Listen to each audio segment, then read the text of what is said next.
Yes. So let us now move on to the next segment, which is the power manifestation segment, where all of you will be witnessing the manifesting of extraordinary Shaktis. Today, the Balasans, the Nithyananda yogis, and the initiated disciples of the Supreme Pontiff of Hinduism will be demonstrating the powers of third eye and sharing with all the experiences of manifestation. And in today's Bhavasamadhi Darshan, all of us will be receiving initiation into third eye awakening and various other powers with the blessings and the grace of the Supreme Pontiff of Hinduism. We will be manifesting the following powers of third eye, which is seeing with the eyes blindfolded.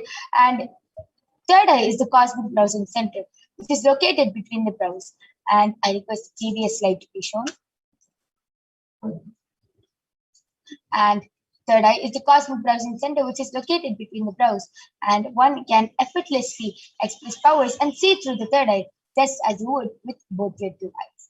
Next power is the power of body scan, where you will be able to scan illnesses, diseases, medically diagnosed issues, and not only that, reveal even solutions and the root cause of the problem. And before we begin, let us learn what are Shaktis. Shaktis in the Vedagamas, the fundamental, the source scriptures of Hinduism, Paramashiva reveals in elaborate detail that every human being is hardwired to be able to manifest the 463 plus extraordinary Shaktis. And manifesting powers are described as a system, as a method, and a science for human beings to explore the various states of consciousness. Shaktis manifest from the fundamental cognition that you are the divine and that you need to manifest divine. And not that you are a man and that you need to reach the divine. The fundamental difference between Shaktis and Siddhis are that Shaktis express from the space of enlightenment and as a side effect of feeling connection and high integrity with the Guru. Shaktis are the source of enlightenment. Siddhis are the powers that manifest from tapas or penance for enlightenment. Siddhis are in the path of enlightenment. Shaktis are powers which express and manifest through ordinary human beings in extraordinary ways, just with initiation from the avatar, and Shaktis are permanent. Siddhis are not permanent and they may divert you from enlightenment. The source of all these Shaktis is Paramashiva. Paramashiva is the primordial divinity in Hinduism, the ultimate reality and cause, which is self-effulgent, Swayam Prakasha, all-pervading, unchanging beyond time, space, form, and causality. As the fundamental base of Vyakta, the unmanifest, and Vyakta, the manifest existence, he performs the Panchakritya, or the 5 cosmic acts of Srishti, Sthiti, Samhara, Prabhava, and Anugraha. Creation, sovereign rulership and maintenance, rejuvenation, pulling out of delusion, and liberating grace to all living entities. And Paramashiva himself has come down in the form of the Supreme Pontiff of Hinduism as the 1008 living incarnation and representation of Paramashiva, and as the reviver of Kailasa. And ever since the beginning of the civilization, the Sanatana Hindu Dharma has been the cradle of living enlightened beings and highly advanced sciences. This is where the science of enlightenment and powers was taught and lived as a lifestyle. The Supreme Pontiff of Hinduism was grown up and taught all these sciences by the Guru Sishya Parampara, by the living enlightened gurus of Tiruvannamalai. So you can see the enlightened gurus like Yogi Raj Yogananda Puri, Isaki Swamigal, Visari Swamigal, Tinnai Swamigal, Pundi Swamigal, Mata Vibhudananda Puri, Annamalai Swamigal, all these gurus who have initiated Swamiji to revive and spread this science of our manifestation for millions of people all across the globe to experience and enjoy the science of our manifestation from the disciplines of Vedanta, Tantra, Shri Vidya, Yoga, Yogic powers, Mantra Shastra, Siddha Vidya, the science of Aushadha, Advaita, Bhakti Yoga, Paramashiva Jnana, and Paramashiva Vijnana. And let us now learn how we awaken these divine Shaktis in us. Every ultimate truth, jnana, mapped into our consciousness, prajna, manifests as a power and a possibility of every being, prajnana. So let us now watch a small video which explains the science of Diksha, how we get all initiated into all these Shaktis.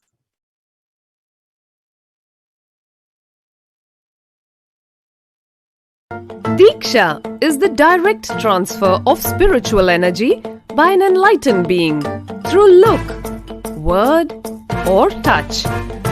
The traditional Vedic book Navaratneshwara states, Sarvasamapi Dikshanam Muktihi Phalamakhanditam Avirodhat Bhavantyeva Prasangyastu Bhuktayah. The main benefit of all initiations is moksha, enlightenment. As a side effect, health, wealth, leadership, and well-being happen.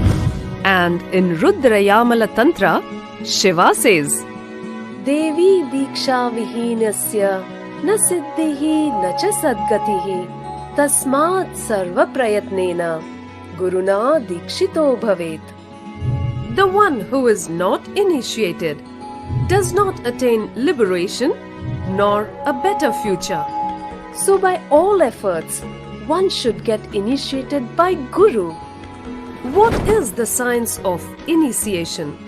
Neuroscience has proved that the process of initiation floods the brain with energy.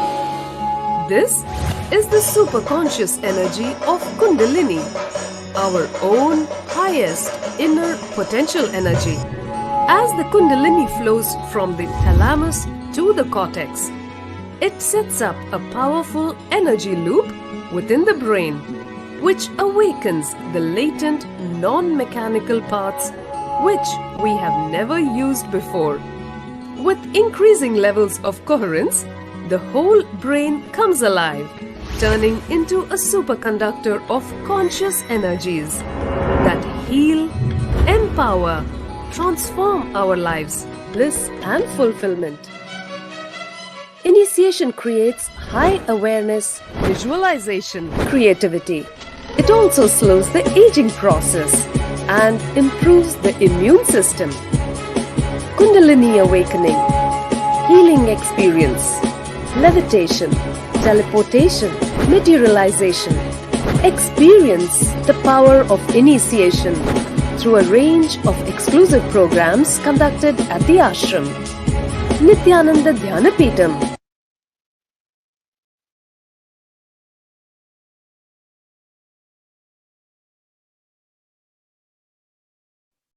Yes. So let us now see how the science of power manifestation is authenticated through the four aspects of evidences or pramanas. The first is the Shastra Pramana, which are the eternal unchangeable truths that are revealed in the source scriptures. The next is the Atma Apta Pramana, which are the experiences and results of Aptas or the authorities of Hinduism, who has time tested and verified this science. Third is the Atma Pramana, or the account of the Supreme Pontiff of Hinduism, Jagat Guru Mahasanidhanam, His Divine Holiness Bhagavan Nithyananda Paramashivam. This millennium's avatar's personal experience of power manifestation. And last is the Pratyaksha Pramana, or the empirical evidence from observation and scientific experimentation. And let us now see the Shastra Pramana for the power of third eye, which comes from the Vijnana Bhairava Tantra, scriptural reference. The power of third eye comes from the Vijnana Bhairava Tantra, Sutra 34, Dharana 11. Kapalantar manonyasa tishtanmilitalochanaha kramena manasodadyat lakshaye lakshamuttamam. The translation goes, by fixing the mind on the inner space within the crown center and sitting stably without any movement, having the eyes closed in succession, by that stability of the mind and inner space, through the power of the third eye, one directly sees the ultimate goal Lakshyam by having the vision beyond the sight that reveals any object or place, attaining the space of oneness with the source Paramashiva. The next is the Apta Pramana, where Bhagavan Sri Krishna initiates Arjuna into the power of third eye. Bhagavan Krishna says to Arjuna while initiating him, Natu mam shakyase drashtum manenaiva swachakshuषा divyam dadami te chakshuhu pasyame yogamaishwaram. But you cannot see my cosmic form with these physical eyes of yours. Therefore I grant you the divine third eye. Behold my cosmic opulence. In the Hindu Purana, the Srimad Bhagavad Gita, the 11th chapter of the Bhagavad Gita, contains the description of Bhagavan Sri Krishna as Arjuna completely narrates it through the third eye. Let us now listen to the Apta Pramana from Swamiji himself. The first experience is that I was able to see everything around me, above me, the whole 360 degree, 10 direction, below me, everything. I realized not only I was able to see, I was able to feel, experience. I felt that the skin of the stone on rock on which I was sitting and the skin of this body both carry me equally. In both I exist equally. The setting sun, rising moon, the whole Arunachala hill, all the plants, bush, shrubs, trees, everything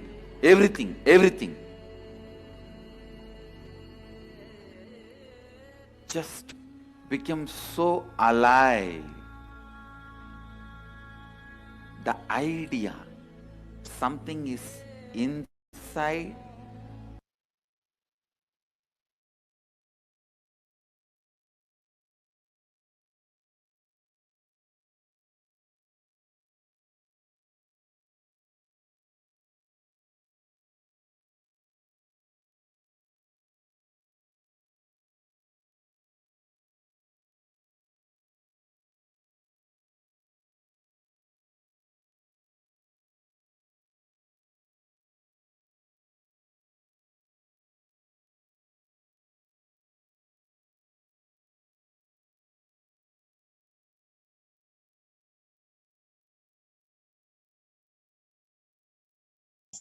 And last is the Pratyaksha Pramana, the empirical evidence from observation and scientific experimentation. Study measures compare the metabolic cell activity of the brain in the conscious and meditative states of the third eye using the PET, which is the positron emission tomography. When doing daily activities, high activity is measured in the brain where the third eye is located, and when in the deep state of samadhi, only the third eye region is active, and almost 90% of the rest of the brain is at peace.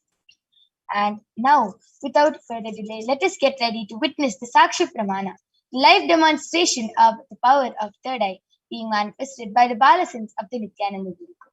Along with me, I have an extraordinary Balasant, Manitya Kaladharananda, who is 15 years old, and she is going to be demonstrating this power of third eye to all of you today. I request the slides to stop being shared. Yes, all of you can see the medically tested eye band. In front is a complete opaque sheet, and behind is a thick sponge. You can see there is nothing inside the sponge. And there's no possible way of light entering in the sponge, as there is no gap between the opaque sheet and the sponge. And this is the eye band I'm going to be placing on Ma Kaladhara's eyes.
Yes, sorry. Now all of you can see the eye-band. There's no possible way of light entering. The sponge is completely covering and there is no gap between the eye-band. So this eye-band is completely medically and scientifically certified and proven that no light can enter even with the eyes open inside. So this is the eye-band I'm going to be placing on Ma Kaladra's eyes. And I'm strapping the eye-band in front of your eyes and placing it on you.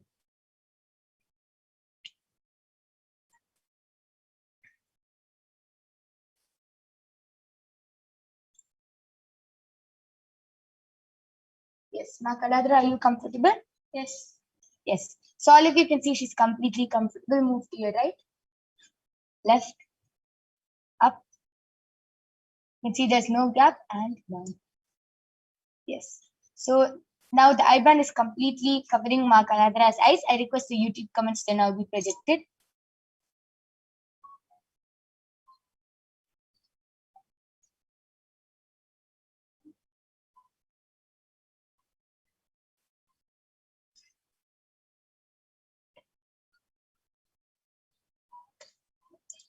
Yes. Ma Pravina Surya has requested for a body scanning. Yes, Ma surely will be doing a body scanning in the next segment as we are completing the technical glitches which we've been having for the past 2-3 days. We will surely be doing a body scanning for you in the next segment. Now I request all of you to go ahead, post your comments, and you can go ahead and post anything you want in the Kailasa's HDH Nithyananda YouTube channel, and Ma Kaladra will be reading it out loud with her eye-band on. Yes, the latest comment is from Pravina Surya. She has posted hi Ma, and the previous comment is also from her. She has posted I want to scan my body with 2 dots and then please help. And the first comment is also from us, Serena, and she has posted Nithyananda.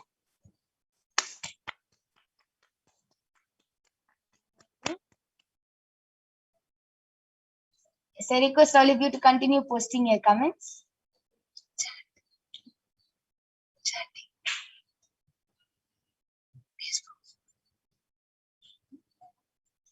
Anyone who wants to see and witness this extraordinary Shakti of third eye reading, please go ahead, post anything you want. You can post medical terms, scientific terms, emojis, numbers, shapes, anything you want, paragraphs, and Ma Kaladra will be reading it out loud.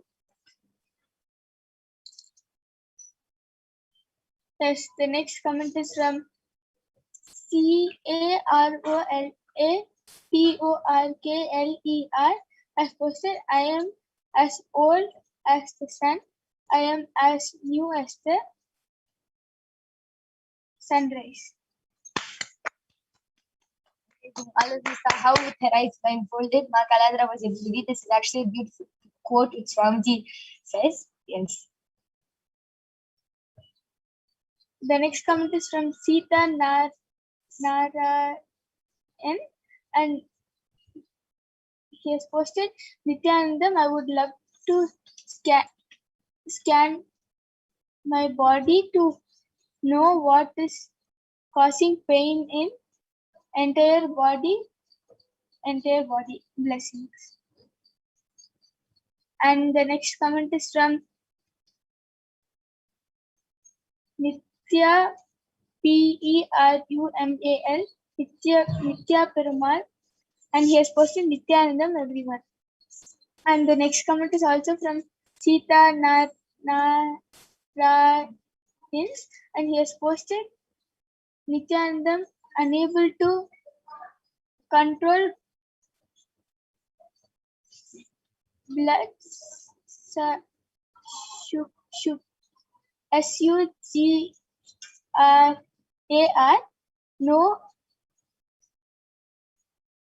no discipline. Can I know the root problem, please, Ma? And Peter WAJDA has posted Nithyanandam with a smiley emoji with a ring, blue color ring on the head with the 3 namaste emoji. And Sita Narayan has posted very good. You're awesome. All of you saw how Ma Kaladara continuously read all the comments with her third eye and was able to so fluently read it just as if her eyes were open. A beautiful demonstration. I'm going to be now removing the eye band of Ma Kaladara. All of you can see that the eye band is completely intact and there is no possible way of light entering.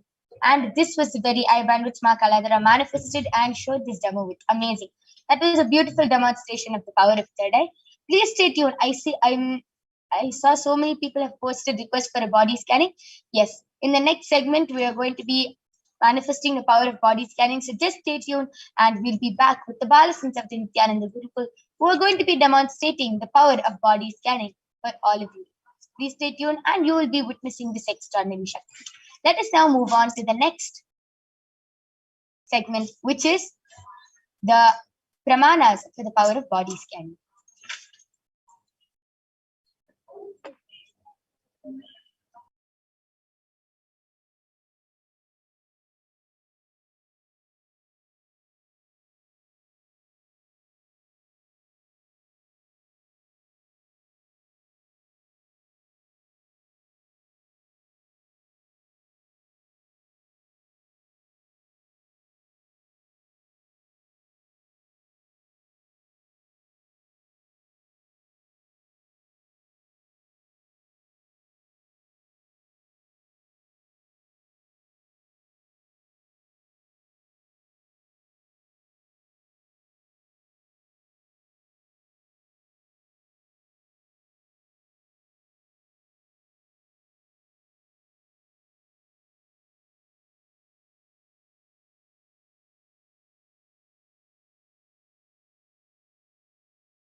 Yes, so let us now see the Shastra Pramana for the power of body scanning, which comes from the Vijnana Bhairava Tantra.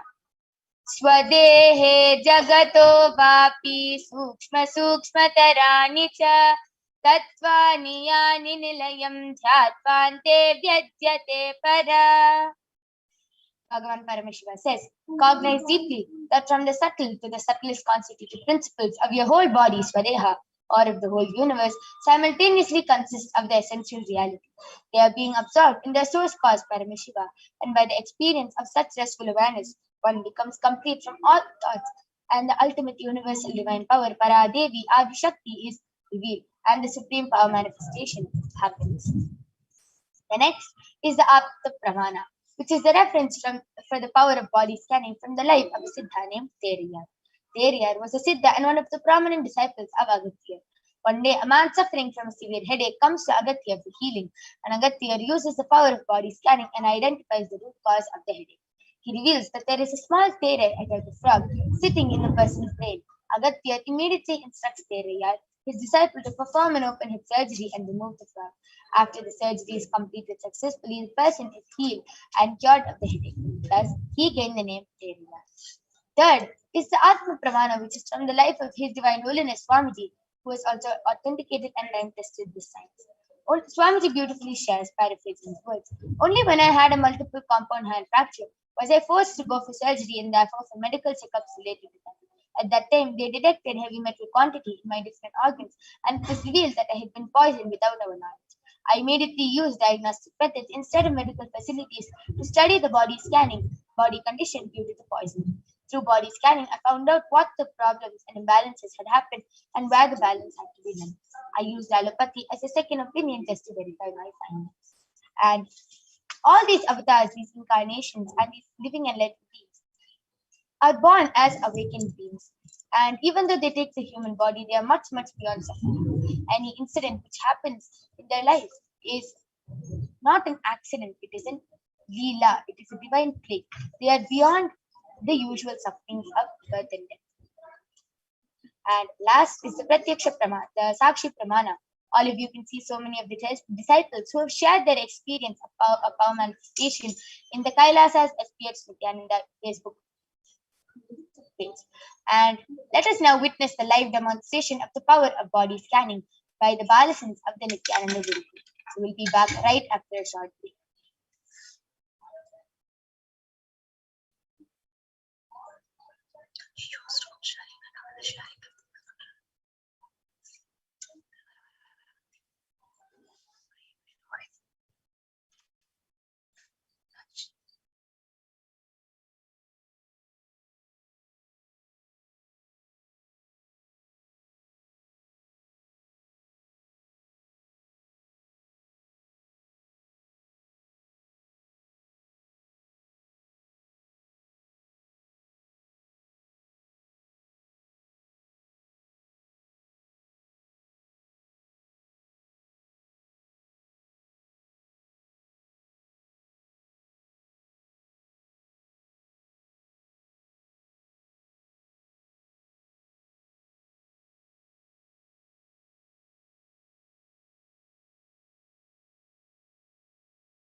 Yes.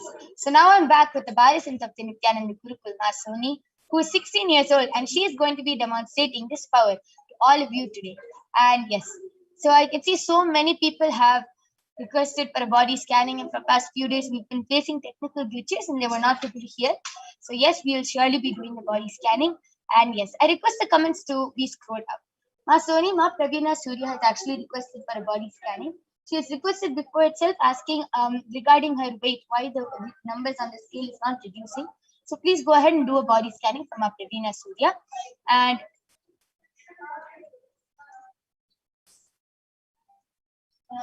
Nithyananda Pravina Surya, I had scanned you day before yesterday, and the solution for you and the revelation for you was that Paramashiva revealed that you are not able to decrease your weight because there is a thought of impossibility in you, ma. You are thinking that whatever I do, you are doing so many things, you're doing so many spiritual things, outward things, but even then you're not able to reduce your weight.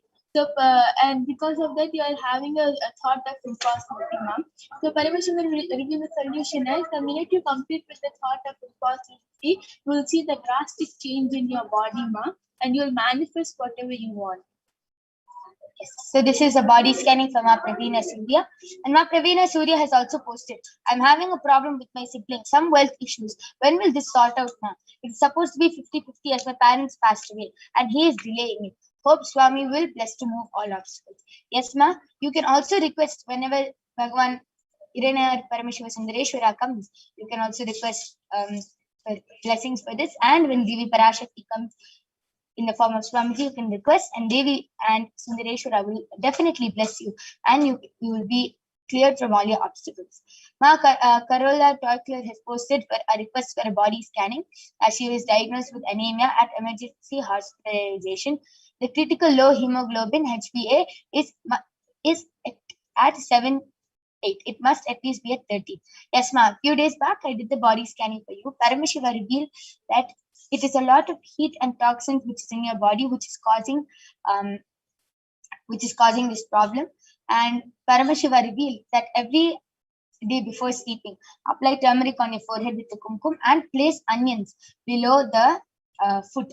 And one more thing which will really help you is to do the oil pulling with turmeric and coconut oil. Do the oil pulling. You can even search up about it on internet. Swamiji has actually beautifully explained this technique, and it will really help you remove the toxins. Manyana Pradayani has posted, I had a surgery on my left ear yesterday. The surgery went well. The ear is still bleeding. Many thanks for your help. Please do a scan and send me healing for my left ear. Yes, ma'am. Ma Soni will be doing a quick scan for you. I request the comment section to be scrolled more down.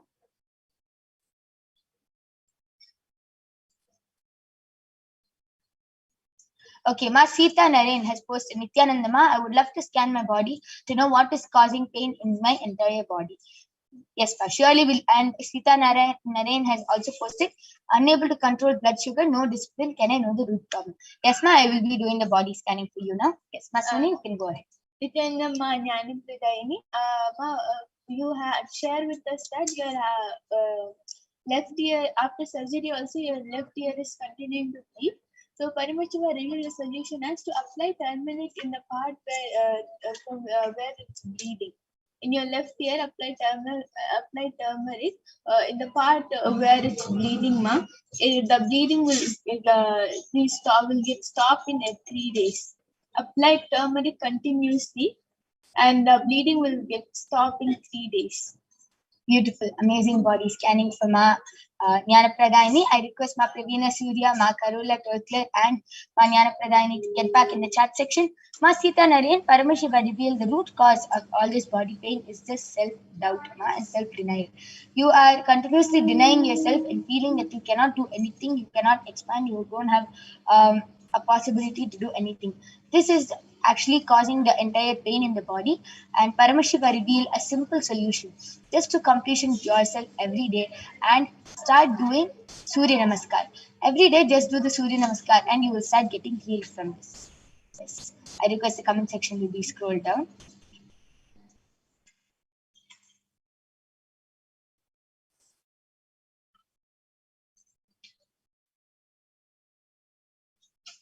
Okay. Payato Vajda has posted, please scan my son's body, please. He was diagnosed today with some parasites in the body. Yes, I request you to just get the consent of your son. But if he is below the age of 7, then surely we'll do the body scanning with your consent. But if he is old enough to take decisions for himself, please do get the consent of your son. Then we'll be doing the body scanning. Maheshaya has posted, Nithyanandam, I want to scan my kidney and whole body because some days before I was scanned and told by you about kidney stones, and I am taking castor oil regularly. Since then, as solution given. Day before yesterday, the voice was not clear and not understood the solutions given by Paramashiva. Yes, sir, yes, surely Masoni will be doing the body scanning and revealing the solution again. Nithyananda Mahesh, Paramashiva had already revealed the solution for this.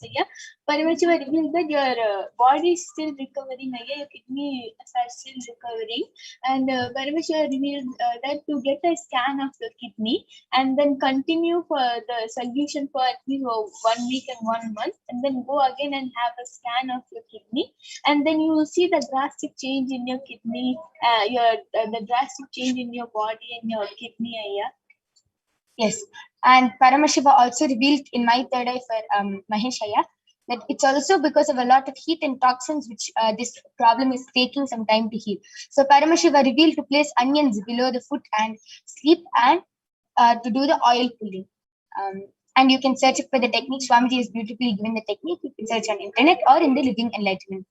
Ma Jnana Pradayani has posted, thank you. Ma Carola Torkler has posted, thank you, you are awesome. And Ma Sita Naren has posted, okay, Ma, thanks and blessings. Yes, thank you all for getting back in the chat section. Payato Vajraya has posted, yes, he is below 7, he is 4.5. Yes, Saya, surely will be doing the body scanning for you. You reveal that he has been diagnosed with some parasites. Surely I'll be doing the body scanning for you now, for your son now.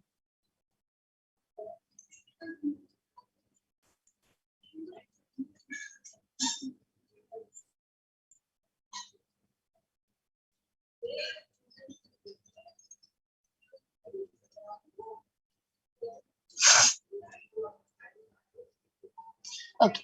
Yes, Paramashiva revealed that your son is actually not, the food in his stomach is not getting digested properly. That is the reason why he is being slowly forming parasites. And one more thing is that first solution which Paramashiva revealed is to drink the puja water every day. Just offer some water to Swamiji and drink that puja water, whatever you offer, and you will be healed from it.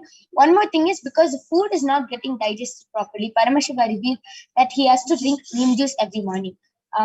Just with neem juice every morning, you will be completely healed. And just apply a paste of turmeric and neem on his body every day before taking bath, or at least alternative days just before taking bath, and Paramashiva will completely heal him. And Mahesh Aya has posted, thank you, Ma, oil pulling with sesame or coconut oil. Yes, Aya, whatever it is, Swamiji has beautifully revealed the technique in the Living Enlightenment book. You can actually search it up and follow as per what Swamiji revealed.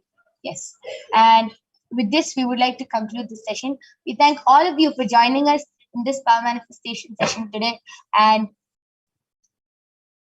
go ahead, call your family members, friends, call anyone who you want to witness these powers every day being manifested by the Balasans of the Nithyananda Gurukul. So we'll now be concluding this session and moving on to the next segment, the Divine Feminine Consciousness.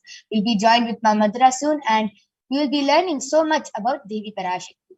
With this, we thank all of you for joining us. Thank you, Nithyananda.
Yes, Nithyananda Mamadara, you can go ahead.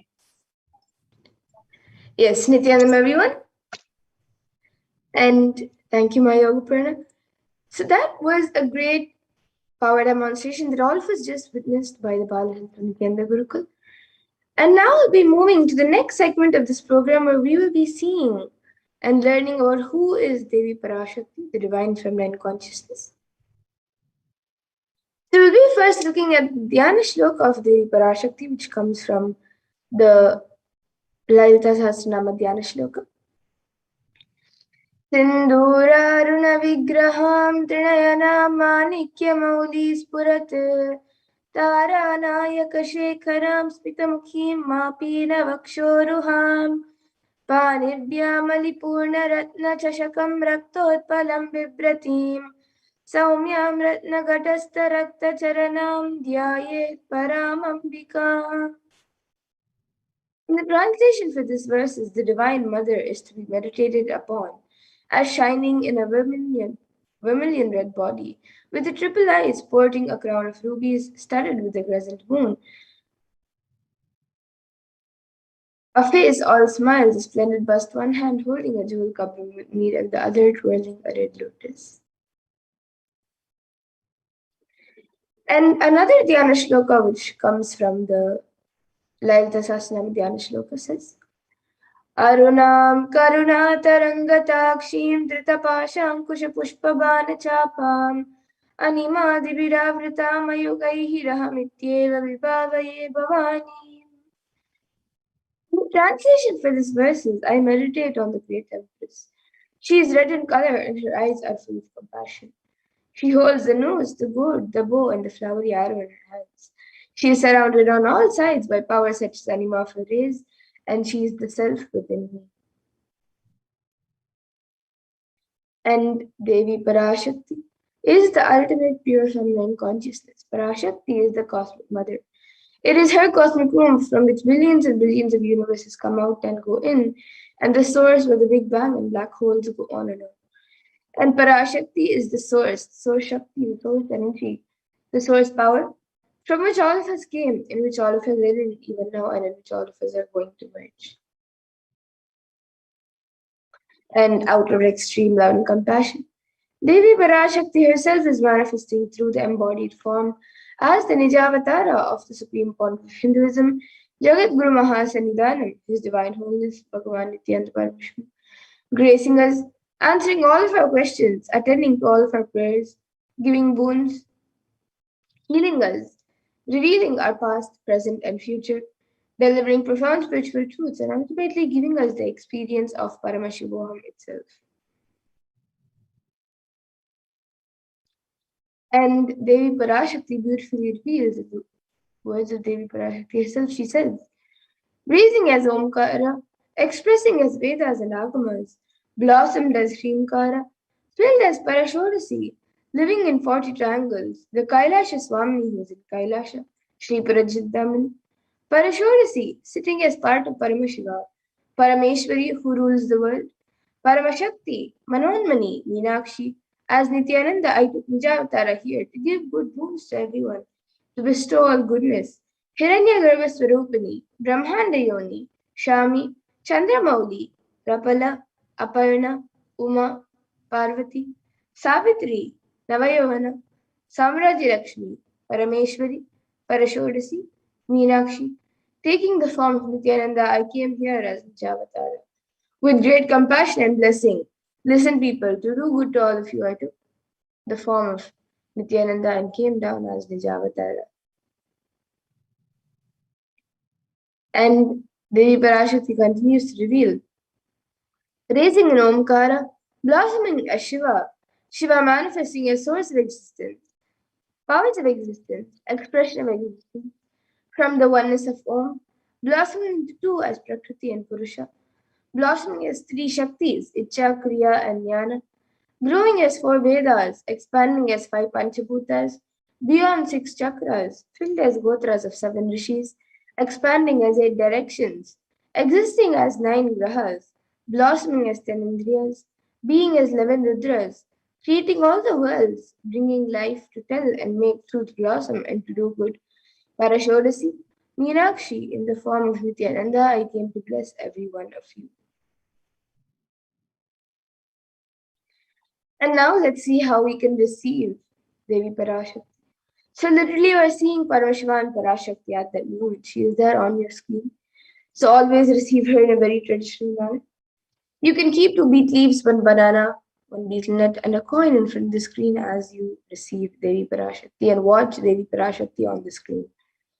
And for those of you who might be wondering what a coin is considered as, what is its importance for it to be kept as part of the plate for receiving. So a coin in the Hindu tradition is actually the traditional dakshina. It is an offering made to God at any temple or during any ritual or even at any other time. And it can be the lowest value. In India, it can even be just 1 paisa, and in the US, it can even be just a cent. Swamiji says, I'm not trying to monetize. Keep even 1 cent, it is okay. So for 100 days, if you have darshan, it will add up to $1. And you can offer that to Devi Parashakti. And once the darshan is over, you can do namaskar and eat the banana, the wheat leaf, and the betel nut, taking it as prasadam immediately. And the coins that you collect, you can send it to the Los Angeles temple for the further procedures. And now some of you might be wondering, what exactly does this betel leaf and betel nut do to you? How will it benefit you, whether it's physically, mentally, or emotionally? So this betel leaf and betel nut may look too small, but in a few days you will see how much it adds to your sentiment that really Devi Parashakti is there. You will not take the Devi Darshan for granted. Rituals will break your monotonous unconscious mentality and lifestyle and remind you and raise you to the powerful cognitions. It will break your unconscious behavior. And now all of you can see how you can set up your tambulam. You can set up the 2 betel leaves, the betel nut, the banana, and the coin in a plate and keep it in front of the screen. And there are a few more additional items that you can also keep in the plate, such as flowers, kumkum, turmeric, glass bangles, and a coconut. So if you would like, you can also keep these few additional items. But the 4 basic items that are kept as part of the tambulam is the betel leaf, the betel nut, the banana, and the coin. So you can keep it in front of the screen and receive Devi Parashakti in a very traditional way when she comes for the darshan. And with that, we come to a conclusion of this segment where we have learned who is Devi Parashakti and how we can receive Devi Parashakti when she comes for the darshan. And we'll be moving to the next segments of this program where we will be learning what Devi Parashakti has revealed in the Akashic readings about all the various problems that the world is going through today during this pralaya and the causes and the solutions for all of these problems. And we'll also be understanding how important it is for us to understand and follow what Devi Parashakti has revealed. So please stay tuned and we'll be back after a really short break to move on to the next segment.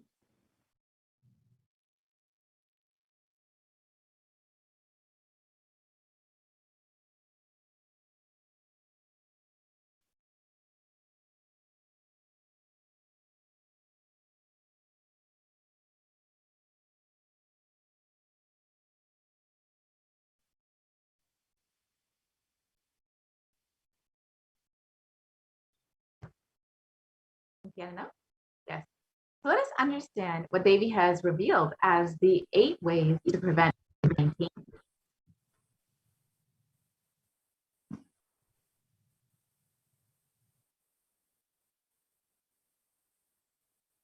So let's first understand the compassion of the avatar. In the Guru Padaka Stotram composed by Adi Shankaracharya, the very first verse described how the Guru Padaka, the sacred feet of the Guru, is the boat that helps us cross the Ananta Samsara Samudra, the seemingly endless ocean of samsara or suffering. And in the verse, Adi Shankaracharya describes, salutations to the sandals of my Guru, which is a boat which helps me cross the endless ocean of life, which endows me with the sense of devotion to my Guru, and by worship of which I attain the dominion of renunciation. Many of us have been feeling stuck in the same storming and raging ocean, being unable to navigate ourselves and lost in the overwhelming vastness of the suffering that surrounds us during this pralaya, the great deluge. Our loved ones are dying due to the pandemic. Our homes are being destroyed due to natural disasters. Social institutions are crumbling, and the whole of humanity is in a desperate and dire need of hope. It's at this time that the Supreme Pontiff of Hinduism, the incarnation of the cosmic consciousness, out of his love and compassion, having taken the spiritual responsibility for the superconscious breakthrough of the whole of humanity, is manifesting Devi Parashakti, the cosmic mother, and guiding and healing the whole world as literally the boat that sails us through this pralaya, the cosmic deluge. Devi Parashakti is herself manifesting through the Nijavatara and answering each and every one of our prayers, granting boons, healing us, manifesting miracles, removing all of our pain and suffering. And Devi has not just attended to us individually, but also as a humanity at large. Devi Parashakti has guided the whole of humanity in the form of sacred revelations of profound sacred secrets of Sanatana Hindu Dharma, and by showing us the future regarding global issues, the COVID pandemic, natural disasters such as fires, floods, and more, and even the twisted human conspiracies and underground wars, which have not surfaced to common knowledge as yet.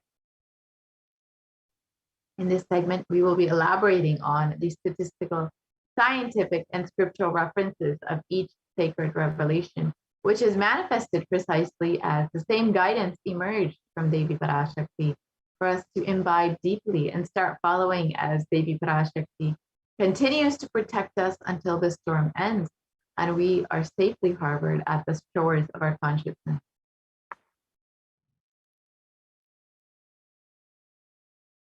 Yes, let us enter into this segment and understand what Devi has revealed as the 8 methods to protect yourself from coronavirus during this pandemic.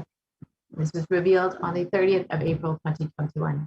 Let us first watch the video of Devi's revelation.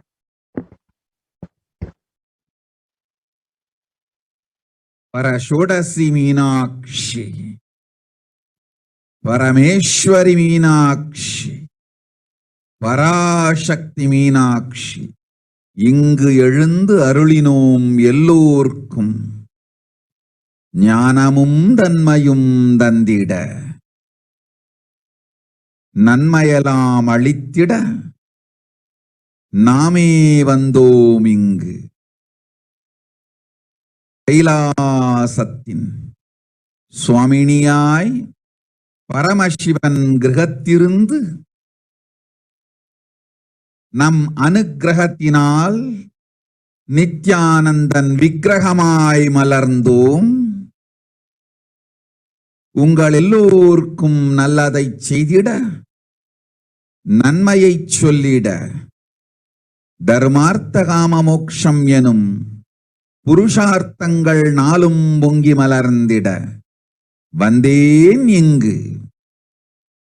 மாந்தர்கள் கொடுந்தொற்று corona கண்டு அஞ்ச வேண்டாம். 8 வழியின் மூலமாகவும் எண்ணத்தில் தியானித்து என்னை பிரார்த்தித்தல் 1,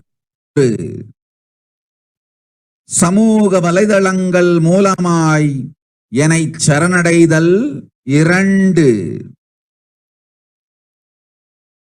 எங்கெல்லாம் என் மகமாரி வடிவத்தில் நான் குடிகொண்டிருக்கின்றேனோ அங்கெல்லாம் பூமிதித்து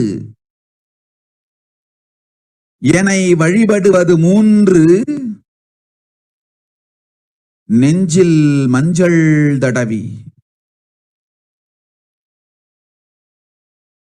வேப்பம் சாரருந்தி தினந்தோறும் என்னை தியானிப்பது 4, நிர்விகல்ப நிலையிருந்து நித்யானந்தத்தை நிறைத்து உயிர்வது 5, சிவ சிவ சிவ எனும் பிரபஞ்ச பெரும் நாதத்தை அஜபா ஜபமாய் நிகழ்த்தல் ஆறு நிறைவான பூரண மனத்தோடு வாழைப்பழத்தோலும் வெங்காயமும் குதிகாலில் வைத்து பத்திட்டு நித்திரையில் அடங்குவது ஏழு பூரணமாய் பரிபூரணமாய் அருணாச்சல ஸ்மரணையில் நினைப்பும் மறப்பும் அருந்த உணர்வு ஸ்மரணையில் அகம் அகம் என ஸ்புரிக்கும் அருணாச்சல ஸ்மரணையில் ஆனந்த ஸ்புரணத்தில் இருப்பது எட்டு எனும் எட்டு முறையிலும் என எண்ணியோர் அத்துணை பேருக்கும் இல்லை கொரோனா கொடுந்தொற்றின் தாக்கமும் கொரோனா கொடுந்தொற்றின் பயமும் கொரோனா கொடுந்தொற்றின் மயக்கமும் வாழ்வீர்கள் வளத்தொடு நல் ஞானம் யோகத்தொடு நாமே நிம்மோடு நானே நீயாய் நீயே நானாய் நல்வாழ்வு வாழ்வீர்கள். எட்டில் ஒன்று செய்தாலும் கொரோனா உங்களை எட்டவிடாது காப்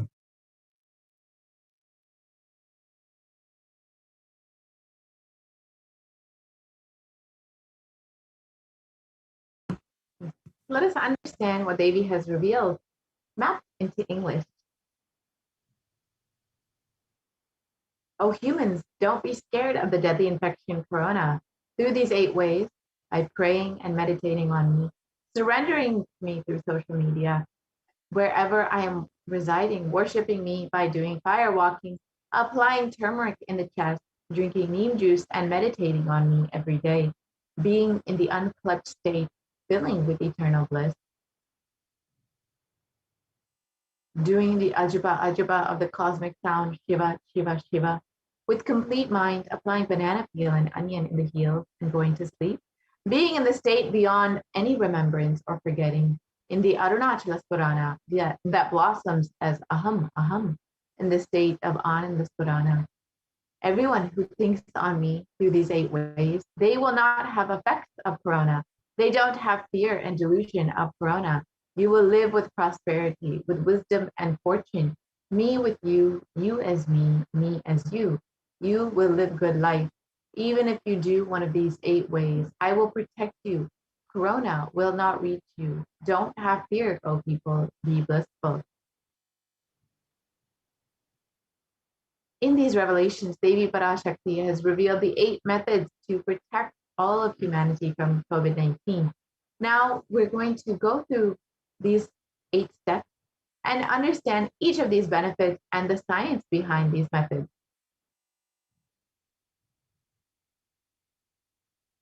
The first step that Devi revealed is praying and meditating on me, Devi Parashakti. And science has extensively studied the benefits of prayer and meditation, and Healthline has listed the 12 science-based benefits of meditation, which include that it reduces stress, it controls anxiety, it promotes emotional health, it enhances self-awareness, it lengthens the attention span, it may reduce age-related memory loss, it can generate kindness, it may help fight addictions, it improves sleep, it helps control pain, it can decrease blood pressure, and it is, of course, easily accessible anywhere. And a study done by the US Department of Health and Human Services found that prayer and meditation have a direct benefit on our physical as well as our mental health.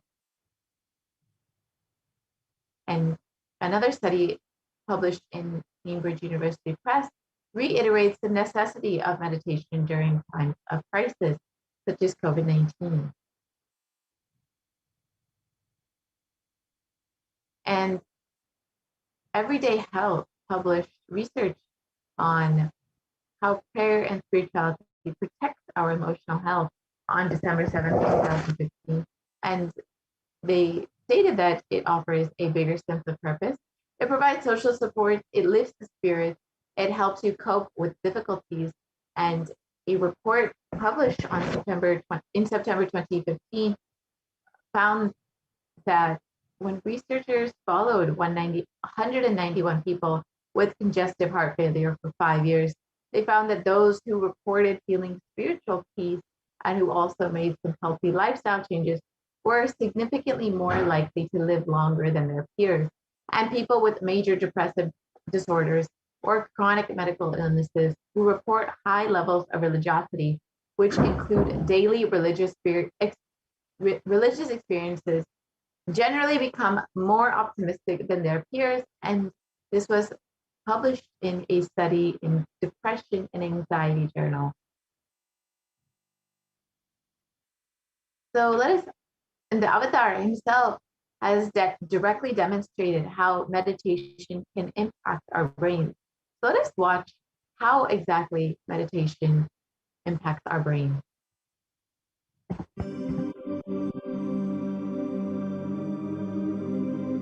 Nithyananda participates and encourages scientific researchers to derive evidences for meditation and healing through meditation.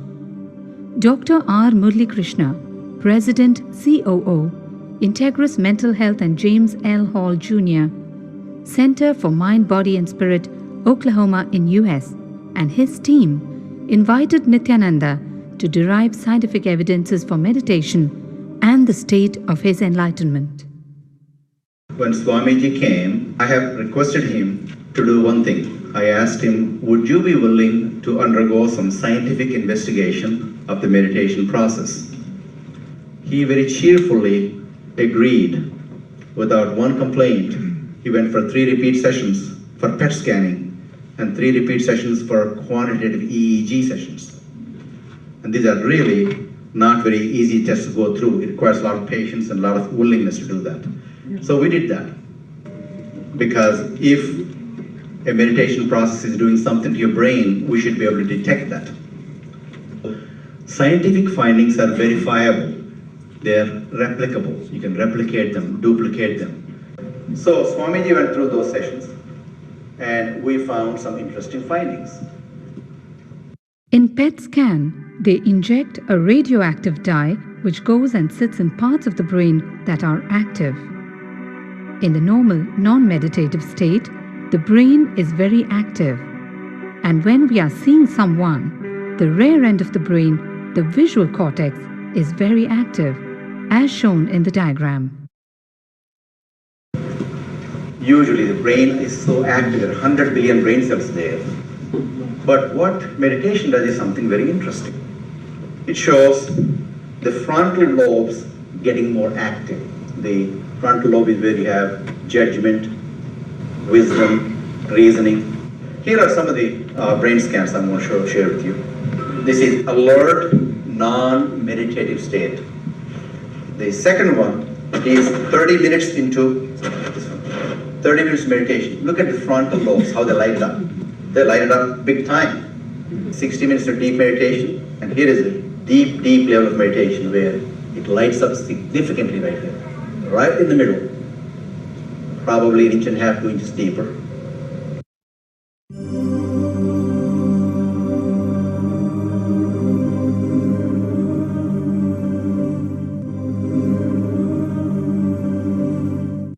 What's interesting was, Swami was inside, and that's the last part of that one.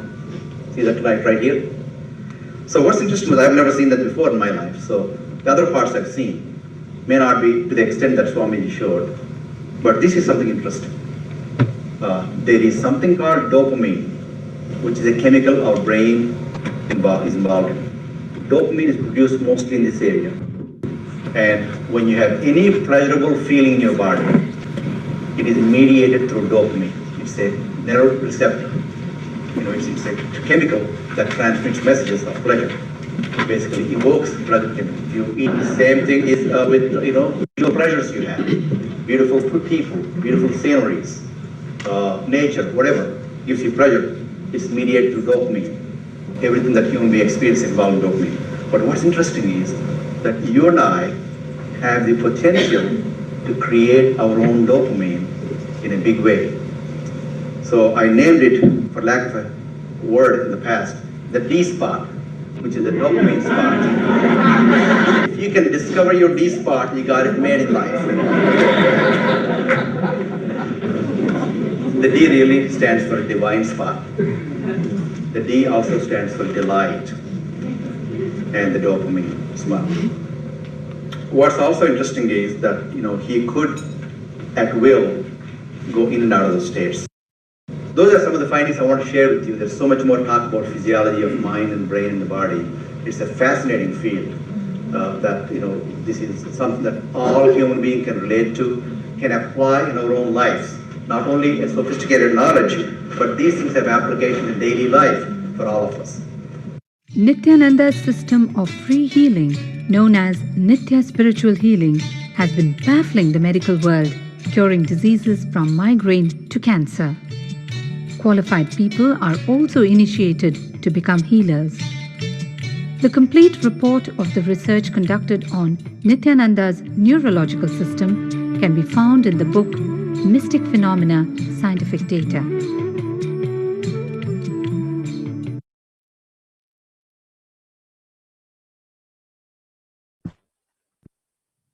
Yes, now that we've understood how meditation impacts the brain, let us understand what the Supreme Concept of Hinduism has revealed about puja and how it is a stress buster for us.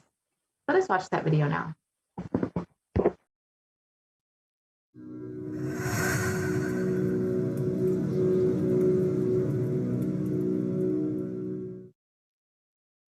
If you are not allowed to do yoga, made to believe early morning sleep is the best thing in your life, you are tortured, you are abused, your divine rights are violated. If you are constantly inspired to do yoga early morning, Brahma Muhurta time, and everyday puja, sit that 30-40 minutes and melt down by feeling connection. Understand? Nothing can be compared to prayer to bust your stress. I tell you, prayer is the best stress buster.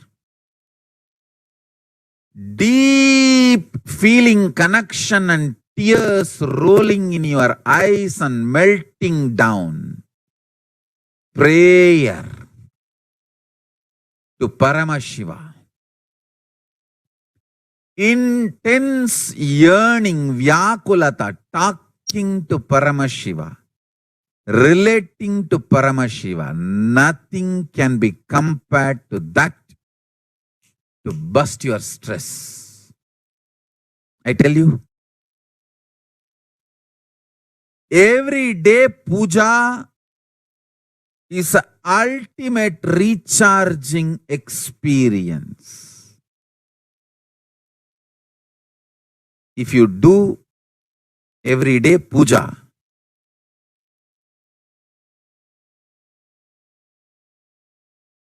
the kind of the stress-free life you will live, your whole biological clock will be aligned to Kailasa. I tell you, I have seen the people who have the habit of Nitya Puja live long. Not just long, happy. In my whole life, it is Nitya Puja, that that gave me all the best things of life. Everyday puja, relating with the deities is the best stress buster. Touch the deities, do decoration, dress up. Even now, my best time of the day is when I sit with my deities. When I sit with my deities, dress up the deities, jewel them, spend time with them, talk to them, intensely pray, deeply connect and pray. Understand? You do not know the power of Archavatara. God landing in physical deity form. Never underestimate the power of Archavatara. The Archavatara is equivalent to living avatara. What living avatar can do to you, an Archavatara can do. Atma Linga I am giving to all of you is literally living Archavatara. It's a piece of God. Literally.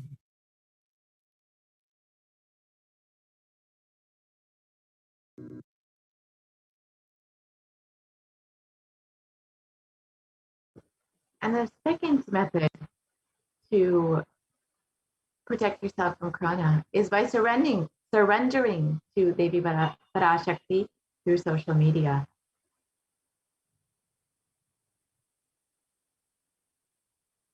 During the Akashic readings, Devi Parashakti gives us the opportunity to connect with her through various social media platforms and attends to us individually, to our prayers, and showers us with blessings and boons. Let us now see how we can connect to Devi Parashakti through social media. The first way is by becoming a member of the Kailasa's HDH Nithyananda YouTube channel. It's a very simple process. You can just go to the YouTube channel and click join. And once you have become a member, you are able to ask your questions live during the Parashakti Akashic readings.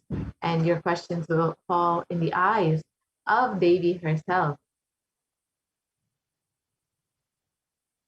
The next way is through Facebook, where you can like and follow Kailasa's SPH JGM Nithyananda Paramashivam page. And during the live Akashic readings, you can ask your questions in the live video in the comment section. And the next way is through Twitter. So you can follow Sri Nithyananda on Twitter, and you can ask your questions in reply section of the tweet with hashtag #AskTheAvatar. The next way is by following Sri Nithyananda on Instagram, and you can ask your questions in the comments section. And the last way is by asking your questions on WhatsApp. You can go to kailasa.org, and there will be a WhatsApp chat box that pops up, and you can ask your questions there as well. Step 3 for preventing Corona is by worshiping Devi Parashakti wherever she resides by doing fire walking. And the Supreme Pontiff of Hinduism has revealed about the science of fire walking. It is an alchemy process, and our rishis and munis have been adept and master in every field, whether health or keeping the society safe in every field. So all the vratams, the pujas, the spiritual techniques, the religious rituals, anything they designed is highly scientific and directly useful for life. Coronavirus will not affect you. It will not affect you at all, because the fire walking time, that small blisters you get just shoots up your whole immunity. that power, the power to protect yourself from any virus or any problem, is actually powerful technique. It's a very powerful technique followed in those days, especially during this season. Especially that is done very traditionally and systematically. If you had even small blisters, and even if you did not have any small blisters, you are protected already from corona problem. You will not be affected at all. Corona will not work on you. It will not affect you. And don't worry, it's a traditional way of making you immune. Actually, it's a traditional vaccination process. It's 11 feet length, the burning live charcoal on which you are supposed to walk with the traditional powerful music, which activates your lymph system. The mukulam, we call it, in the back of the neck. This music will feel like it is hitting the back of your neck, and your whole detox system will be awakened. In that peak altered state of consciousness, you should walk on fire. Not just like that, you will walk. You will first awaken, trigger the detox system, and then walk on fire in the 11 feet fire pit. If you do one fire walking, you are absolutely protected from corona. Pray to Mahamariamman and do the fire walking. That's it. It's like a traditional powerful vaccination. Pray to Parashakti Mahamari to do the Patniratham. Do this traditional fire walking, and you are absolutely protected from coronavirus. No need to panic. Traditional vaccination, traditional, natural, organic, no bad side effect vaccination is the Hindu fire walking. Let us understand the science behind fire walking as explained by the supreme concept of Hinduism.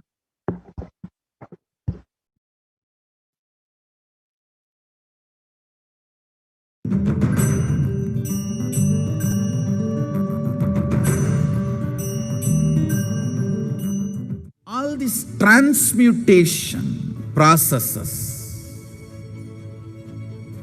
means balancing the system and awakening the whole consciousness to your whole body is what I call transmutation processes. Some parts of your body becomes insensitive to the existence because of the job it is doing, like a feet, because of the continuous walking. It becomes insensitive. Your cheeks, how they are sensitive. They don't become, they lose sensitivity to the reality. But for the complete Kundalini awakening, your whole body needs to be alive and experiencing the reality and ability to experience the higher consciousness. That is the reason we have the process of fire walking.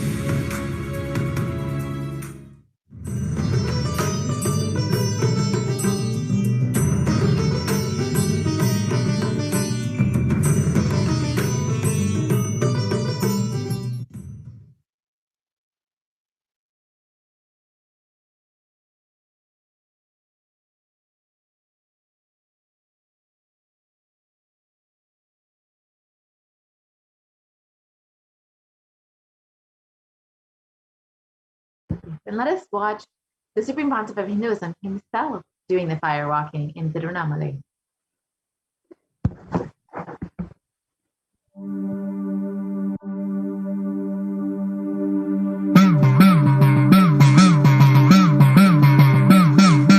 சத்தியம் காத்திடும் உத்தமத்தியே சத்குருவாய் வந்த நித்திய தாயே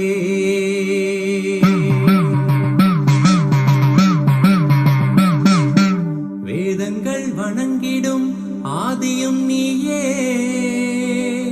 ஜோதிமலையிலே அவதரித்தாயே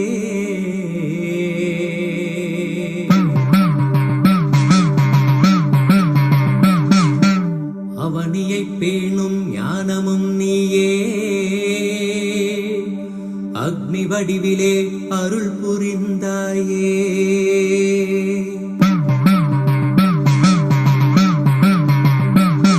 நீனிலே பிறந்தவளே நித்ய ஆனந்தத்தியே நித்யானந்தேஸ்வரி தீனிலே பிறந்தவளே நித்ய ஆனந்தத்தியே நித்யானந்தேஸ்வரி கருமங்களை கொன்றிட வந்தாய் நித்யானந்த தர்ம மண்ணில் வென்றிட வந்தாய் கருமங்களை கொன்றிட வந்தாய் நித்யானந்த தர்ம மண்ணில் வென்றிட வந்தாய் தீயினிலே பிறந்தவளே நித்ய ஆனந்தத்தியே நித்யானந்தேஸ்வரி.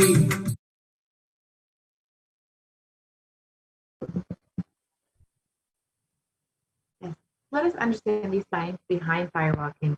A study done by the U.S. National Study of Medicine's the National Institute of Health regarding the various effects and benefits of firewalking found that those who participated in firewalking had increased levels of happiness and lower fatigue levels compared to those who did not participate in firewalking. So let us look at the next method for preventing coronavirus as revealed by Devi Parashakti: applying turmeric on the chest, drinking neem juice, and meditating on me, Devi Parashakti, every day. So let us understand what the Supreme Pontiff of Hinduism has revealed about the benefits of neem juice.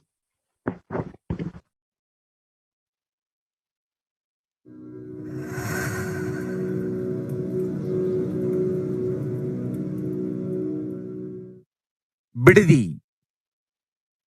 It is not, I'm not talking from air, I'm talking from ground. In Bididi, before we came to that land, 30 borewells were dug, no water. Now, from the day we came till now, we have water for 10,000 people to live comfortably in that very land. It's only pouring, pouring Karumari's grace. Wherever we started ashram, nature completely cooperates because we know biology, whole biology thinks.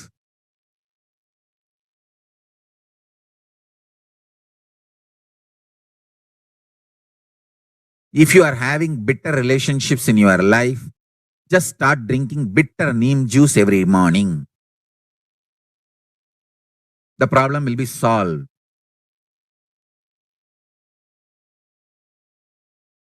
Understand, if you are irritated, even if you don't react, even if you don't talk to people, you release that kind of vibes. Take Haritaki. You will see you release sweet kind of vibes. Take neem juice. You release healing, compassionate vibes. A woman who applies neem powder and takes bath, who applies turmeric powder and takes bath, is equivalent to Karumari Mahamayi.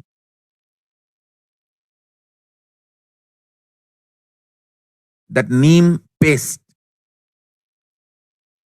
and turmeric powder, if a woman takes bath with that, she is equivalent to Mahamayi. She is embodiment of Karumari because she will be manifesting that same vibes of Karumari. I sincerely recommend people start doing all these activities like applying neem paste and taking bath, applying haritaki powder and taking bath, applying turmeric powder and taking bath, applying basma and taking bath, especially for men basma, for women neem paste and turmeric paste. All four can be used by both, all genders. That is different. If you want specific, I'll recommend the neem and turmeric for female body, Haritaki and Basma for male body. Understand your whole biology things. Working on whole biology changes the whole life. So, now with this understanding the whole biology things, think Mahavagya. This is Ajapa Ajapa. Think Mahavagya. With the understanding your whole biology thinks. Om Nithyananda Paramashivoham. Blessings to all of you. Start manifesting powers. Now,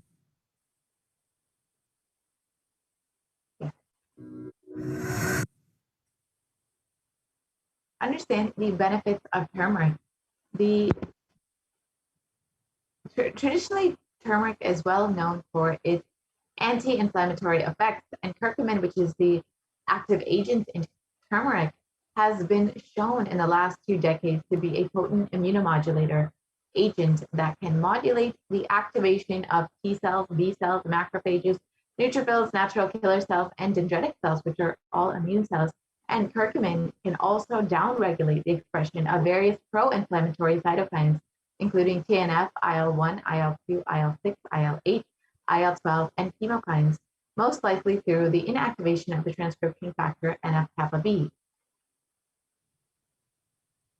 And this research shows that turmeric can modulate the activation of various immune cells, as well as enhance the body's antibody response.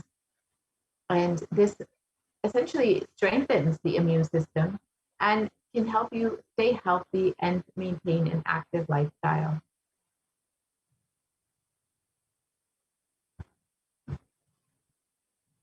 And it has been reported that neem can help you in fighting against coronavirus as well.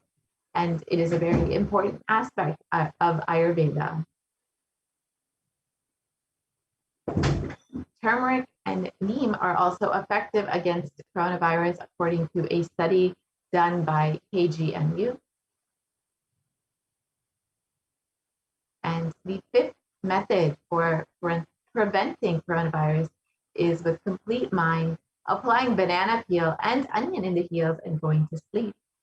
So let us understand how you can do this. You can put onion and the banana peel in your heel, and you could put a sock over it before you go to sleep. And a study published in Medical Daily has spoken about the detoxifying effect of onion, and it emphasizes the beneficial properties of onion for our health. Onions contain a high amount of sulfur compounds, which not only give the onions that recognizable smell, but are also powerful detoxifying agents.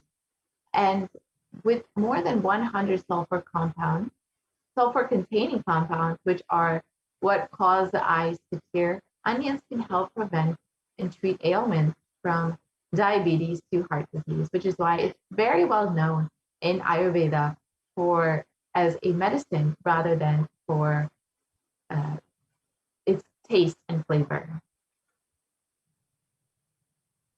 And the downstream products of onions, of these, are a complex mixture of sulfur-based compounds, and compounds from onion have been reported to have a range of health benefits, which include anti-carcinogenic properties, antiplatelet activity, antithrombotic activity, anti-asthmatic activity, and antibiotic effects. The next method is being in unclutched state and filling with eternal bliss. So let us understand the science of unclutching as revealed by the Supreme Concept of Hinduism.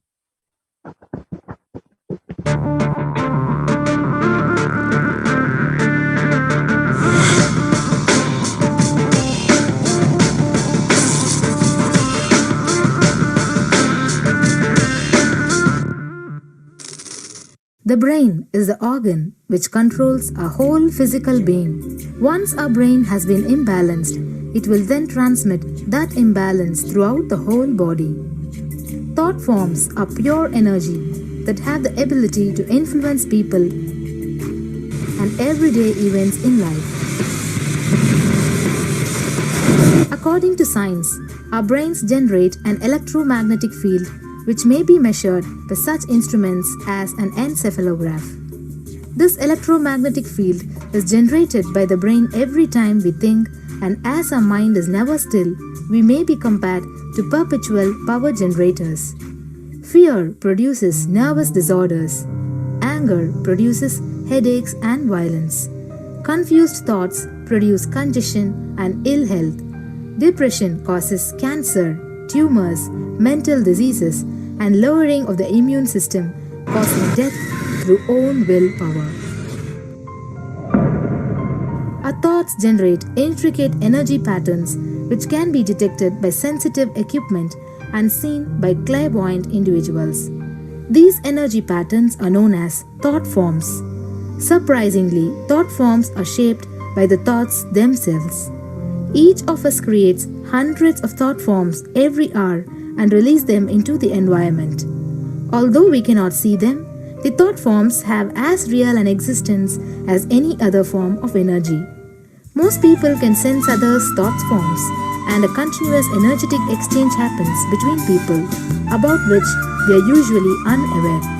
This also explains why we sometimes take a sudden liking or dislike to a certain person directly on meeting them. We just catch their vibes.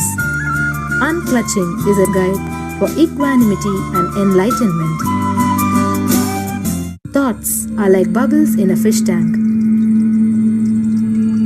Just as bubbles in a fish tank rise from the bottom, our thoughts also rise in the same manner. When one bubble comes and reaches the surface of the water, the next bubble starts and the third bubble starts. Because the bubbles are rising at high speed, they look like a continuous stream.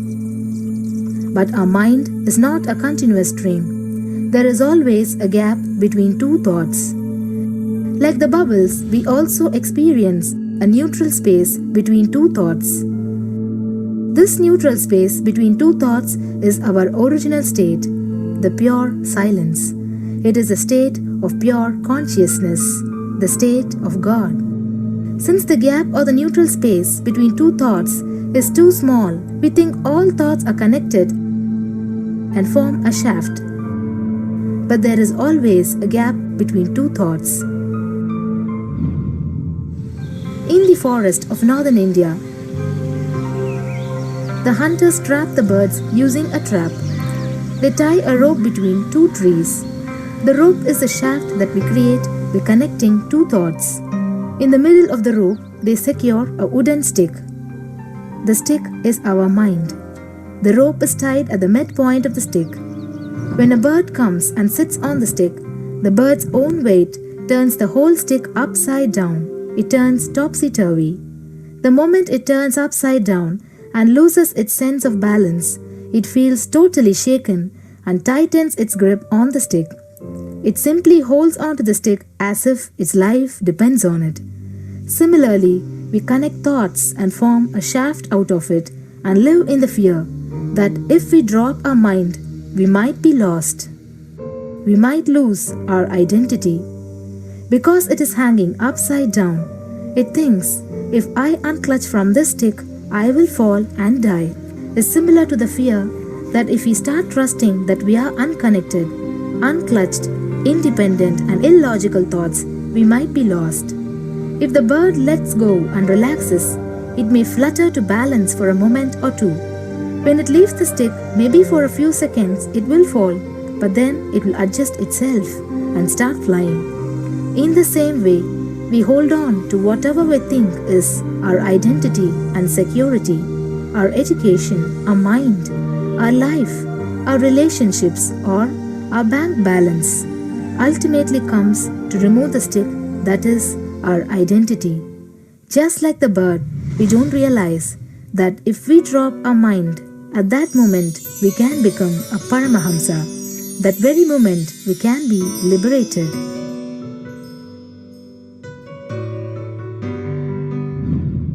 In Mundaka Upanishad, there is a story which explains, there is a huge tall tree, and in the tallest branch of the tree, there is a golden bird sitting unclutched from everything in bliss, like Dakshinamurti. In the lower level branch, there is a small bird which jumps from here and there to various branches eating fruits. When it eats a bitter fruit, it feels bad. Whenever she eats the bitter fruit, she sees the bird which is looking above silently like Dakshinamurti and feels, why I should not be like that bird. But unfortunately, when the same bird, when it eats tasty fruit, it forgets the bird sitting above it. In the same way, she keeps battling between branches, eating bitter and tasty fruits again and again. One day, as a small bird flies up higher, and as it reaches near the golden bird, it realized that he and she are the same. There is no difference between them both and realizes her original state.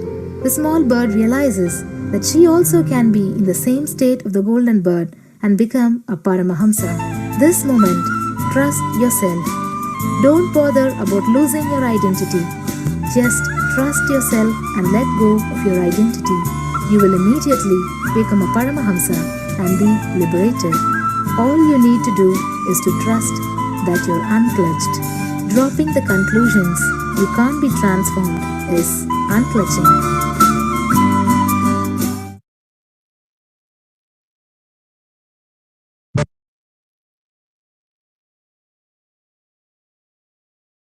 So now that we have understood how to unclutch, let us move to the next method, which is doing Ajiba Ajiba of the cosmic sound Shiva, Shiva, Shiva.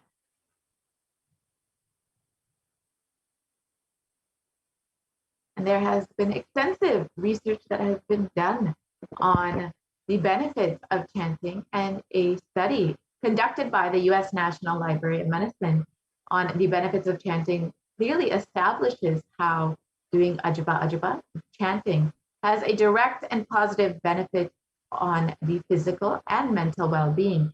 The study correlates the chanting of Ajiba Ajiba to the vagus nerve stimulation used as a treatment for depression and epilepsy. And here is the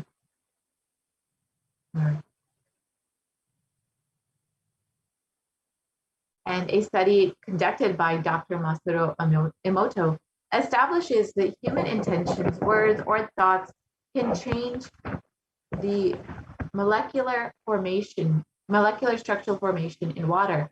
This interesting research clearly depicts how when the water is being exposed to positive sound vibrations, the molecular formation in the water changes to a pleasant formation, whereas a negative sound vibration or words can disfigure or distort the water molecule formation. So Dr. Emoto did an experiment where he kept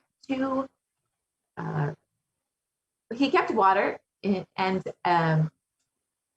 chanted positive words like compassion, thank you, wisdom to the water, and it formed, when observed under a microscope, you could see these beautiful crystal snowflake-like structures that formed in the positive words.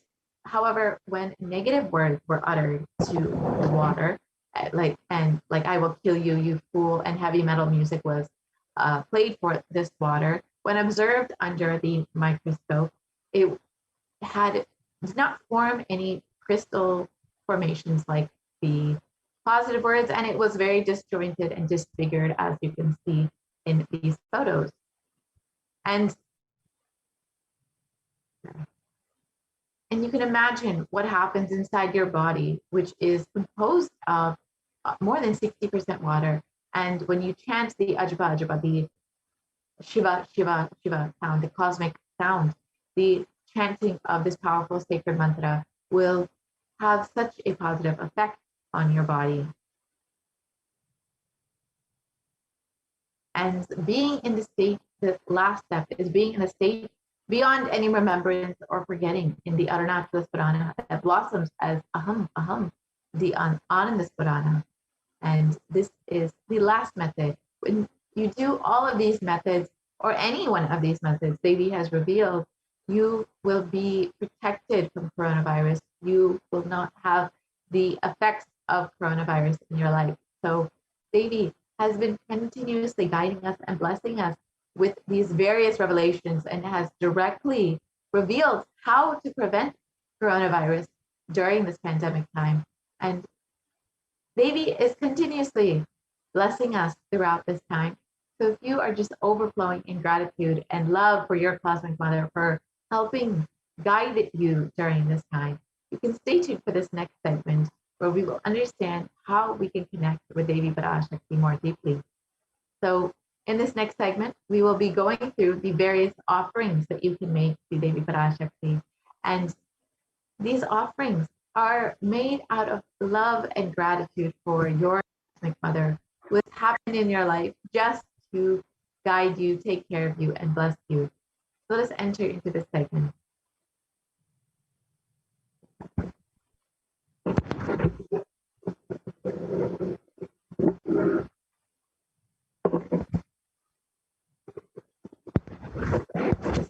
So Devi Parashakti is the complete manifestation of both the masculine and feminine consciousness.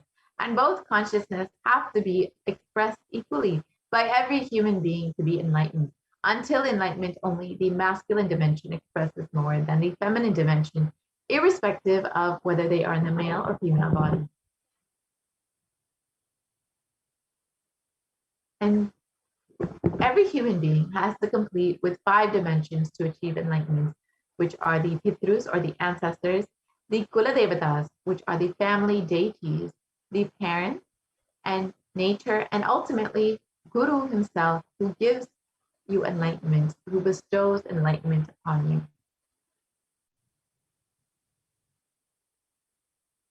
Incompletions are life negative and adharmic cognitions in the 5 dimensions that lead to misconstrued karana and karya, the cause and effect, which further leads to suffering and pain and calamities in the individual, personal, collective, and global levels.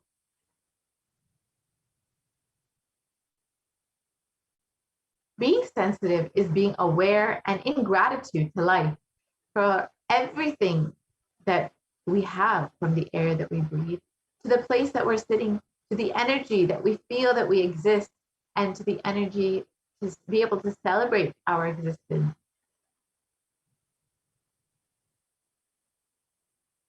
"43 energies constitute our human body. When all 43 are integrated to Dharma, one becomes enlightened. Dharma is the cosmic motherly completion and sensitivity from the level of the 5 Panchabhutas, and this is the core principle of the cosmos.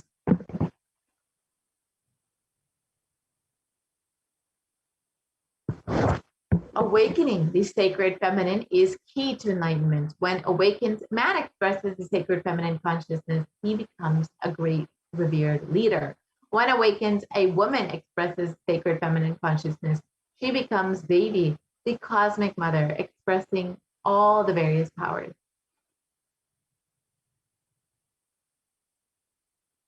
And the key to awaken the sacred feminine consciousness is conscious sovereignty, which the Supreme Concept of Hinduism has been continuously revealing about over the last several months and has blessed us into over the last several months.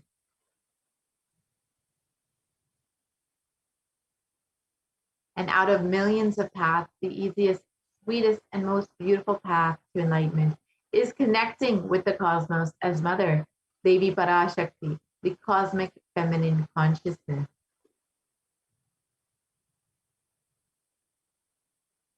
Devi is the one who expresses as Guru all the gods and all the manifestations in this universe.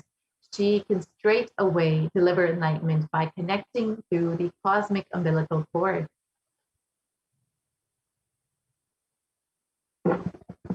Offerings are not to benefit the divine, but to close our gap with the divine cosmic consciousness. And when we achieve completion with the Divine Mother, her infinite powers with her sweet grace starts nourishing all our dimensions through the cosmic umbilical cord.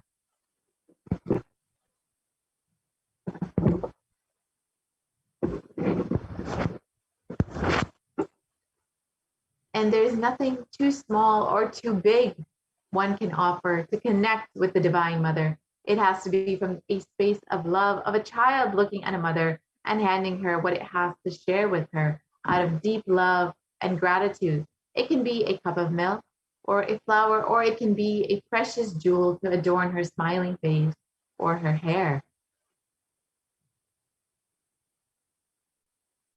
The Vedic rishis have clearly stated the techniques to connect with the sacred feminine consciousness, to awaken the same qualities in us. One can connect with Paramashiva through oneness, but with the Divine Cosmic Mother, Devi, it can only be done through worshipping her feet with true devotion. Mother worship is the most non-violent, most peace-centered, most healing, soothing, and sweetest path to enlightenment among all traditions on planet Earth. Worshipping Mother includes contemplating, meditating through sacred offerings of mantras and oblations at her feet. Mother worship, as we stated, is the sweetest path to enlightenment.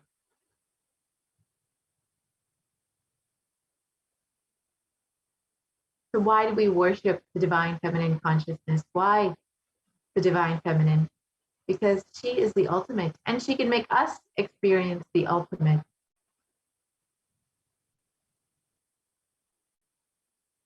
And here is the Shastra Pramana for Devi Parashakti. And it translates, I walk as the 11 Rudras, I walk as the Vasus, I walk as Vishnu and other Adityas and all the divine forms, the Vishvadevas, assuming the form of the inner self of all the gods. I hold aloft Mitra and Varuna, even as Indra and Agni I do, and the Ashwini twins too. And this is from the Rig Veda. And it continues on. The Ekadasha Rudras, Maharudra, Ashtavasus, Dvadasha Adityas, Vishvadevata, all of them are my retinue. I move around in my various forms with them as my retinue. I protect all of them, including Mitra, Varuna, Indra, Agni, and the Ashwini Devatas. In this verse, Devi declares herself as the inner self of all the gods, the divine energies. She is all-pervading and all-permeating. And we are the most blessed beings to have Devi Parashakti herself manifesting through our very own Guru, the supreme concept of Hinduism. And we can connect with Devi Parashakti much more deeply through these various offerings.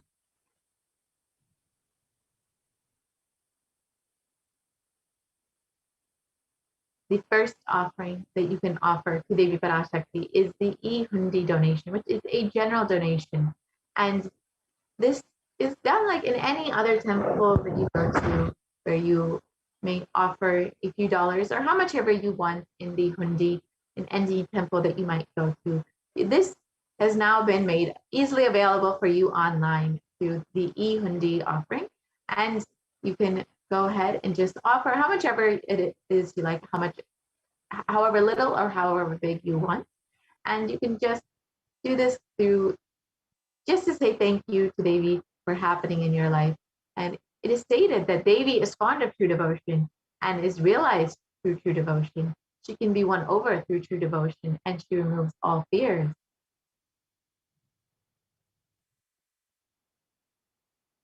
And if there is any fear in the minds of the devotees, Devi is sure to remove that fear. It is stated that Devi likes to be worshipped in autumn. And here it is not meant of the autumn, the season, but rather the autumn of our lives when our thoughts turn more and more inward. And the role of the divine becomes much more understood and evident. The need for Devi worship becomes much stronger in this time. And it is stated that Devi is the one who bestows happiness on all her devotees. So you can offer your gratitude and devotion to Devi Parashakti by offering your kanika, and your name shall be chanted during the puja to Devi Parashakti.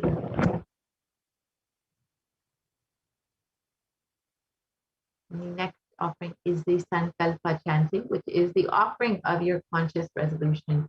And before you start any endeavor, or if you are looking to do anything new in your life, you can always start with setting a conscious resolution to ensure that you manifest exactly as you want. And when you offer this Sankalpa chanting, this conscious resolution to Devi Parashakti, she will bestow all of her energy and blessings to ensure that you manifest your conscious resolution.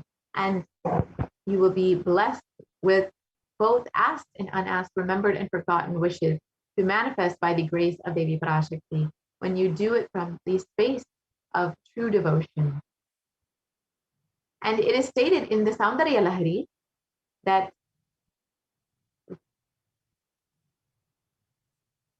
let the mantras I chant with the sacrifice in my soul become chanting of your name. Let all my movements become auspicious mantras. Let my travel become perambulation around you.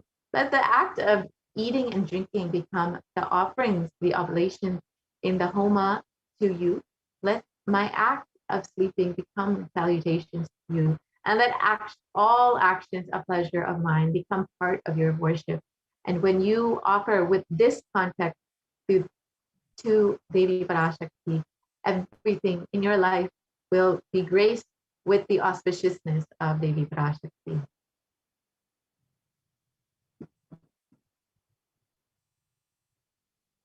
Next offering is the Devi Sahasranama Swarnakasa, which is the golden coin with the inscription of the various names of Devi Parashakti. And each of these names of Devi Parashakti are not just her name, but her various divine qualities, whether it's her overflowing compassion or her infinite knowledge, or her beauty and grace, whatever aspect that these names describe, you will be blessed with all of these Ananta Kalyana Gunas, the multiple divine feminine qualities, these various attributes of Devi Parashakti when you offer this Sahasranama Swarnakasu to Devi Parashakti.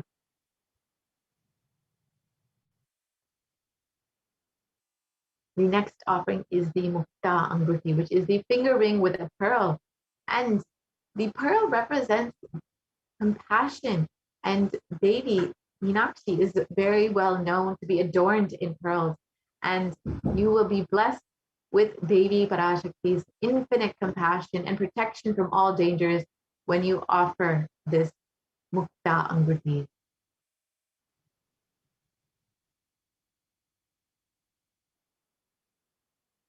The next offering is the Swarna Padma Pushpa, which is the golden lotus. And it is stated that Devi is the one who bestows accomplishments and intellect, who showers worldly prosperity. Devi is the one who powers the subtle mantra of the cosmos. I bow to you, O Devi Mahalakshmi. And in this verse, it is stated that Devi is the one who bestows accomplishments and intellect. So you will receive the blessings for attracting all of the best relationships for all of your personal and business dimensions in your life when you offer this Swarna Padma Pushpa to Devi Parashakti.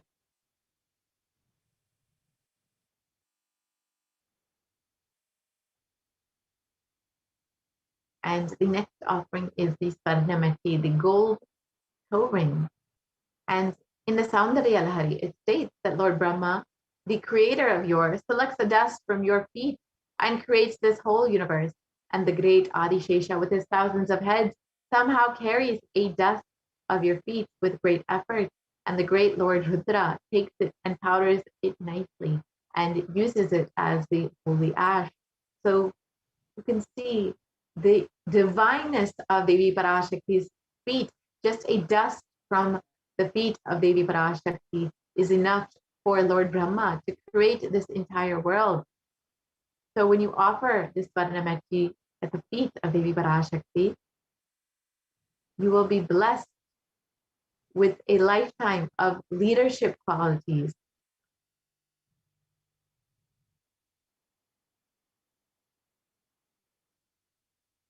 And you can offer this worship to the divine lotus feet of Devi Parashakti and achieve this lifetime of leadership qualities, which can be achieved even by worshiping a tiny grain of dust from her divine feet. The meti is a gold toe ring to be worshipped, to worship by adorning the divine feet of Devi Parashakti.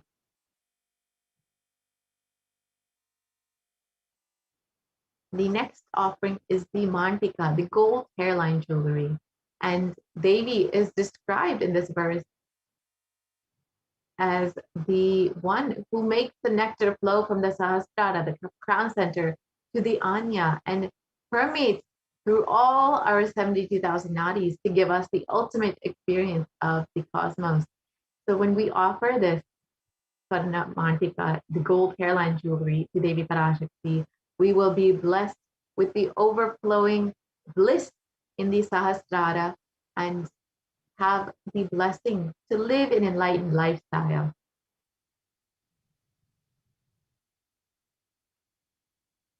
And the next offering is the Pratyaksha Puja, which is the most favorite offering of all the devotees and disciples of the Supreme Concept of Hinduism. And Adi Shankaracharya has stated the greatness of worshipping the divine lotus feet of the Guru. And he stated, my repute has traveled in all directions through my philanthropy and prowess.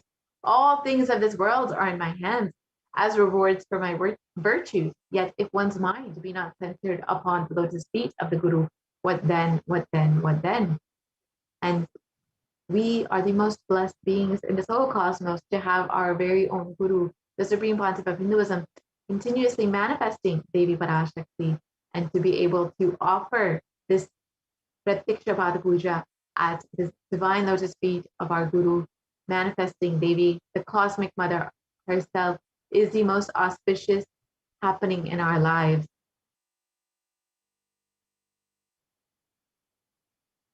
So you can offer this Pratyaksha Puja to the Supreme Concept of Hinduism, manifesting Devi Parashakti, and be blessed with the sweetest path to enlightenment.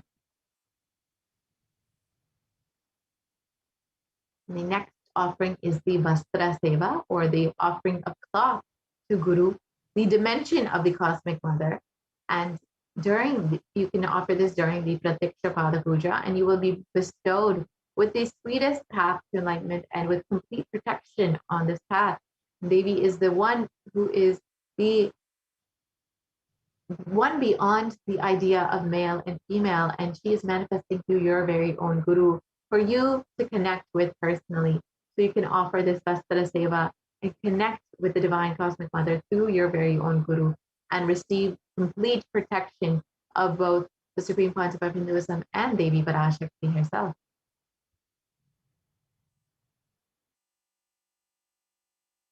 So here are the list of the various offerings. We have the E-Hundi offering, which is a general donation. The Sankalpa chanting, which is just $1, the offering of your conscious resolution. The Devi Sahasranama Swarnakasu, the golden coin, and this can be offered in various amounts: $75, $150, $151, $251. So you can offer it in any size. The Mukta Anguti, which is the finger ring with a pearl, and this can also be offered in any size for any amount. There is $251, the $501, and the $751 finger ring with a pearl.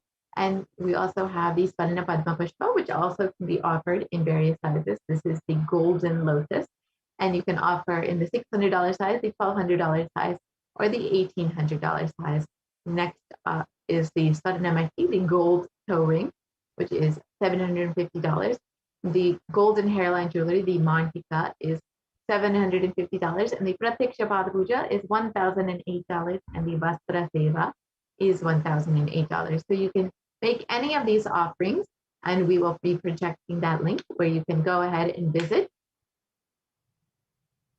to make your offering. And that is gateway.nithyanandeshwarahindutemple.org/NHTLA. And you can direct yourself to the Parashakti Bhavasamadhi Darshan donations page.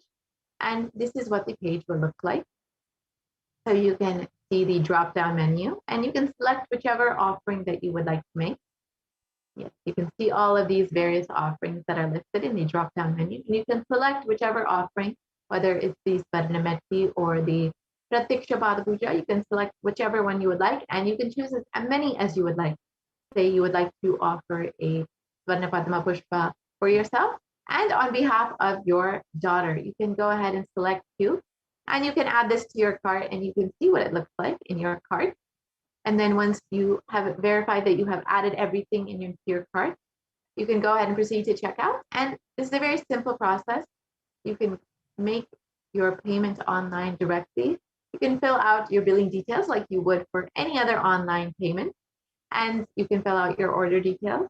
And once this is done, you can go ahead and place your order for your seva and offer your seva to Devi Parashakti, and ensure that you also fill out the Sankalpa 2021 form, which is tiny.cc/Sankalpa 2021, to ensure that your name is chanted during the offering to Devi Parashakti. Your name and the name of all your loved ones are chanted during the Sankalpa to Devi Parashakti. And you can also join as a member of Kailasa's HDH Nithyananda YouTube channel. You can become an e-Kailashian. It's a very simple process. You can go to the YouTube channel, Kailasa's HDH Nithyananda page, and you will see the option join. So you can go ahead and click that button. And if you do not see this button, you have already become a member of Kailasa's HDH Nithyananda page. And once you have clicked this join button, you will be directed to this page where you can choose whichever level of e-Kailashian you would like to be, whether it's bronze, silver, gold, platinum, or premium. Each one has its various benefits and various exclusive content that is associated with it. And once you have become a member, you will get the opportunity to ask your questions live to Devi Parashakti during the live Parashakti Akashic readings in the comments section. And Devi will directly see your questions and bless you with whatever you are looking for. And this is a very simple process to become a member of Kailasa's SPH Nithyananda page. Once you click the join button and you choose whichever level of e-Kailashian you would like to be, you can go ahead and make your payment directly through YouTube, either with credit card, debit card, or through PayPal.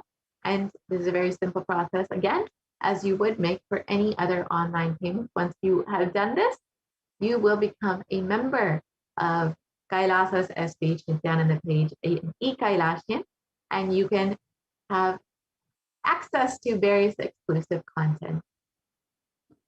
And again, here is the link for the offerings that you can make, the gateway.nithyanandeshwarahindutemple.org/NHTLA. And you can direct yourself to the Parashakti Bhavasamadhi Darshan donations page to make your offering. So we will just project this for a few moments if you would like to visit the website and make your offering. And after this, we will be concluding this portion of the program, and we will be entering into the next segment where we will understand what all is happening in the Adi Kailasa Sarvajya. As many of you have heard, the Supreme Pontiff of Hinduism has opened up all of the Sarvajya in India for the sake of multi-layer quarantine. Devi Parashakti and the Supreme Pontiff of Hinduism have been continuously warning us that the only priority for this year, the only benefit for this year, is to keep yourself alive. So the Supreme Pontiff of Hinduism, out of his infinite compassion, has opened up all Kailasas for the sake of multi-layer quarantine as Kailasa COVID care centers. So stay tuned for this next segment where we will be hearing from the administrators of Adi Kailasa about the various happenings of the Kailasa COVID care centers. And this includes free food, free accommodations, free internet services, and free activities, free classes for all of the residents of Adi Kailasa Sarvajya and all the Kailasas in India. And you can stay tuned to hear from the administrators about this, all of the various happenings. So we'll be right back after a very short break.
Nithyanandam.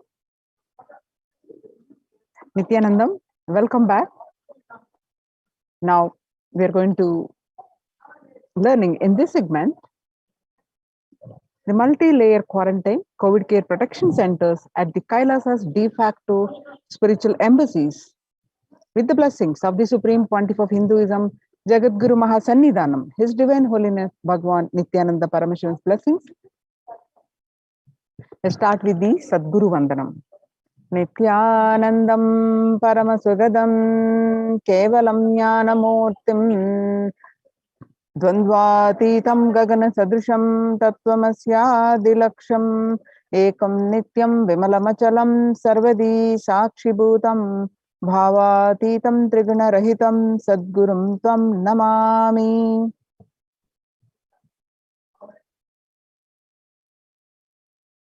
If you see due to the pandemic,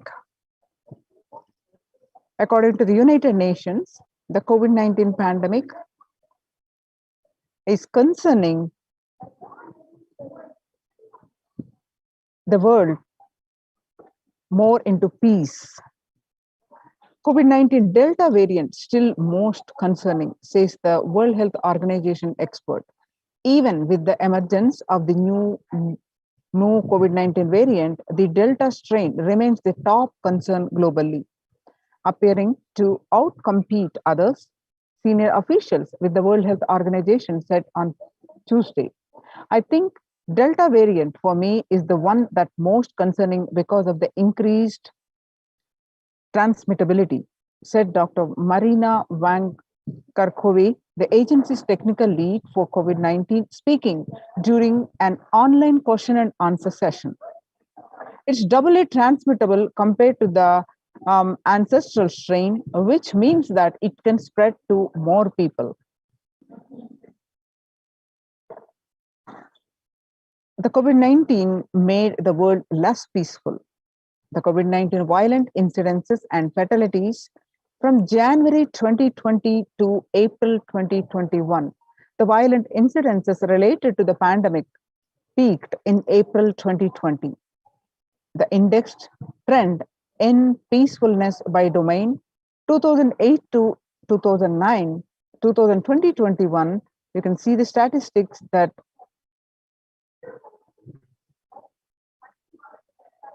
the peak in April, the violence and fatalities rate. The prevalence of depression and anxiety remains high among younger adults in France.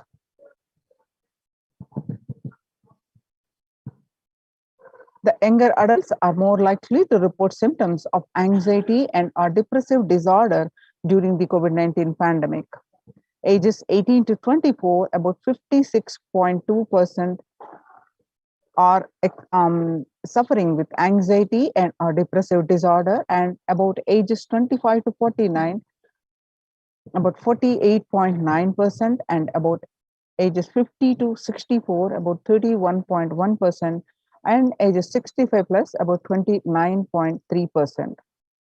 The average share of adults are reporting symptoms of anxiety disorder and or depressive disorder from January to June, what it was 6 months period in 2019 versus what it is in just in beginning of this year 2021 in January in 1 month, from 11% in 6 months period to in 1 month it rose to 41.1. Some of statistics which shows the younger adults are more likely reporting symptoms of anxiety and or depressive disorders. Nearly 8 in 10, which is 78%, say the coronavirus pandemic is a significant source of stress in their life. Nearly 7 in 10, which is 67%, say they have experienced increased stress over the course of the pandemic. More than 60,000 US healthcare workers have contracted COVID-19. About 300 have died. Of the health workers who treated patients during the China's COVID-19 outbreak, 50% showed signs of depression, and 45% showed signs of anxiety, according to the preliminary research. The self-reported mental health among pregnant women, new mothers, before COVID-19 pandemic, what it was, the depression rate 15%, and now during this pandemic, it rose up to 40.7%. And what it was, anxiety amongst the pregnant women and new mothers was 29% before the COVID-19 pandemic. Now, during this pandemic, the anxiety and in the new pregnant women and new mothers, it rose up to 72%. Living under stay-at-home orders, 8 in 10 students are struggling with focus on school or work and avoiding distractions. Students are interacting more with parents during the COVID-19 physical distancing, and parents can support students. It's simply spending time with them, ranked much higher than talking about the COVID-19 news. Resources needed are for college students, mental wellness, virtual face-to-face time, and the high school students, digital social gatherings. 55% of all students do not know where to go for help for their mental health. The understanding the pandemic's impact on working women. Nearly 82% of women surveyed said their lives have been negatively disrupted by the pandemic. Nearly 70% of women who have experienced these disruptions are concerned their career growth may be limited as a result. Nearly 70% of the women who said they are experienced adverse changes to their daily routines during the pandemic believe these shifts have prevented or will prevent them from progressing.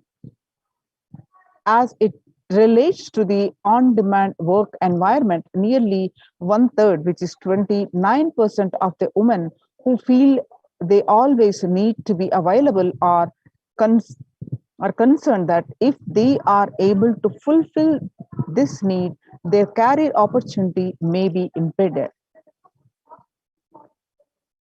The global economic outlook during the COVID-19 pandemic, a changed world. The pandemic is expected to plunge most countries into recession in 2020, with per capita income contracting in the largest fraction of countries globally since 1870.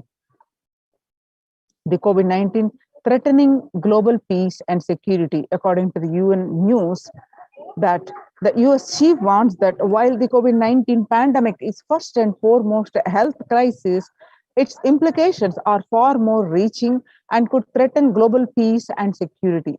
The UN Secretary General told members of the Security Council in a closed video conference held on Thursday that, but the pandemic also poses a significant threat to the maintenance of international peace and security, potentially leading to an increase in social unrest and violence that would greatly undermine our ability to fight the disease. He wanted later stating that the Council's engagement will be critical to mitigate these implications. COVID-19 profoundly affecting peace across the globe, says the Secretary General in address to Security Council. The COVID-19 pandemic is profoundly affecting peace and security across the globe. Secretary General Antonio Guterres told the Security Council on 2nd July 2021 the video conference debates pressing the chamber to use its collective influence to protect the millions of people affected by the conflict and already facing acute vulnerabilities. Addressing the 15-member organ on the impact of COVID-19 on international peace and security, Mr. Guterres said the health pandemic is fast becoming a protection crisis. Collective security and our shared well-being are under assault on many fronts, he emphasized, led by a relentless disease and abetted by global fragilities. Our challenge is to save lives today while buttressing the pillars of security for tomorrow. Time to get serious about climate change on a warming planet. No one is safe. You have been telling us for over 3 decades of the dangers of allowing the planet to warm. The world listened, but it did not hear. The world listened, but it did not act strongly enough. As a result, climate change is a problem that is here now, and nobody is safe, and it is getting worse faster. COVID-19 is a threat for peace building in conflict affected nations.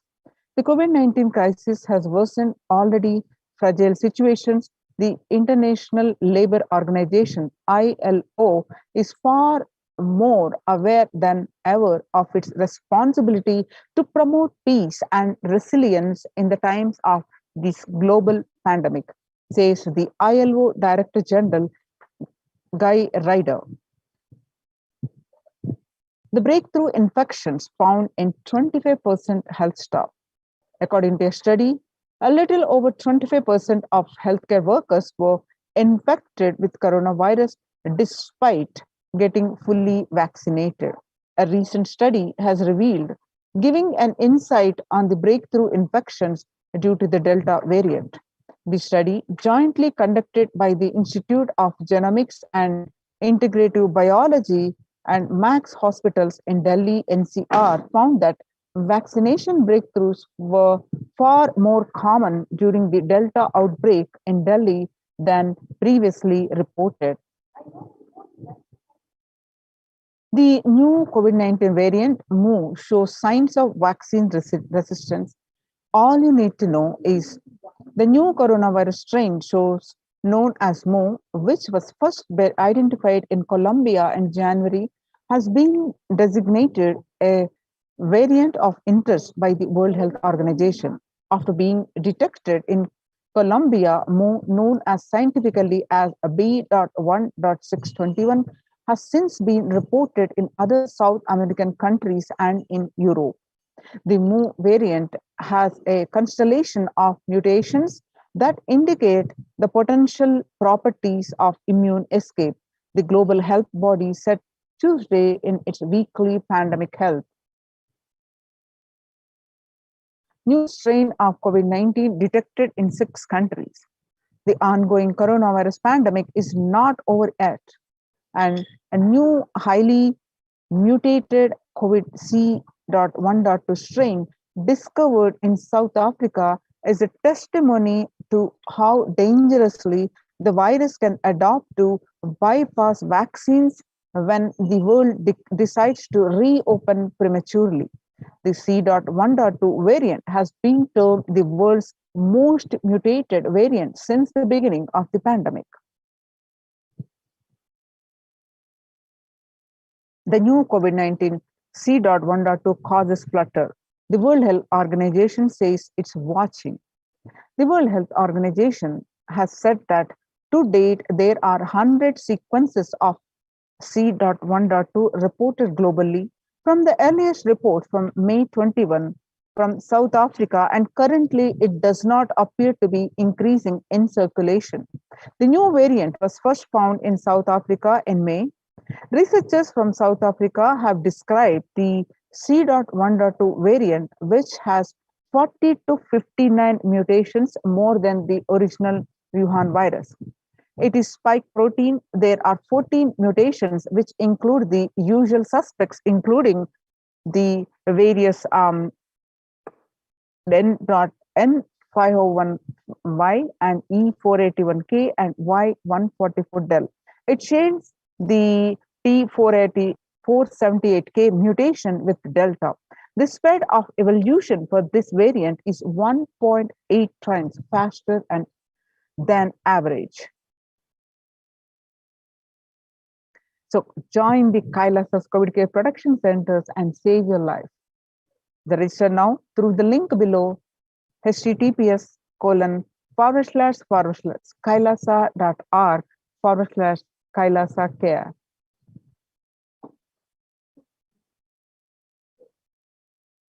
Making peace with nature is possible. If we start now, making peace with nature is possible if we start now. Even amid the pandemic, 2021 can go down as the year we made peace with nature and set the planet to healing. Our environmental, social, and economic challenges are interlinked. They must be tackled together. For example, we cannot achieve the sustainable development goals, including ending poverty, by 2030 if climate change and ecosystem collapse are undermining food and water supplies in the world's poorest countries. We have no choice but to transform our economies and societies by valuing nature and putting its health at the heart of all our decisions.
The World Health Organization Health and Peace Initiative, the health and peace are interrelated. In the words of the Director General of World Health Organization, Dr. Tedros, there cannot be health without peace, and there cannot be a peace without health. If individuals and groups enjoy equitable access to health services fulfilling their rights to physical and mental health, and health actors design neutral health interventions that promote trust and dialogue, and communities are empowered to cope with violent conflict, then health coverage is more universal. Grievances can be heard and addressed to generate trust around health emergency. Concerns affected communities are more likely to make meaningful contributions to peace and reconciliation, and to resist incitement to violence.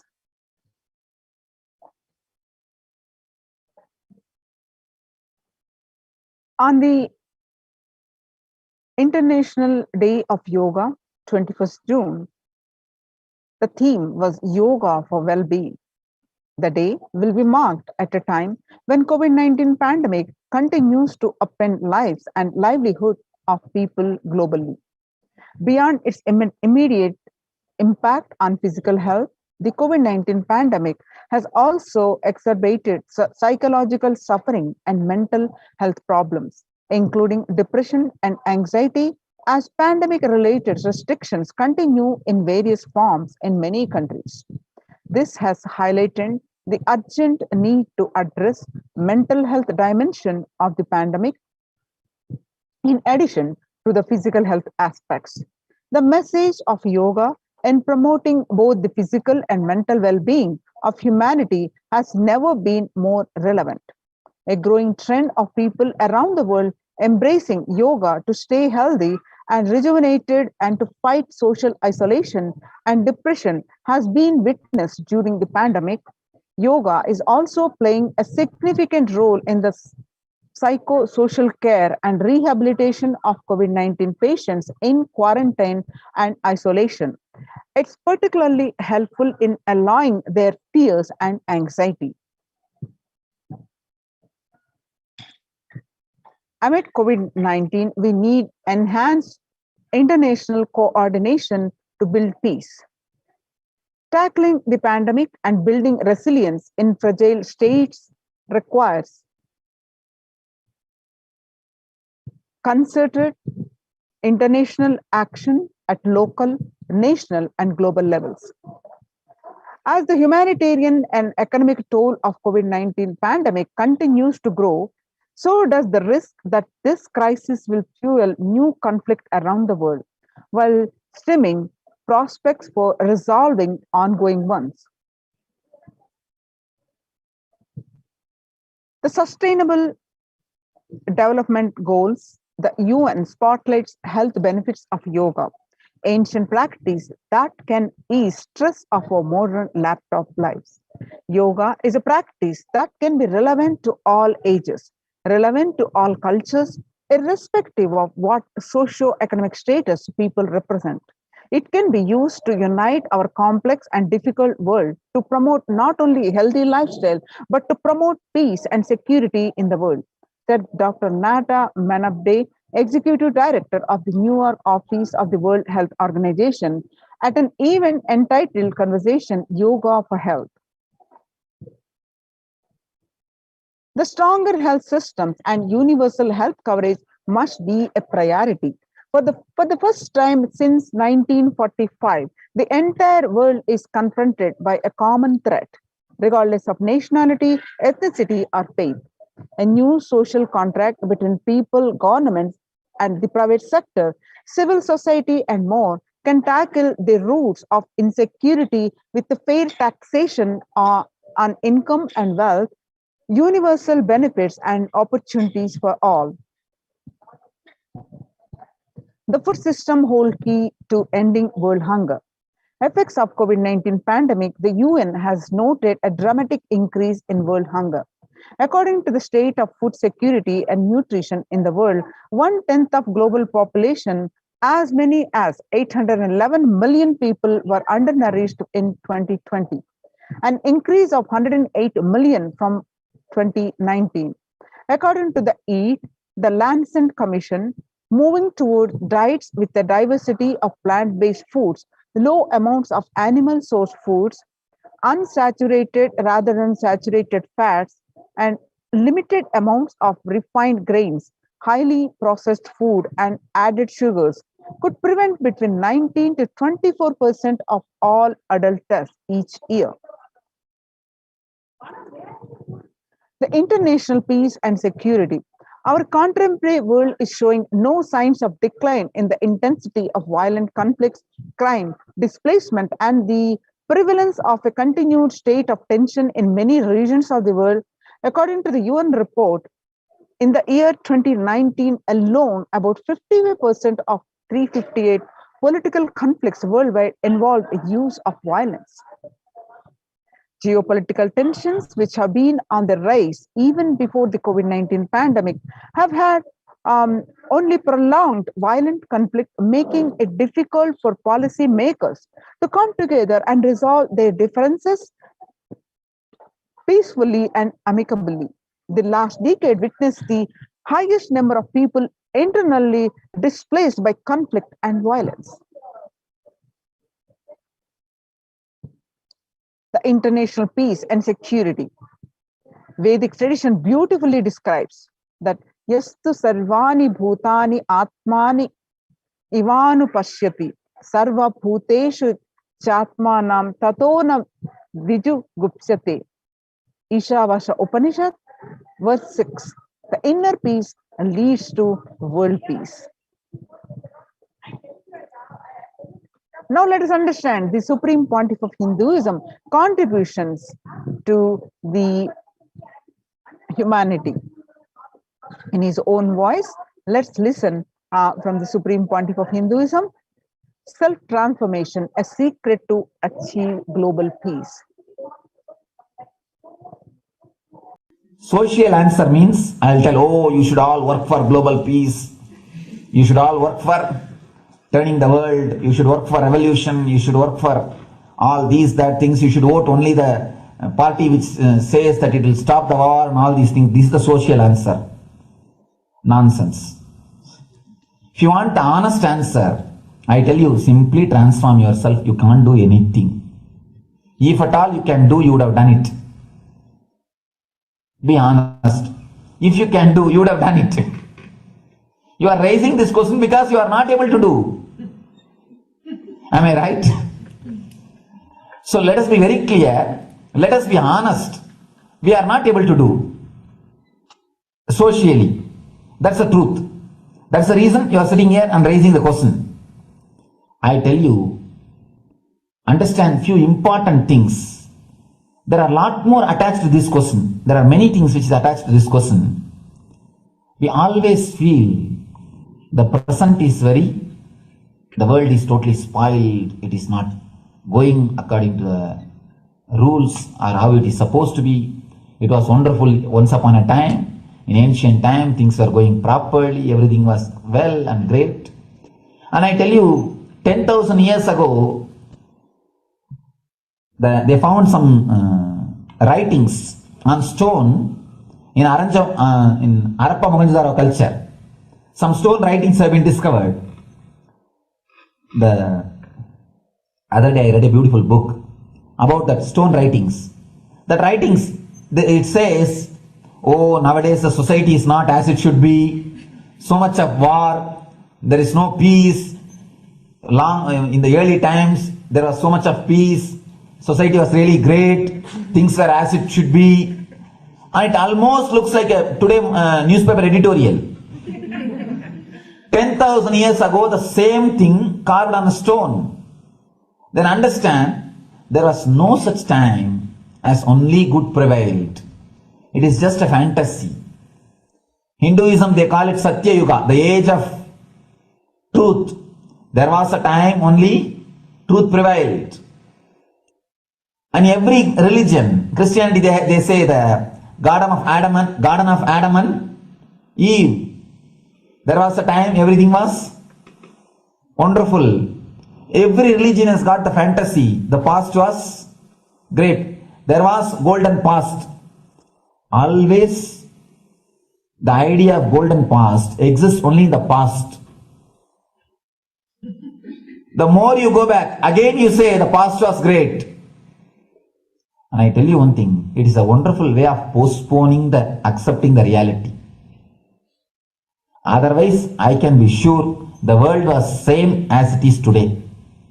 Whether it is 5,000 years ago or 10,000 years ago. Maybe one thing, there was no CNN channel that time. So the news did not reach you so quickly. That's all. The news did not reach you so quickly. That may be the only difference. But otherwise, I can be sure the good and the bad was equal. Good and the bad was equal. The same amount of wars were there. All the other things were there. You read the Puranas, the mythological stories of India, you see enough of things. Enough of dirty things. I think sometimes I find a little more. And if you read completely the Puranas or the Hindu scriptures, there are a lot of things much worse than modern day. The criminal activities or bad things or negative things, whatever you say, all this stuff. And never think only present day is corrupted or violent. In the ancient days also, all these things were there. Only one thing was not there, the CNN news or the internet. So the news did not reach you. But otherwise I can tell you, enough the good and bad was there. It always will exist. It will exist. All you can do is, if you awaken yourself, If you reach the enlightenment state, you can go beyond it. And I tell you, enlightenment is the only service you can do to the society. Just become enlightened so that you will reduce the negativity. Now, as of now, you are also the part of negative group. Naturally, we will be a negative group. As long as we are unenlightened, we will be the part of collective negative consciousness. So if you become enlightened, at least you will reduce your weight. That's the only thing we can do. Nothing else can be done. So all I request you to do is just become enlightened. Realize that you are a lion. That's the only way to help yourself and the society. Otherwise, all revolutions, you see, all revolution again end up as one more tradition. In last 2000 years, 3000 wars have happened in the humanity. In 2000 years, 3000 wars. Human beings have not done anything except doing wars, except fighting. Everybody claims he wants to do revolution. He wants to spread peace. You see, every country claims their army is a defensive army. Then who is offending? Tell me. Every country says defensive army. Then who is offending? These are all just, games. The idea of peace is a pure game. Everybody wants to spread the peace according to them, not according to the other person. They want peace according to them. The other day I was in one interreligious gathering. One guy is preaching, let all of you convert to my religion so that we will not have fight. He wants peace the way in which he wanted, not the way in which.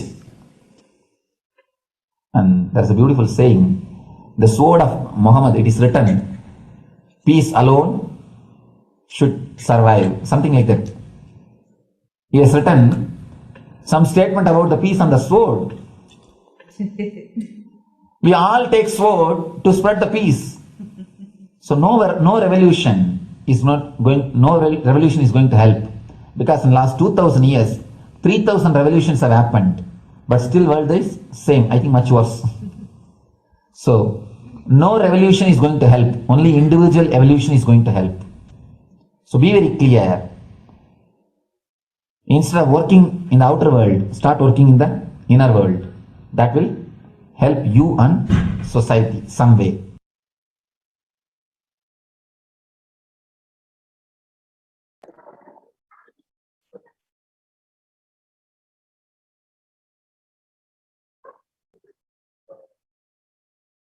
Social answer means I'll tell, oh.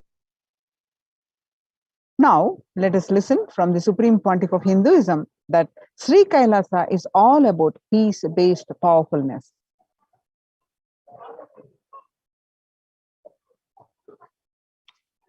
Listen carefully. The space of Shanti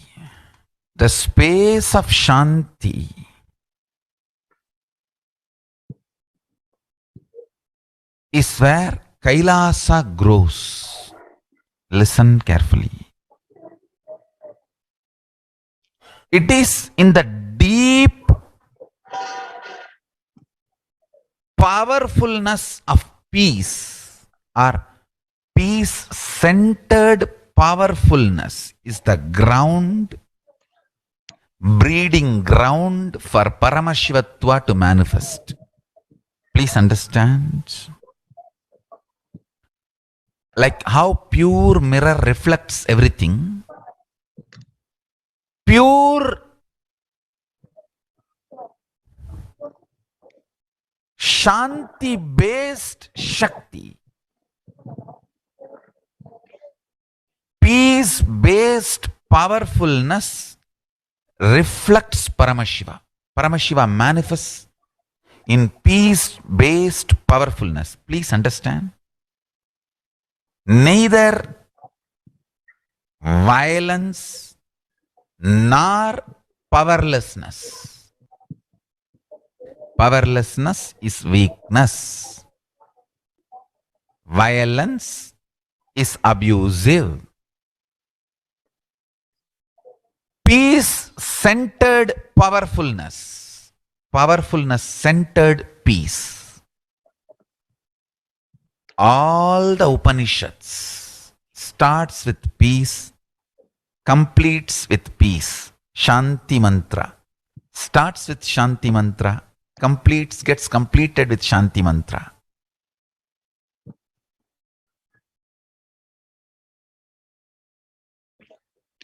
Peace-based powerfulness is a fundamental requirement for Paramashivatva to manifest. That is why people who don't want us to manifest Paramashivatva or power manifestation do not want to allow the peace in our life or do not want peace in our campus. Understand? But only if you are peaceful, which cannot be shaken even by the demons and devils and rakshasas, we can be in eternal peace. So, remember this very clearly.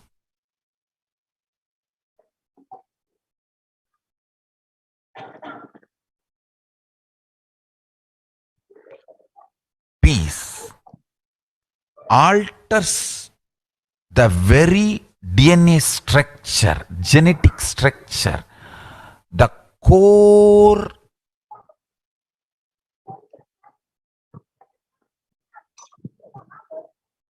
Anu Mahat structure. Understand? Anoraniyan Mahato Mahiyan. The consciousness in you is atom inside the atom, Mahat, more than Mahat. That Anoraniyan Mahato Mahiyan. That consciousness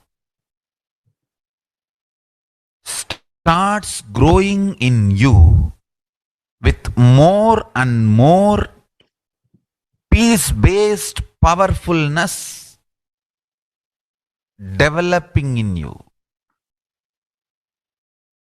Nothing can be compared to unclutching.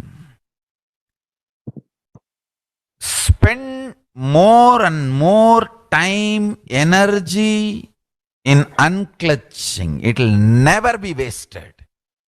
Time spent on unclutching is the most productive time for you in your life, because unclutching completely makes you altogether a different material. Understand?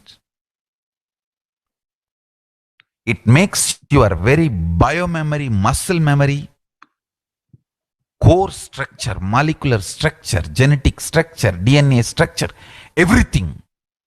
All the 8 energy flow circuits, 7 energy flows, 1 the pure conscious explosion. So totally 8 energy flow circuits exist in you. All the 8 explodes when you unclutch. Understand? Unclutching is the space of Sri Kailasa.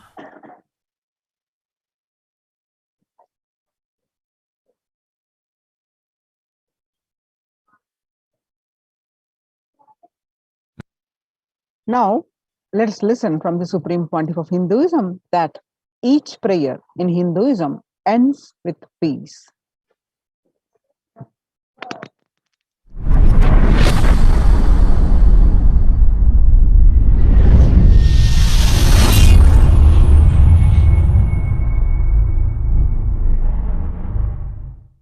Every chanting, every prayer in Hinduism ends with Shanti, Shanti, Shanti 3 times.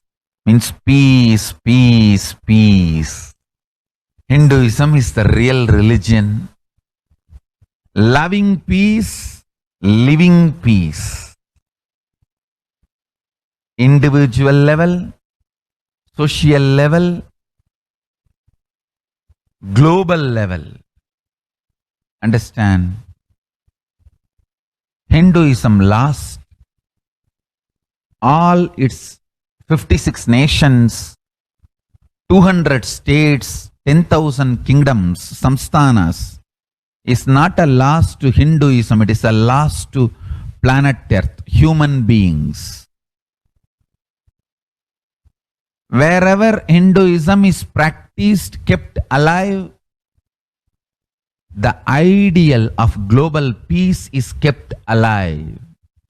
Just do this one simple statistics. You yourself study. Google and study. Take the top 10 religions and list how many people they converted in last 200 years, how many people they killed. List for each religion. I can be 200% sure you yourself will realize Hinduism is the most peace-loving and peace-living religion, neither conversion nor terrorism. Neither conversion nor terrorism. Being the supreme pontiff of the most peace-loving, peace-living religion, I give you all my blessings on this International Peace Day. Understand, it is we Hindus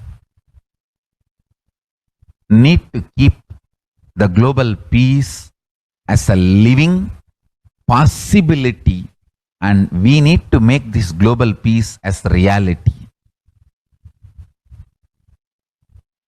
Just talking about global peace will not work. Working for global peace only is the responsibility of the real living Hindu. Anyone who wants to claim themselves as a Hindu or practicing Hindu should work for global peace. Global peace is our responsibility.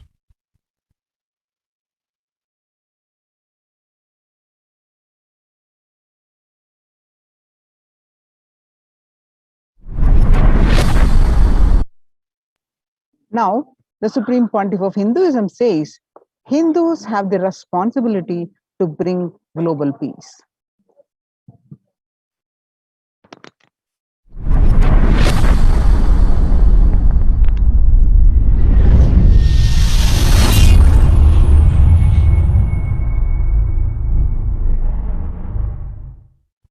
Hindus have the responsibility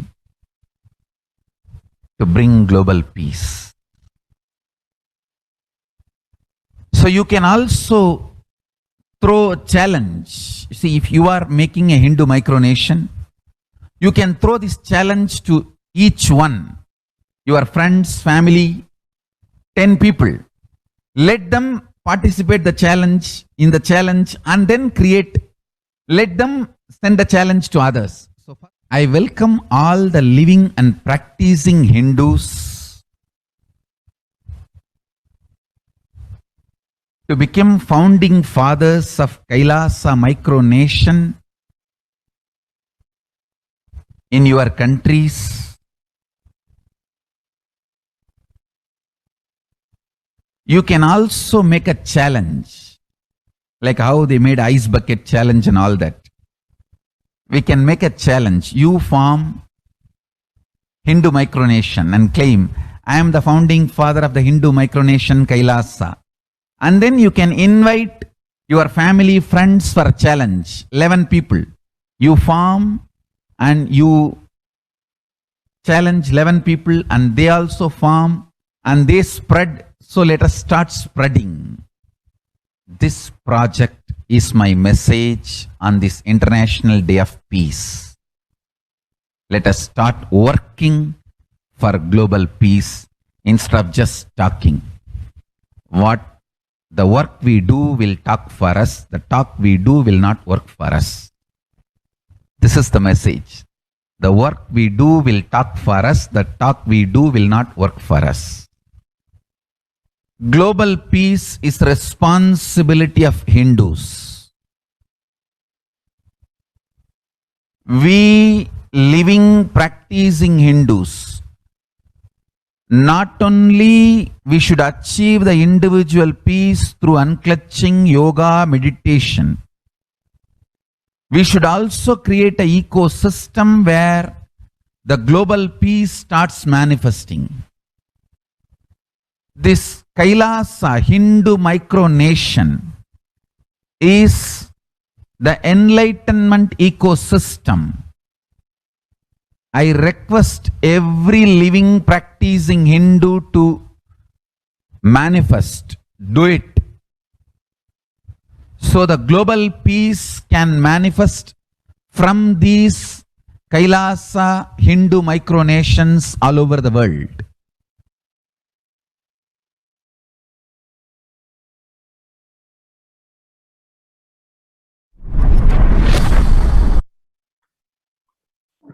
Kailasa's mission of global peace and superconsciousness breakthrough.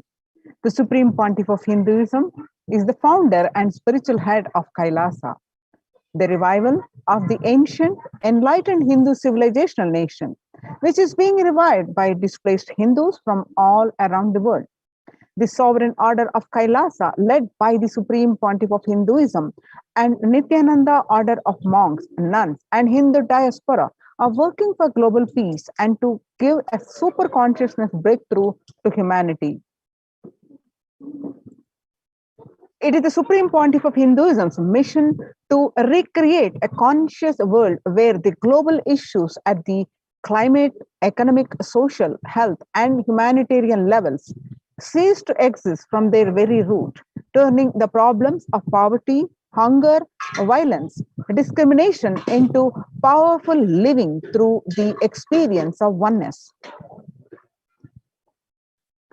The Supreme Pontiff of Hinduism has been working from the very grassroots level to usher an era of peace at all levels, individual, societal, national, and global. His deep insights into the workings of the human mind, body, emotions have enabled him to powerfully and directly address various social and emotional problems facing humanity today. If the life solutions based on the ancient Hindu tradition, the meditation and yoga techniques from the scriptures, the cognitions rooted in the highest truth, the lifestyle based on living and radiating the higher values of life, the powerful way of living and realizing one's ultimate potential form the foundation of the Supreme Pontiff of Hinduism's teachings, which by their inherent nature provide the foundation for peace on planet Earth.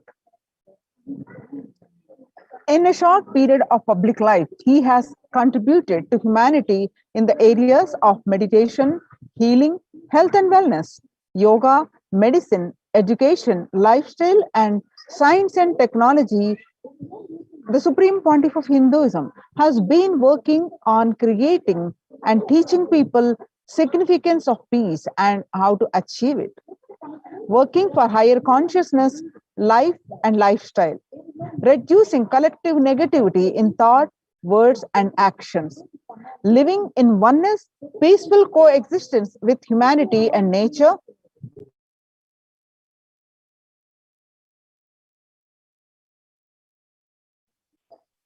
living in oneness, peaceful coexistence with humanity and nature, manifesting superhuman powers for a better quality of life.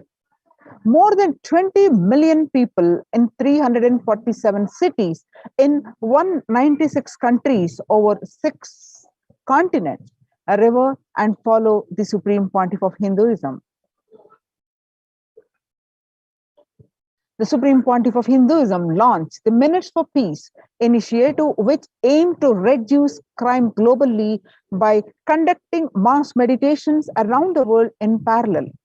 In 2014, just after 2 years of launching the program, it crossed over 1 billion minutes of meditation.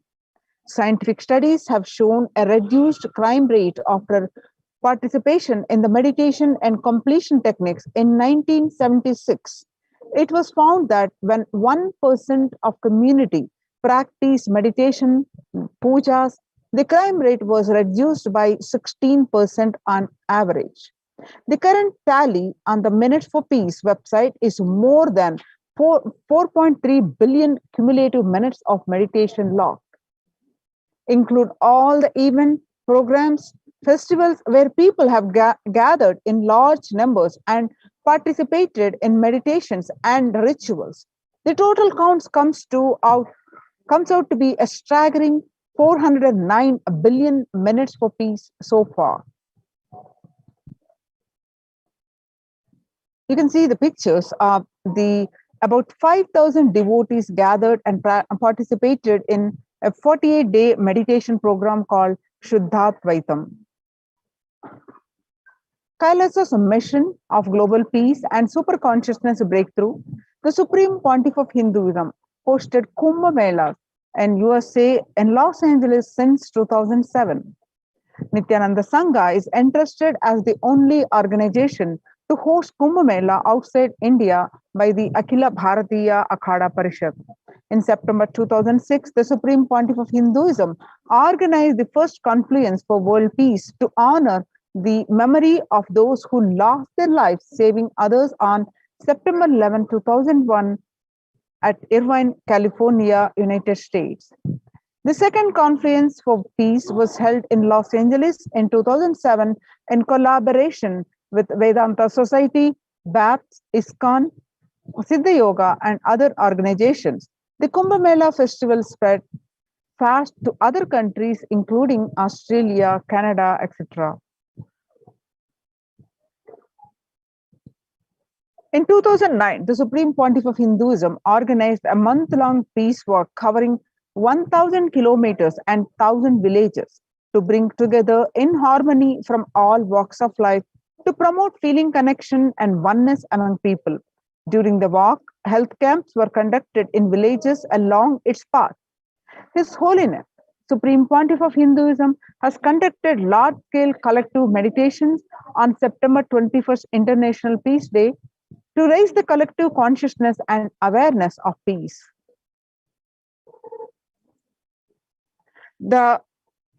As part of the Kailasa's mission of global peace and super consciousness breakthrough, the Supreme Pontiff of Hinduism initiated thousands of sannyasis.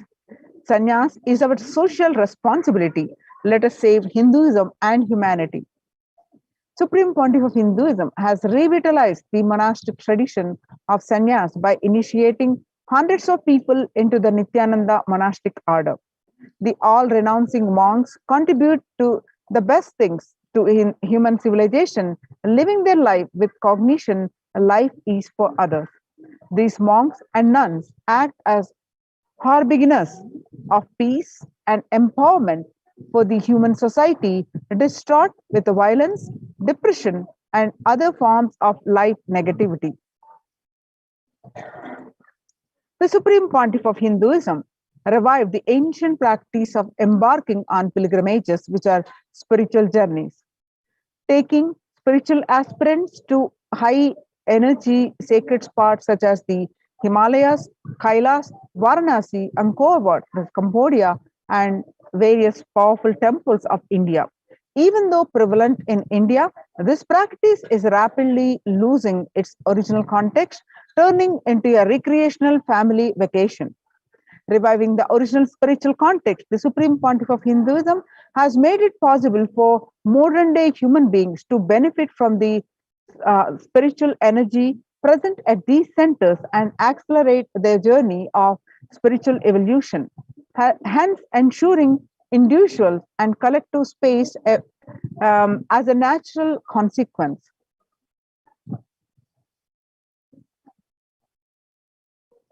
Now, let us see the revelations to the world by the Devi Parashakti. On 12th May 2021, Devi Parashakti revealed that I came as Nija Avatar. I am blessing you. Listen. People, listen. To do good to all of you, I have taken the form of Nithyananda and came down as Nija Avatar. People of India, listen carefully. Listen. Time after time, Bharatam is Jnana Bhumi. Where enlightened beings comes, we cannot make Jnana Bhumi as in Patel. Enlightened beings have to come. They have to live and it has to flower. Few hypocrites, because they are stuck in delusion, we cannot sacrifice the world. Cosmos cannot be destroyed. The ship I did to save Cosmos from being destroyed, that is called Adi Kailasa. The ship I did to protect beings from Pralaya is Adi Kailasa. Because of conspiracy of Drohis and enemies' rule, the captain has to leave the ship. Before 12 years, knowing the great deluge that is going to happen, all Aushadas by this Guru Purnima, that Jnana Rasavadam, Navapashana is going to flower, allow people to come and take dip in Navapashana flower. People, whoever comes and dip in Vaidya they will not have death, they will not have corona. Crores and crores of people will come in line every day, they will come and dip in Ananda Lingam. On 13th May 2021, Devi revealed that, listen well to my words. For India, I made ship as protection. The Nithyananda Navapashana Lingam in Vaidya Sarovar. Go to Adi Kailasa, O Indians, listen. All those regretting losing Nithyananda Nija Avatara without confusion and without talking just as a lip service, go to Adi Kailasa. Crores of people will come there looking for help, Navapashana, water, peace, and medicine, to get health and protection and enlightenment, to protect India from the great destruction. I, Parashakti, made this huge ship. Even if captain is not there, ship is there. On 14th May 2021, Devi revealed that whoever comes to Adi Kailasa and does the good work of saving people from deadly corona, I myself will do all of their life's work. This is a commitment Paramashakti is giving you all. Parameshwari, I will do what I say. On 19th May 2021, Devi revealed that the doors of Adi Kailasa will be open for all those who come with trust. It will protect. It will protect body and will give conscious health. It will also give highest powers, dharma, artha, kama, and moksha, jnana, powers, and the God beyond kama. Adi Kailasa life will give all the goodness. On 31st May 2021, Devi revealed that the hell of Krimi Bhojanam, mentioned by Vyasa in Garuda Puranam, has opened and is directly falling on India as thunder. Running to Adi Kailasa and preventing it is the only way. I have opened Adi Kailasa for those who want to save their life. All of you run to Adi Kailasa. On 11th June 2021, Devi revealed that drop the foolish mind with business motive of bargaining and attain surrender and go to Adi Kailasa, be in Adi Kailasa, I will do good to you. On 18th June 2021, Devi revealed that for saving your life, go to Adi Kailasa, the best life is there. Before Corona takes your life away, go to Adi Kailasa and save your life.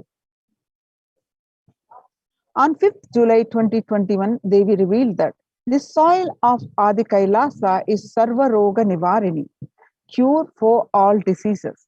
For all the diseases in the world, Paramashakti, myself, taking the form of Nithyananda as Nija Avatara, walking there barefoot for many years, manifesting all powers, the very soil was converted into great medicine that solves all karmas.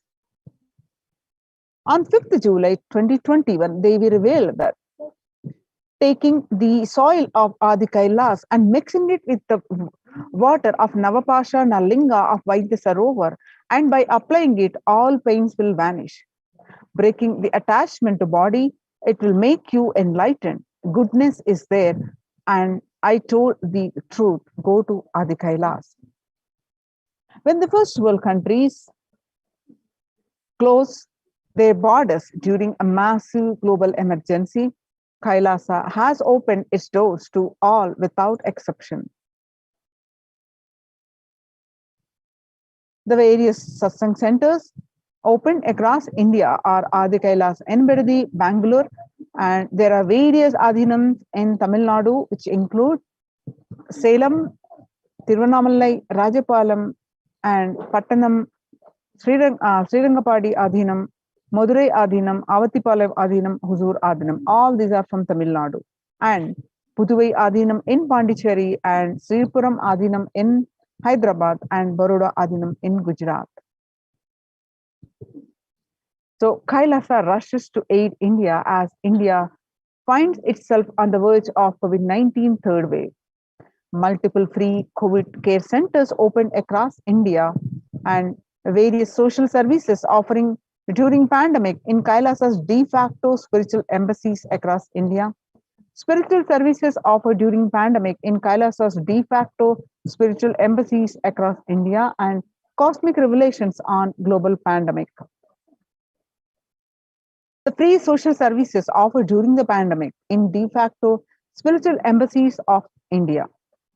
Medical care, allopathy, Ayurvedic, and Siddha medicine, infrastructure to accommodate thousands, and accommodation for multi-layer quarantine, emergency ambulances and ICU on wheels, personal protective medical equipment, and food security management through food banks or organic farming. So join the Kailasa's COVID care protection centers and save your life. Register now through the link below, https://kailasa.org/Kailasa care.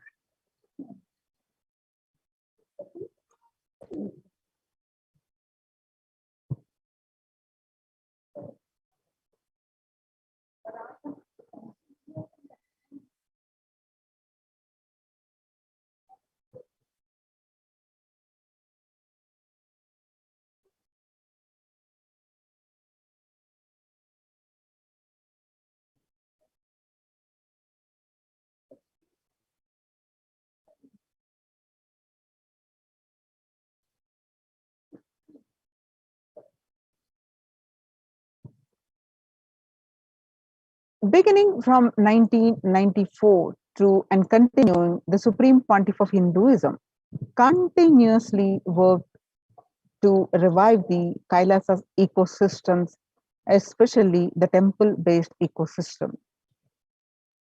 The temple-based ecosystems serving the one and all to protect not only from this pandemic and to add peace, joy, and individual transformation and give a super consciousness breakthrough. Let us listen from the Supreme Pontiff of Hinduism. Bhagavan Nithyananda Paramashivam explains about the science of temple.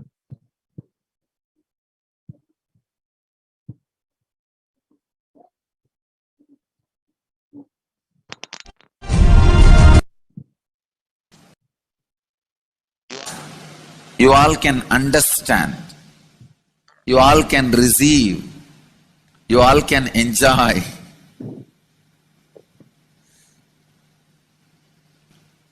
So it is taking little time. I'll answer some of your questions today related to this temple culture.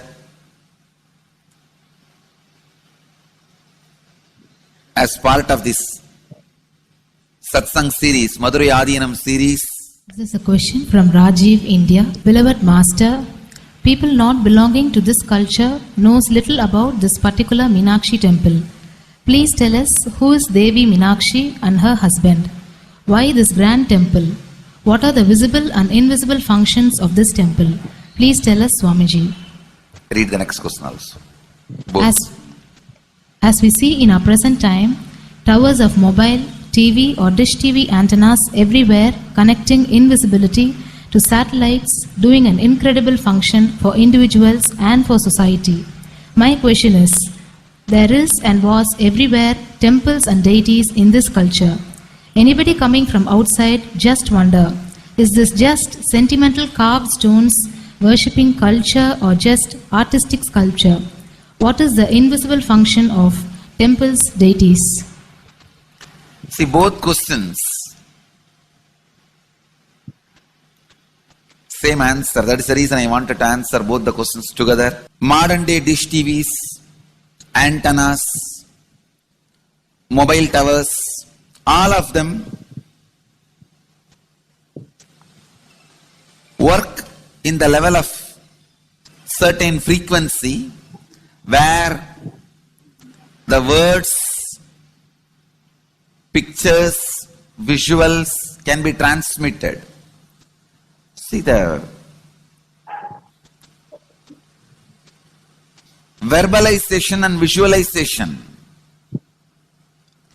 names and forms can be transmitted from one place to another place through these mobile towers, dish TV antennas.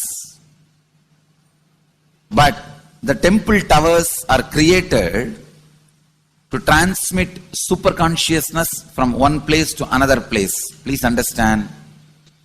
In Meenakshi's time, there was television, conscious television. It used to be in stone slab. And if you just sit in front of that stone TV, meditate, connect with Meenakshi, she will appear live and answer whatever you want. So each of the stone slabs only slowly later on became deities. You can see in our temples this happening. The TVs in which I am appearing and speaking are slowly becoming deities. They are receiving worship. Flowers are offered to it. Aarti is done to it. Incense is given to it. Now, all our temples are planning to have a separate throne for this TV. In Los Angeles, already I am on the throne. The TV is in the throne. The TV, in which people are seeing me, have already become deity. Same way, please understand, the stones through which people were able to connect with the super consciousness have become deities. Same way, all our temples, deities, everything is a connecting mechanism with super consciousness. The mechanism which connects with the super consciousness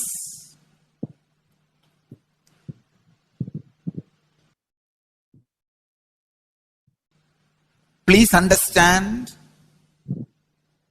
the deities and temples are not just sentimental carved stones,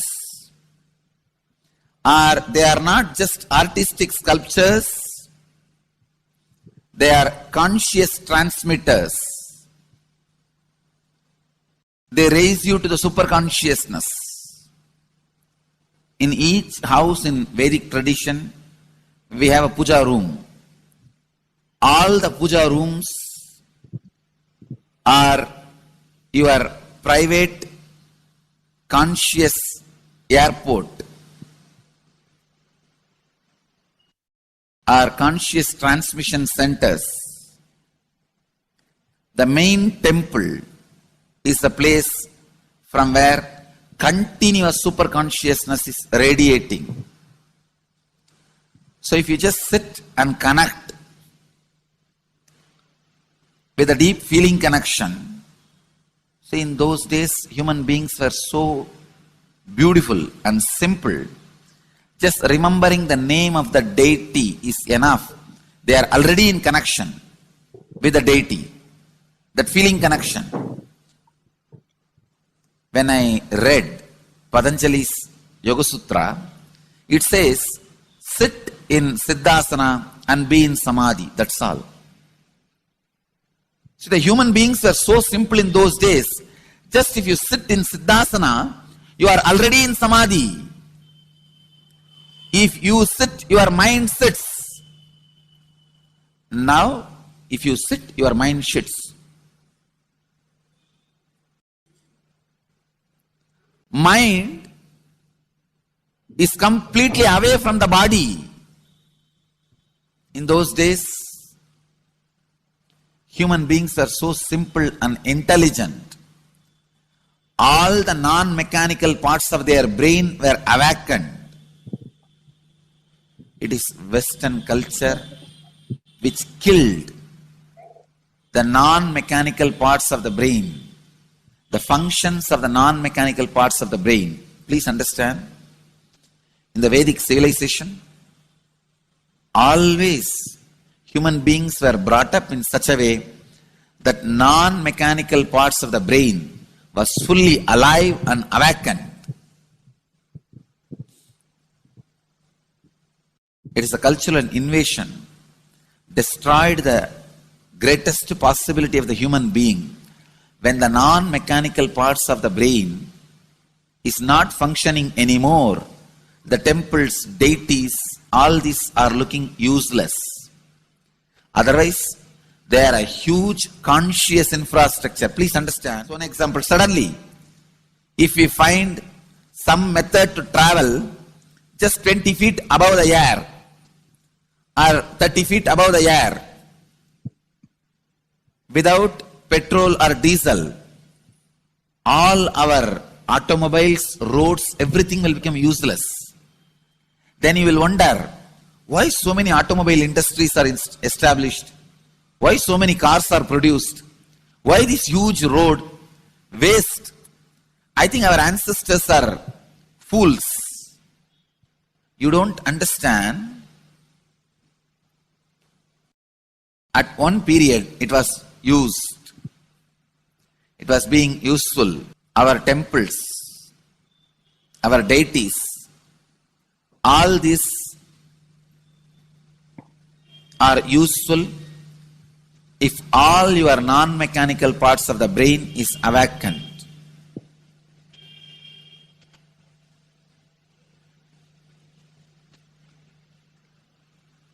Unclutching is the process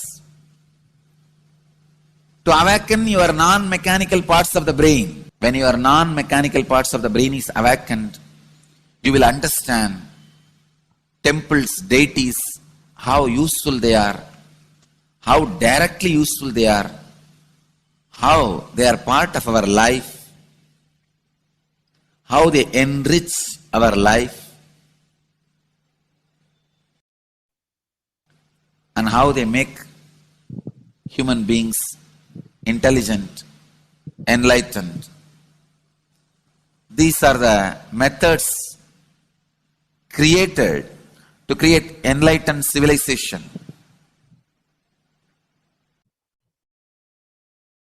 These grand temples are not built as an just monument.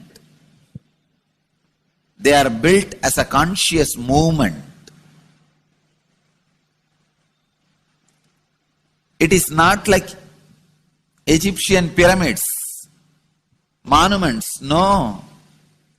It is conscious movement to raise human beings to the highest consciousness, to make human beings experience the highest purpose.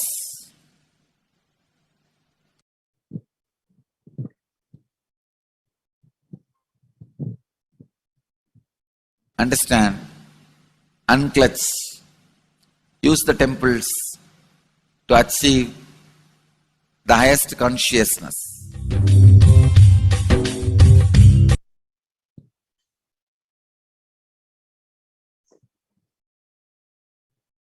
So join the Kailasa's COVID Care Protection Centers and save your life. The link is given below. https://kailasa.org/Kailasa care. With this, we will be moving on to the next part of this program after a very short break, and we are going to have the live Darshan at 10 p.m. IST, live Sundareshwara Bhavasamadhi Darshan at 10 p.m. IST. So let's stay tuned for the Darshan and let's get prepared. So we will be moving on to the next part of this program after a very short break.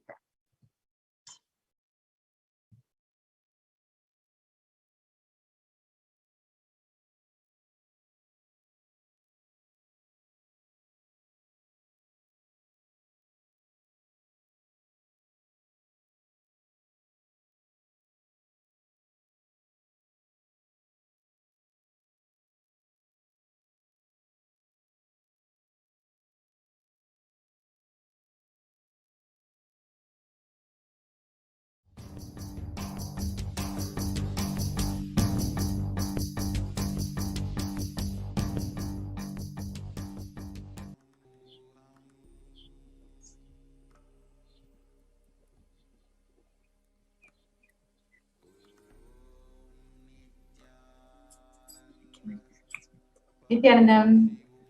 Nithyanandam. Sorry for the technical glitch. Nithyanandam, welcome to Nithyananda TV.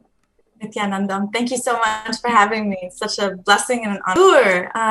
I'm from the Midwest Sangha. I've been with Swamiji for about 4.5 years. I am, and it is all because of Swamiji. I've been blessed so abundantly by Swamiji that even words cannot describe.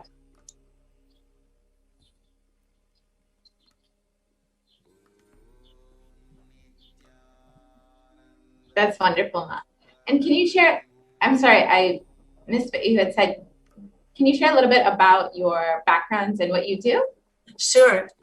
So I work with lots of different people. I work with plant medicine. I consult with people about different ways of improving their health and wealth abundance and how to improve their life by taking a spiritual approach. I call myself a spiritual entrepreneur because I really enjoy dabbling in many different things as long as it's to benefit humanity. This is my mission, my goal, and it is all because of Swamiji. Every single bit of it, every step. That's beautiful. Yes, Mom. So how did you get connected to Swamiji, Ma? Wow, that's like a love story. That's a beautiful love story. Swamiji just enriched my life so beautifully. I saw him on a YouTube video in November of 2016, and from there it was just incredible. I just had to meet him. I just had to be in Vidadi, and I made it happen the following year. And I was able to spend, a 21-day inner awakening with him and 2 other beautiful, incredibly beautiful people. And so many of them I still have the beautiful connections with, and we speak often, very often. Such a beautiful, beautiful space. He uprooted me, uplifted me out of my life.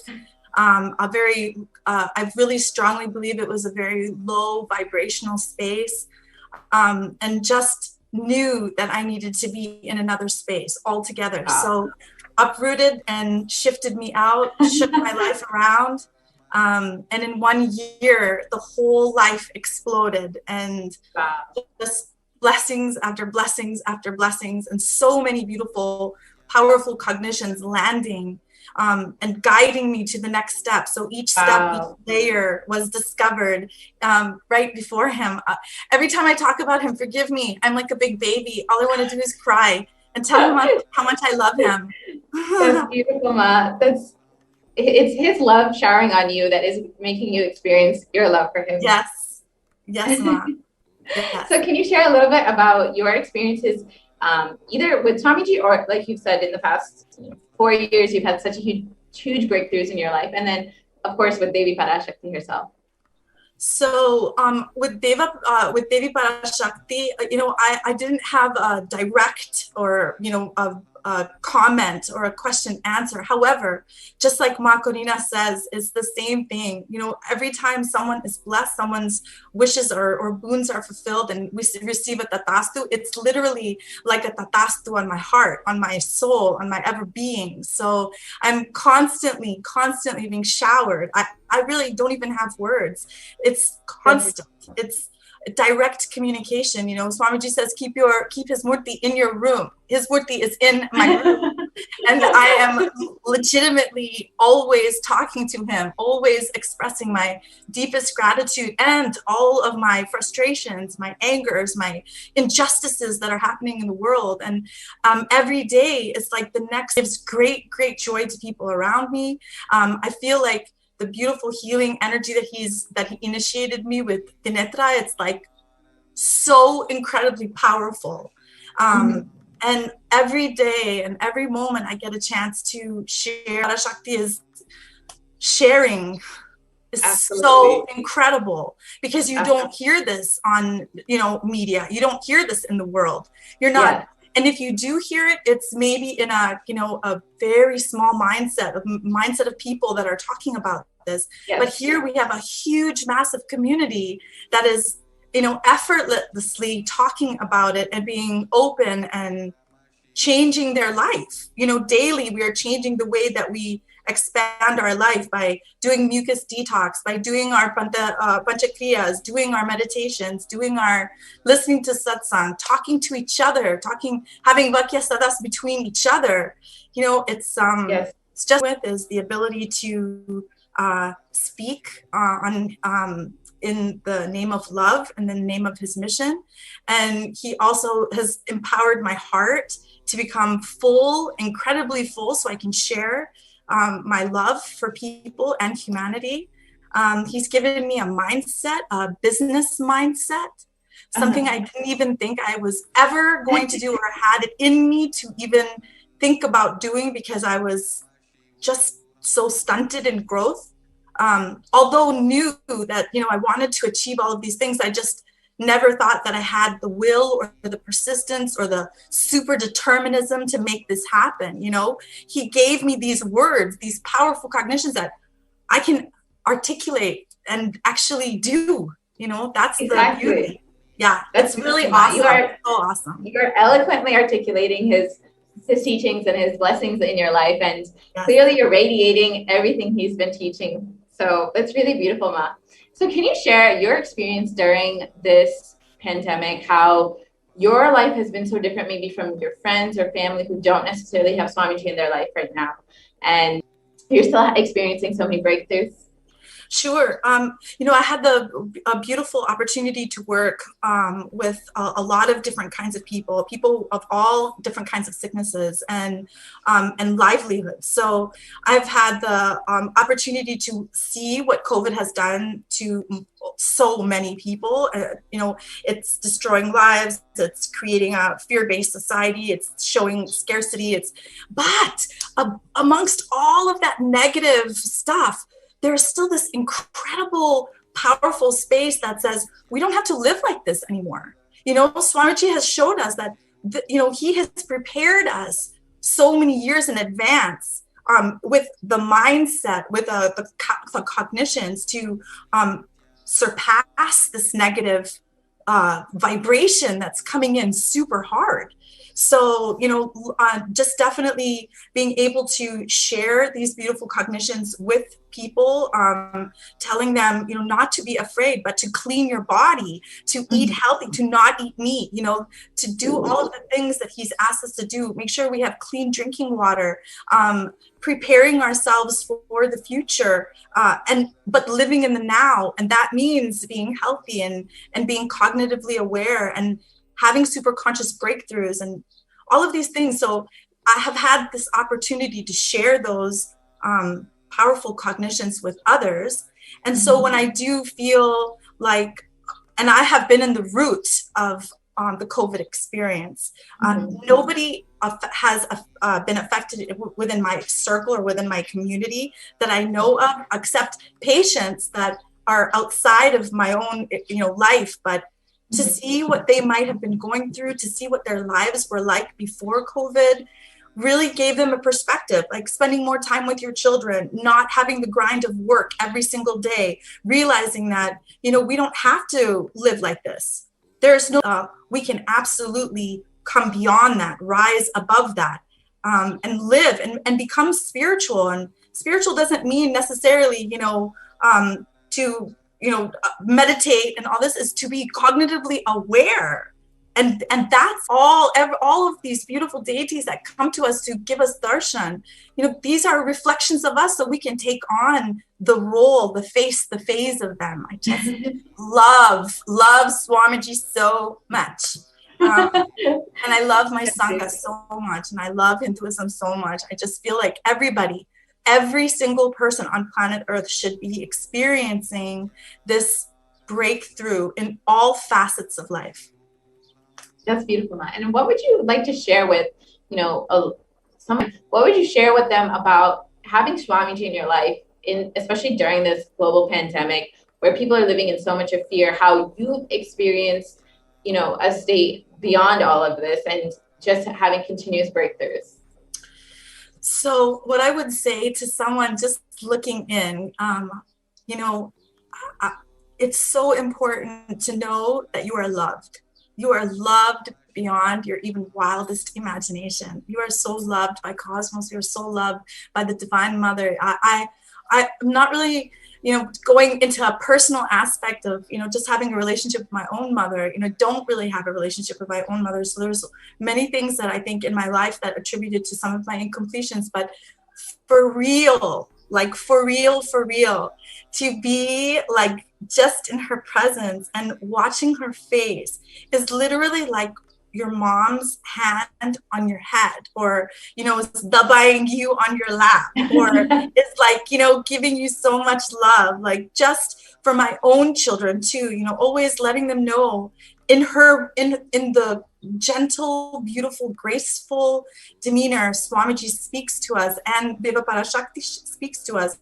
I do and replicate the same thing in my own life. My children are a direct reflection of who I am. And so that in itself, I'm sharing everything that he's sharing with me, I'm sharing with my children, whether or not they're completely in. I'm invested 100%. And eventually it'll get to this space that the people around me and then the new people that are coming in and people who are watching now, just know that you are intensely loved. You are immensely loved. Your heart is in the palm. I just learned this really cool cliche. It's in the lap of luxury. I feel like Swamiji, it's so beautiful. Just know that you're loved. You may not have a relationship with your family. You may not have a good job. You may not have the best health. You may not have, but if you just believe that you are loved, all of those things will change.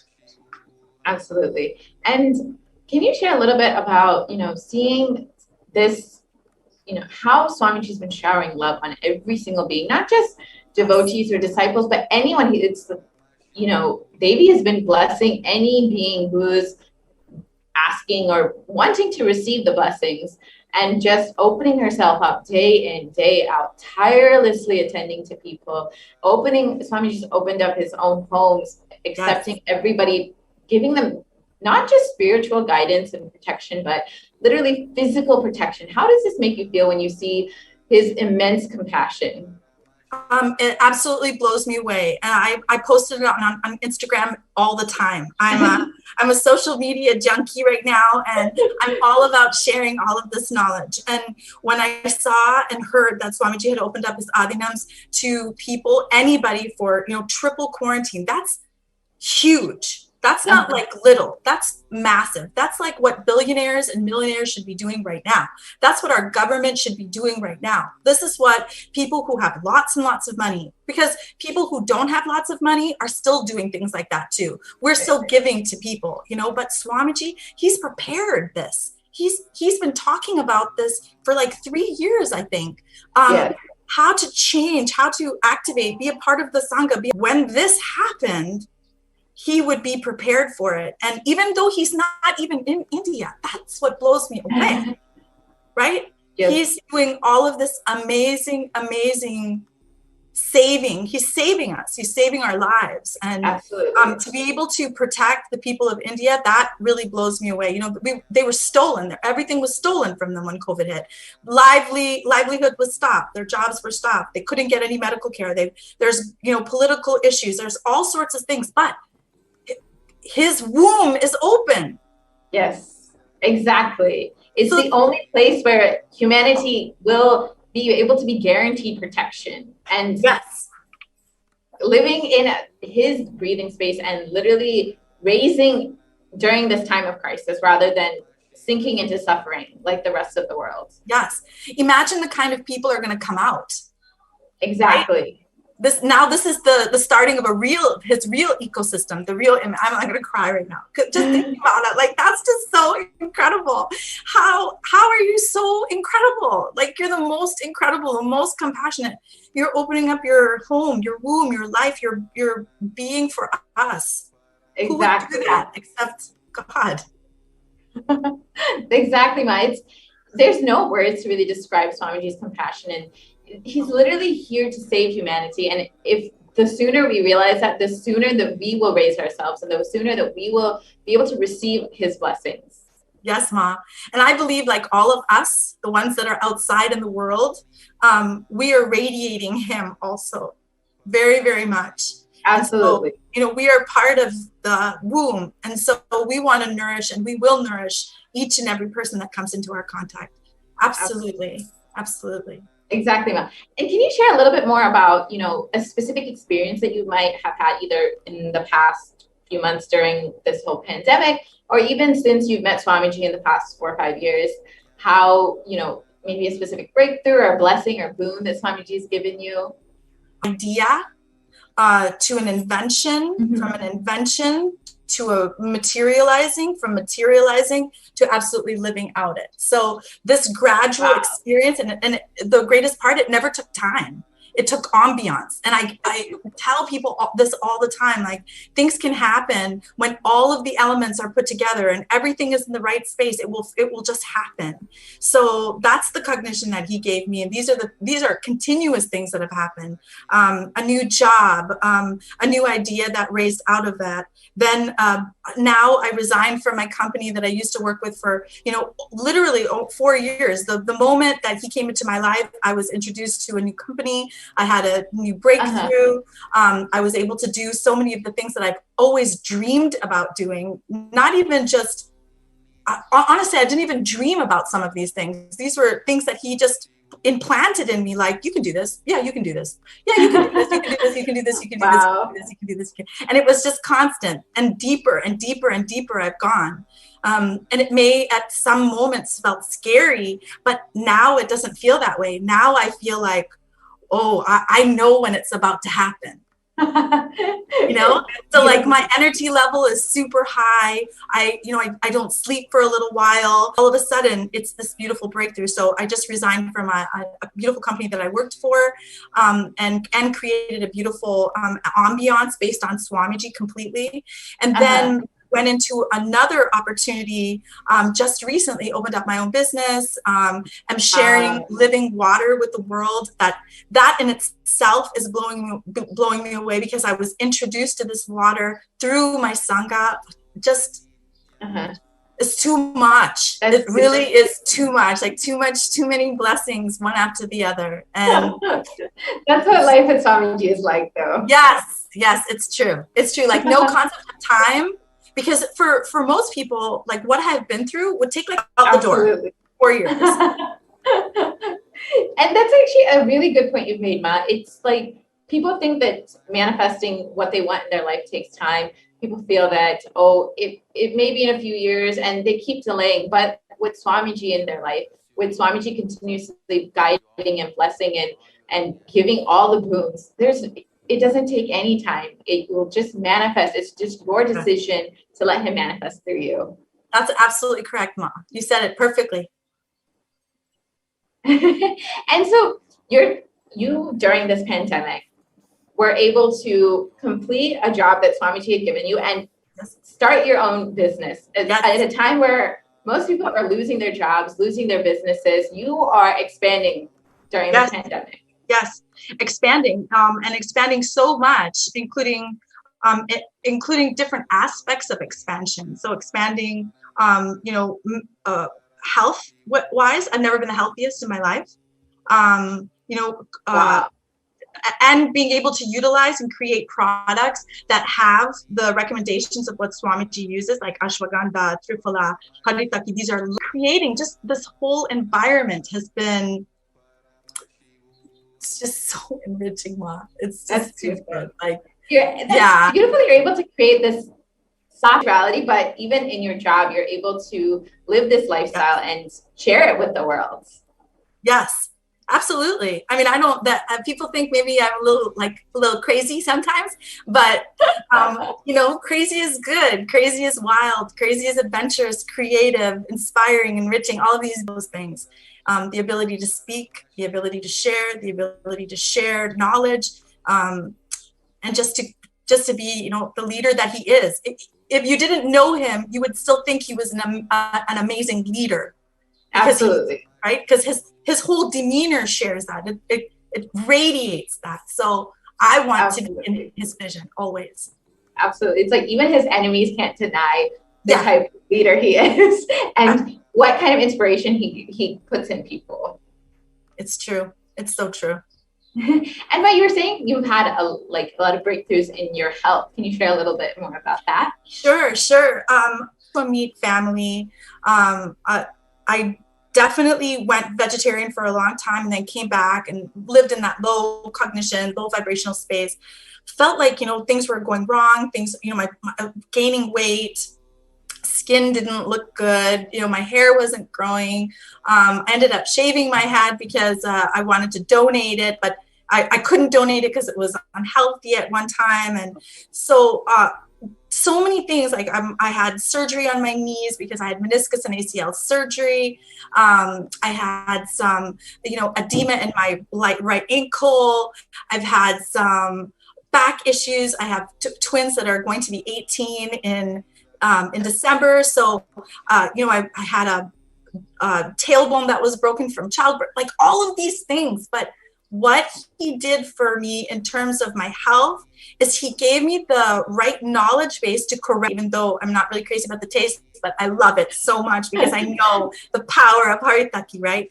My panchakriya, my anima, ability to correct all of these things in such a short period of time. Like, illness is not lifelong, but it is very curable, things that you can change. Yes, I'm sorry, Mom, I will go keep going.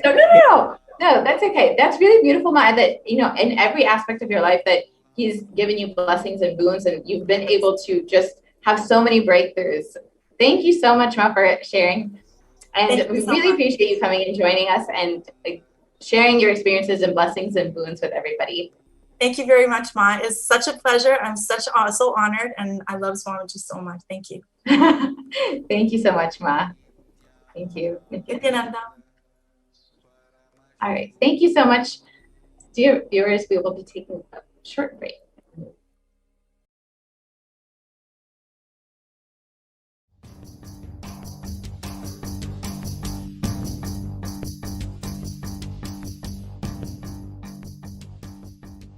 And now we have Ma Deborah. Nithyananda Ma. Nithyananda Ma.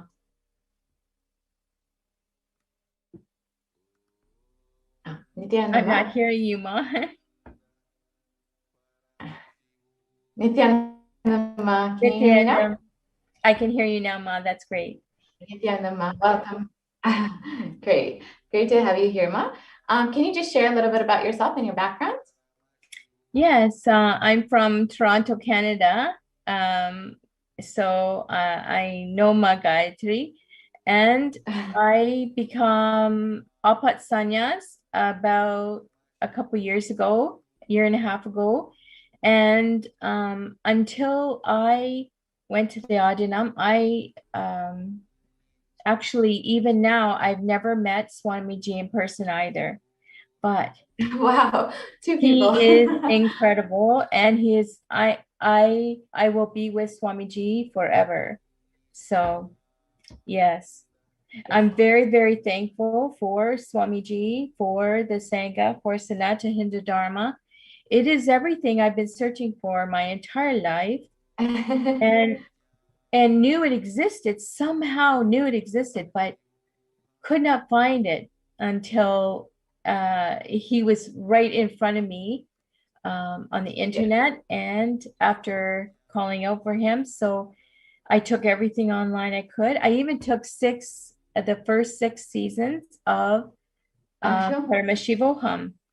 And that's when I declared Apat Sannyas. Wow. And I'm so blessed. So much has changed. He has healed me so much. I can't even, it's not just healed me, but healed my life, healed my relationships, healed in every aspect, totally transformed. People who have known me in the past, they don't even recognize my body, let alone me. So he's transformed me greatly, and I'm so thankful, so thankful. Wow. Wow. What I just thought of. Can you share a little bit more? Yes, go ahead. About what exactly what feeling you've experienced. Sorry, Ma, I didn't mean to interrupt. asking, can you elaborate a little bit more about your background and your experiences with Swamiji, about what kind of healing you've experienced and how you, in every possible way. Mm-hmm. Well, Were you able to hear me? I grew up with, my childhood was filled with a lot of abuse, and I thought I had gotten away from it and moved beyond that when I went to university, but it still affected all my relationships, men and women, all relationships, all types of relationships. And then finally, when I was married, I realized that later on in the relationship that I had married someone that was maybe the culmination of all those negative relationships. And so there was a lot of wrong cognitions that I didn't even realize that I was operating with. And I had created a lot of pain patterns, a lot of pain shafts, suffering, and it affected my ability to manifest, my ability to even have consistent energy or consistent resources. Sometimes I had wealth, and sometimes I ended up in poverty again. So I knew there was something not right. But as soon as I found Swamiji and Sanatana Hindu Dharma and the ecosystem of Kailasa that protected me and strengthened me, then I started really having mature conversations with myself. And Swamiji really transformed everything. I became Devi again.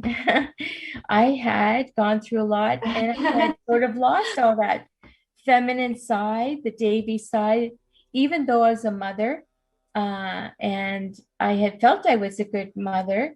There were things I could not control and things that I magnetized to me or manifested because of what I was holding within my inner space. So can you elaborate a little bit specifically on those experiences where Swamiji has healed you and attended to you? Yes. I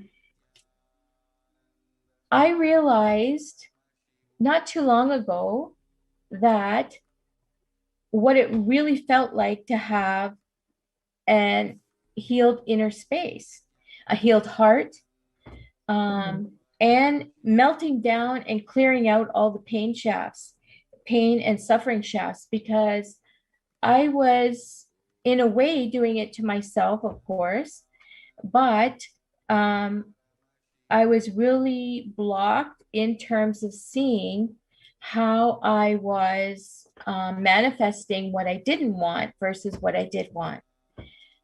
So once I began having powerful cognitions and operating from conscious decision and conscious awareness in every moment, which I actually really became strong in from unclutching, doing the unclutching meditation, doing all the clutching satsangs and all that. But at first it was hard for me to even cognize unclutching.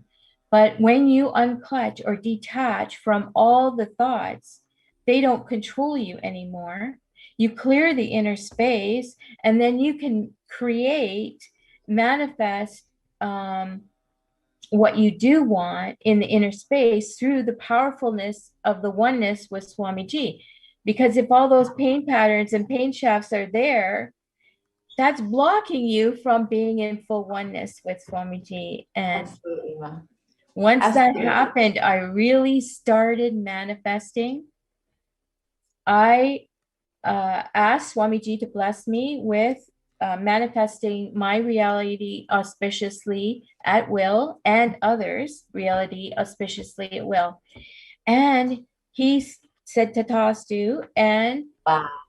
then I actually started doing that. And the first few times I thought, oh, did that just happen? and Can you then share? it became more and more constant, more and more consistent, more and more just being in the space of oneness and causing, enriching, doing everything for Swamiji and Kailasa and Sanatana Hindu Dharma really facilitated that. So as I was manifesting my reality at will, I was also, especially you have the mirroring neurons too. So if you're in that space and you're powerfully manifesting through conscious decision, not, just going with the flow and being swung this way and that way by all your negative thoughts here and there and emotions and whatnot. Yeah, positive possibility. You're sharing a lot about your yes, Mom. And so you've been sharing a lot about your experiences and how you've experienced healing. How do you think that other women in your situation who have experienced violence or trauma in their life, why do you think they need to connect to Swamiji? Why do you feel that they could, especially in a time like this when so much of suffering and so much of loss is there in the world, why do you think that Swamiji is needed for humanity right now? Kalpataro and completion and unclutching, they all work together to undo the programming of the matrix world, the Maya. I didn't realize how I was programmed to, just give myself over, give my energy over, give my resources over, give my the control of my reality over. And once that block was cleared, I just kept facing everything that Swamiji brought in front of me to have healed and cleared. Never give up. Don't run away. Don't shut down. But I just dropped all my fear and anxiety and uncertainty at Swamiji's feet, and just strongly, in a mature way, faced every single thing that was brought for me to clear and heal and complete. Because the benefit is Swamiji, Paramashiva Parashakti, completes all incompletions, past, present, and future, and negative side effects. So you can create your new reality. Absolutely. So you can live that new reality. Absolutely. And what would you say to all the viewers out there, especially women who might have been in your situation or who have experienced, similar situations as you? What would you say to them now who are listening? How would you, what kind of guidance or advice might you give them in their situation? Don't give up and be strong to face what you need to face. And how do you think that Swamiji would be able to help them in their situations? How he's helped you? How would you tell people to connect to Swamiji? How would you tell them about Swamiji's blessings and how they can be helped by Swamiji? Well, there's so much. Where do I even start? The oneness capsules made a big difference for me. It's instantaneous. And the clearing of the karmas. I did the Nishakshara Shanti Homa at Houston and had a big, incredible shift after that. The pujas, giving gratitude. all the things that Swamiji provides, if you just go through the process and stick to it and don't give up, you will transform. You will receive all the blessings, all the healings, all the boons. In fact, I recently was blessed with a Akashic reading by Devi Parashakti, and it was maybe like 2 weeks ago, and all of a sudden on Friday I had received a couple little boons since then, but I received a big one on Friday. One of the boons that Devi Parashakti blessed me for happened on Friday. Wow, and everything that day was very auspicious. And I just kept being in oneness with Swamiji and making positive declaration and prayers for blessing as I went through each stage throughout the day to make it happen. And how does it make you feel now when you're seeing, Swamiji not just attending to you, but attending to every single being, every single person who is in need of a blessing or healing or a boon or, even just a place to quarantine? How does it make you feel seeing Swamiji attending to every single person, through the Akashic readings, through opening up the Adinams? How does it make you feel? It's incredible. He makes himself many, and that he's with everyone all at the same time. Different degrees, different levels, according to whatever is needed, but it is a real blessing. Even those that are yet to be in oneness with Swamiji, enriching them as well. Just giving everything that's needed so that humanity can break through this bondage and receive, enlightenment, which was meant to occur long ago, but is incredible that Swamiji is sacrificing everything to make sure we are all that want to be, want to rise up out of the Maya and to be enlightened are in that process of receiving that. Absolutely. And it's like so beautiful to hear your sharing and how you've experienced Swamiji and how he's attended to you exactly how you needed at that time.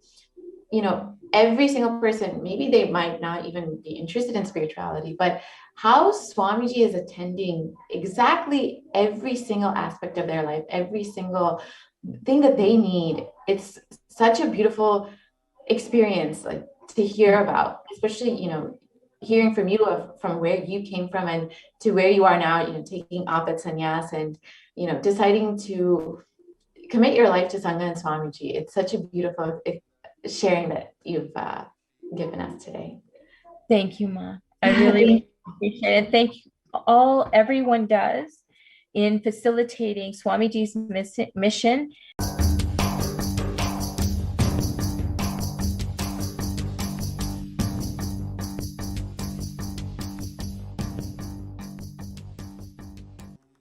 Welcome back, dear viewers. Today, we have joining us Ma Aishwarya Murali from India, who is here to share her experience of Devi Parashakti Akashic reading. Nithyananda Ma Aishwarya. Nithyananda Ma. Nithyananda Ma, thank you so much for joining us for the live sharing today. So what is it that you are here to share with us? Yes, so actually, Ma, I have been seeing the Devi Akashic readings. They've been happening for around a month now. And I was attending it and I became a member of the channel, YouTube channel, so that I can post something. Even though really I had nothing as such, I felt even like asking to Devi. I still wanted to just say present, so every day I will just say something in the chat, right? And I saw, okay, Devi really like ferocious, that she's really coming very direct and telling everything without beating around the bush at all. Okay, so in a way, I was a little bit like intimidated about that. Of course, she's mother, so there's no incompletion, but it's just like, oh God, what is she going to expose about me to me now, right? So, but still, even then, I was just doing it simply, whatever, like just putting my presence there every day. And then after a point, I was like, but Devi is not responding to, I mean, that thing of taking your name and addressing you, it gives a completely different feeling altogether. So I was really craving for that. And I was like, what is happening? Why? What is this? What's going on that I'm missing this? Right? And then just a few days ago, Swamiji came and gave a live satsang after so long. And he gave this instruction and said that even if Devi is, doing boo-boo and frightening you and everything, she is only doing absolutely right for you. Don't be frightened about if she speaks, she scolds also, don't bother about it. The only thing is, if she should see you, and she should see your message and respond to you. That's what matters. She will sort out what needs to be sorted out. But you just be addressed by her, which is exactly what I also wanted. So Swamiji told this too simple, means baby level simple instruction, saying to keep the betel leaf and betel nut and 1 rupee coin, 1 paisa coin actually he was telling, right? And keep a banana. So very basic tambulam, he's saying just receive Devi ritualistically. Okay. So I said, okay, fine. Obviously, there is this part, which says, how is it connected? I know Swamiji is here. He's literally manifesting in this presence. His presence is here now. This is real, right? That they're meeting at this. It's not like it's a screen and something else like that. But somehow, even then, it was very difficult to really fully comprehend how is this keeping this betel leaves going to actually connect to Devi giving the response. Anyway, my questions will keep coming. So main thing is you do what Guru says, right? So I ordered it got some betel leaves.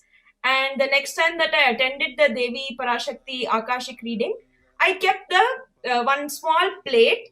And I just rushed and kept some betel leaf. I got it from my fridge and kept it. Got some 2 rupee coin and kept it on that plate. That's it. Such a zero level preparation actually. It wasn't even some big preparation that I did. It was what Guru told, that much only I did, right? And exactly that day, Devi responded to me. After 1 month, I'm waiting for. After 1 month of me waiting and craving and saying, please, please, please, suddenly the very same day that I did this, she took my name, she responded, she addressed me as I wanted. And basically the idea that she'll say something scary is more scary than whatever she'll say. Because what she'll say is actually very sweet. Like if you connect with her, she's speaking to your cognition, basically. So it's very intimate conversation she's having at that moment, and it's very direct, and it's like how if your mom talks to you, you won't even have this idea that, oh, she's scolding or she's intimidating and all these big theory words. You'll just be like, yeah, she's telling something, I'm listening, and we're just sitting together and having this moment. It was literally like that. And how did this great blessing happen to me? Because my Guru told, keep betel leaf, and I just, without listening to my logic, obeyed and just did it and kept it. And immediately, the very same session, that moment, she's answering me. It was such a beautiful happening. If anybody is listening to this, the big takeaway is, more than even how happy and beautiful I felt from Devi answering, genuinely what's more powerful for me is that decision to listen to what Swamiji told, immediately paying off. That's that's what really struck me, because obviously for so many years being connected to Swamiji, every time I've listened to him, good has happened to me. This moment is so unique because it happened immediately, like without any time gap. Also, it just immediately happened. So that is what really was the most beautiful part of this whole experience for me. So beautifully shared, actually, Aishwarya. So whenever we listen to Guru Vak, I am doing it just because my Guru is saying. You will just see so many things just happening so auspiciously, immediately things manifesting in your life. Just this one cognition. I am doing it because my Guru told me. Right? Your logic may go with it, may not go with it, whatever, doesn't matter. I am doing it because my Guru told me. Just that one cognition is enough for you to have everything you want in life, and ultimately Jivan Mukti, ultimately enlightenment itself, just this one cognition. I am doing it because my Guru told me. Very beautiful, Aishwarya. And this is actually one thing that Swamiji has told. For those of you who missed that satsang, just when Swamiji was explaining in the satsang about how to receive Devi Parashakti, Swamiji said, just have a plate with a betel leaf and a betel nut and some like 2 banana and a small dakshina, a coin. It can be a 10 paise coin or a $quarter coin. Doesn't matter, some coin. And just offer it to Devi. And after the Devi Parashakti Akashic reading is over, you can consume that, keep it separately, so that once it significant amount collects, you can send it to the LA temple as your Dakshina, the temple in Los Angeles.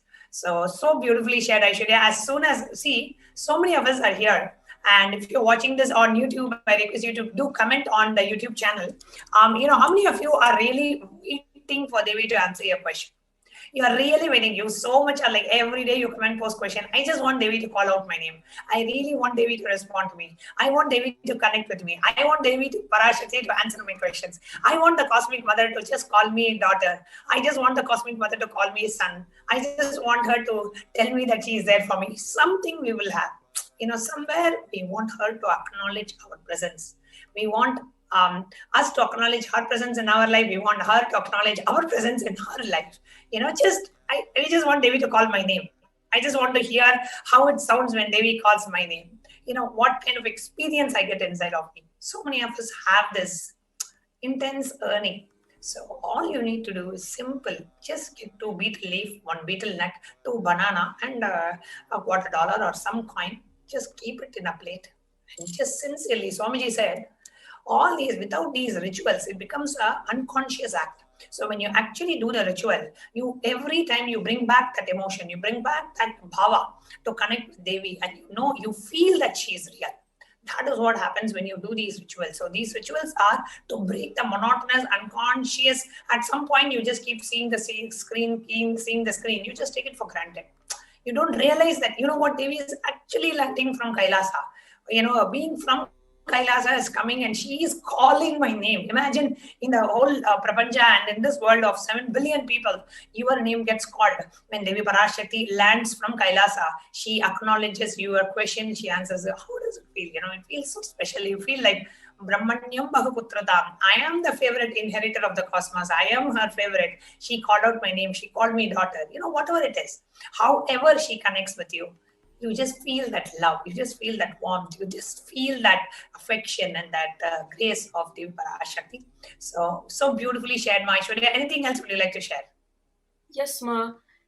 Literally, this is something which is incalculable because it is too small an action. I was sitting in the same way, cleaning my room, preparing the space in the same way. Only thing different I did that time was what Swamiji told, keeping these items, few ritualistic items, that's it I did different.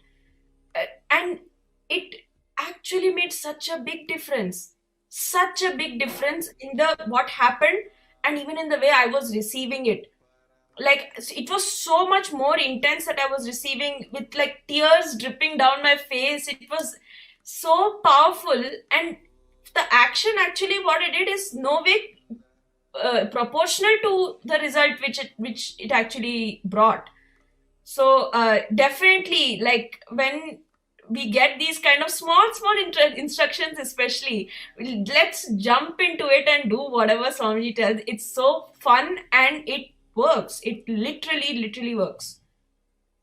Beautiful, Ma. Thank you so much for sharing, Ma Aishwarya.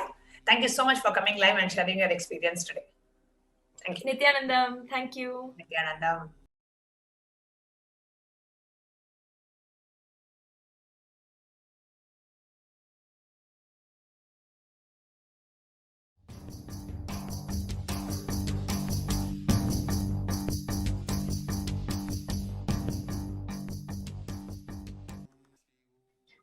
Welcome back, dear viewers. My name is Manitya Purnipriyananda, and I'm a Brahmachari of the Nithyananda Order. So today we will be entering into one of the most exciting segments of our show. It is where people will share their personal experiences of Devi Parashakti.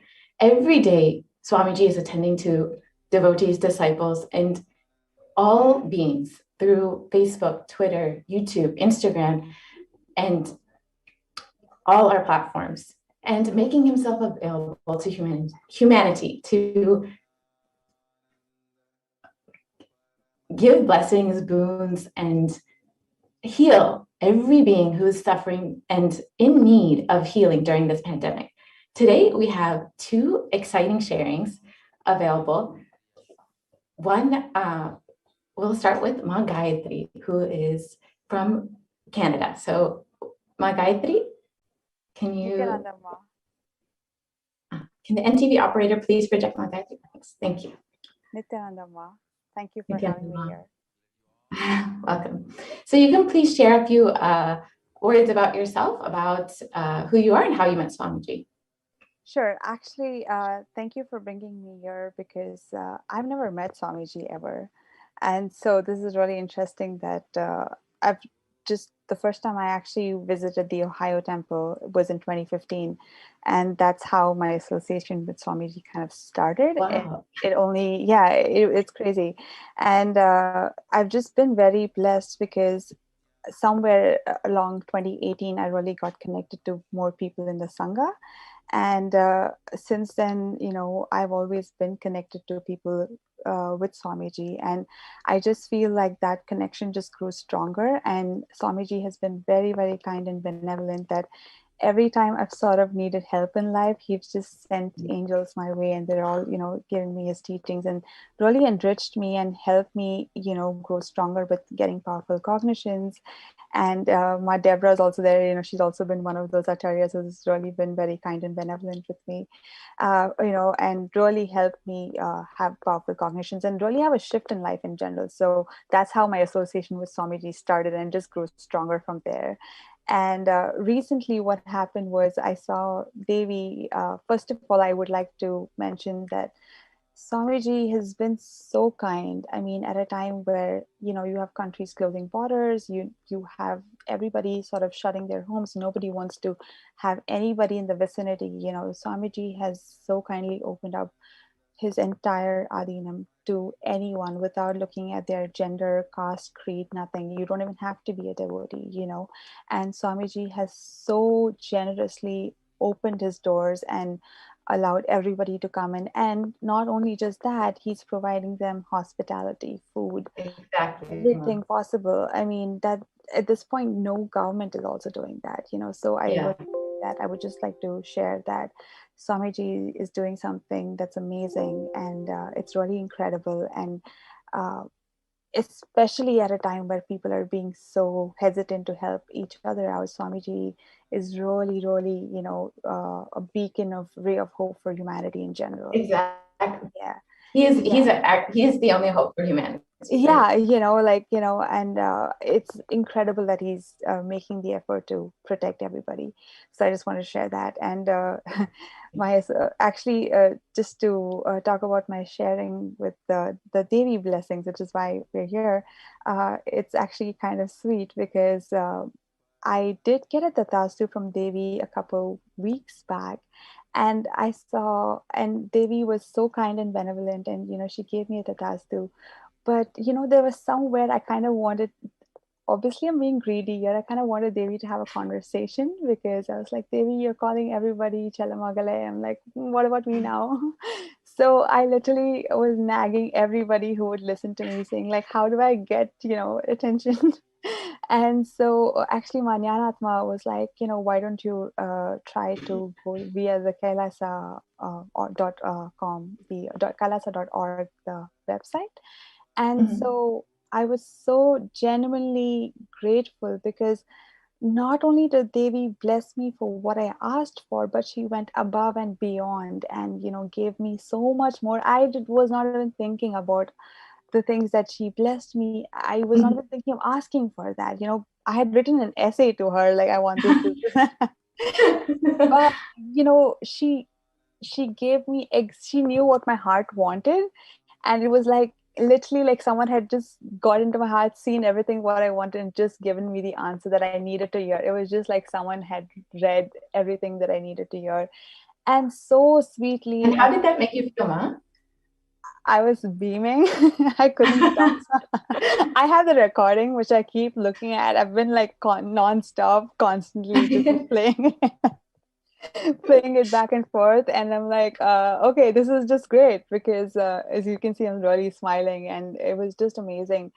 And, it was just such a beautiful blessing. And it was so benevolent and I was so grateful. And there was just this beam of light and joy that was radiating, and I was just so grateful to even feel that energy. I was exuberant. Because I was like, absolutely. I mean, you can just tell from the way you're speaking and how much you're radiating the excitement and happiness and peace that you're having. It's so clear from the way you're speaking. So can you share a little bit more about, Devi has attended to you personally in every single aspect, even what was unasked from you. She has attended to you. She has blessed you. She's given you all of the boons and healing that you were looking for without you even realizing it. So can you share a little bit about how you felt when you heard Devi Swamiji attending to every being, every person, every day in, day out, nonstop, how you felt hearing that, making Swamiji, how Swamiji has made himself so available to humanity to heal them, bless them, and give them anything they need during this time of crisis. Exactly. That is one of those things that's very, that's very kind and benevolent of Swamiji, because he is just so merciful, because example for me, I have never seen Swamiji in person. So it's not like I've even attended the IA programs or any program for that matter. I've only attended the online programs, and I've not really done anything great to even be receiving this boon, to be honest with you. Like literally, so when Swamiji attends to people like me, I think that's incredible, because he's not just doing that to people who are in the Sangha, but he's just extending himself above and beyond to everybody. And not just that, it's also very individualized, it's personalized to what people want. It's not just a general blessing saying, okay, it's exactly what people need to hear. And the blessing also comes, I feel, with a healing, which is so much with his, when he takes your name, I feel like you're healed, he's good when he says that. And I just think that I just have gratitude for, because words are failing me to describe what he's doing. But the only thing I can say is I just have immense gratitude, and I just have love and gratitude for Swamiji, because I don't know what else to say, because he's just so merciful and benevolent, Absolutely. And it's really beautiful to hear that you've never met Swamiji, you've never done a program, but Swamiji knew exactly what you needed and exactly how to attend to you and exactly how to give you the blessings that you want, and even what you did not ask, he gave. And it's such a boon and blessing to have Swamiji in your life, and how he's not doing that just for you, but every single being, every single person who's in need during this crisis, during this time of the pandemic when no one else, like you said, no one else is there attending to people. Swamiji is not only attending to people physically, but spiritually and emotionally in every single way that they could possibly need. And it's just such a beautiful thing that you've never really actually met Swamiji in person or really done any kind of program. So I know, and I was surprised because honestly, I was not expecting, because I'm just not in the inner. I was like, wow, Swamiji did, and it's not just this. It's like every time I'm upset or in any sort of need of spiritual help or emotional help, I've always had people come and heal me through Swamiji's teachings, and he's just kind of built a beautiful ecosystem for people to raise each other up. And I feel like for that I'm very grateful, because especially in today's times where so many people are going through so many mental health issues, I think Swamiji is building Kailasa for creating a beautiful ecosystem like that to help raise each other up, so for that I'm very grateful. Absolutely, Ma. Yeah. And can you share a little bit about your background and your maybe a little bit about yourself and your career, and etc.? Sure. So I'm a Tamilian, and I'm from Bombay, but I was raised in the Middle East actually. And my background is actually in fashion. I did my master's in New York, and I was working in fashion in New York. And I recently moved to Toronto, and I actually moved in the middle of the pandemic, which is why I'm grateful for the ecosystem, because that's kind of when in 2020 was when I really connected with other people, and really with the Canadian Sangha to say. And it was really amazing because up until then, I only had a few friends in the Sangha who kept me integrated to Swamiji. But when I, when I really came to Toronto was when I got really integrated. And so my background has been mostly in fashion. It's got nothing to do with anything with spirituality. Obviously, I was raised in a typical South Indian upbringing. So I was, I knew all the prayers, and like I knew Bhagavad Gita and Vishnu Sahasranamam, but I never really knew the aspect that Swamiji teaches is also very practical. The things like completion, the things like, they really change your life. It's not just chanting mantras, but it goes above and beyond that, and that Absolutely.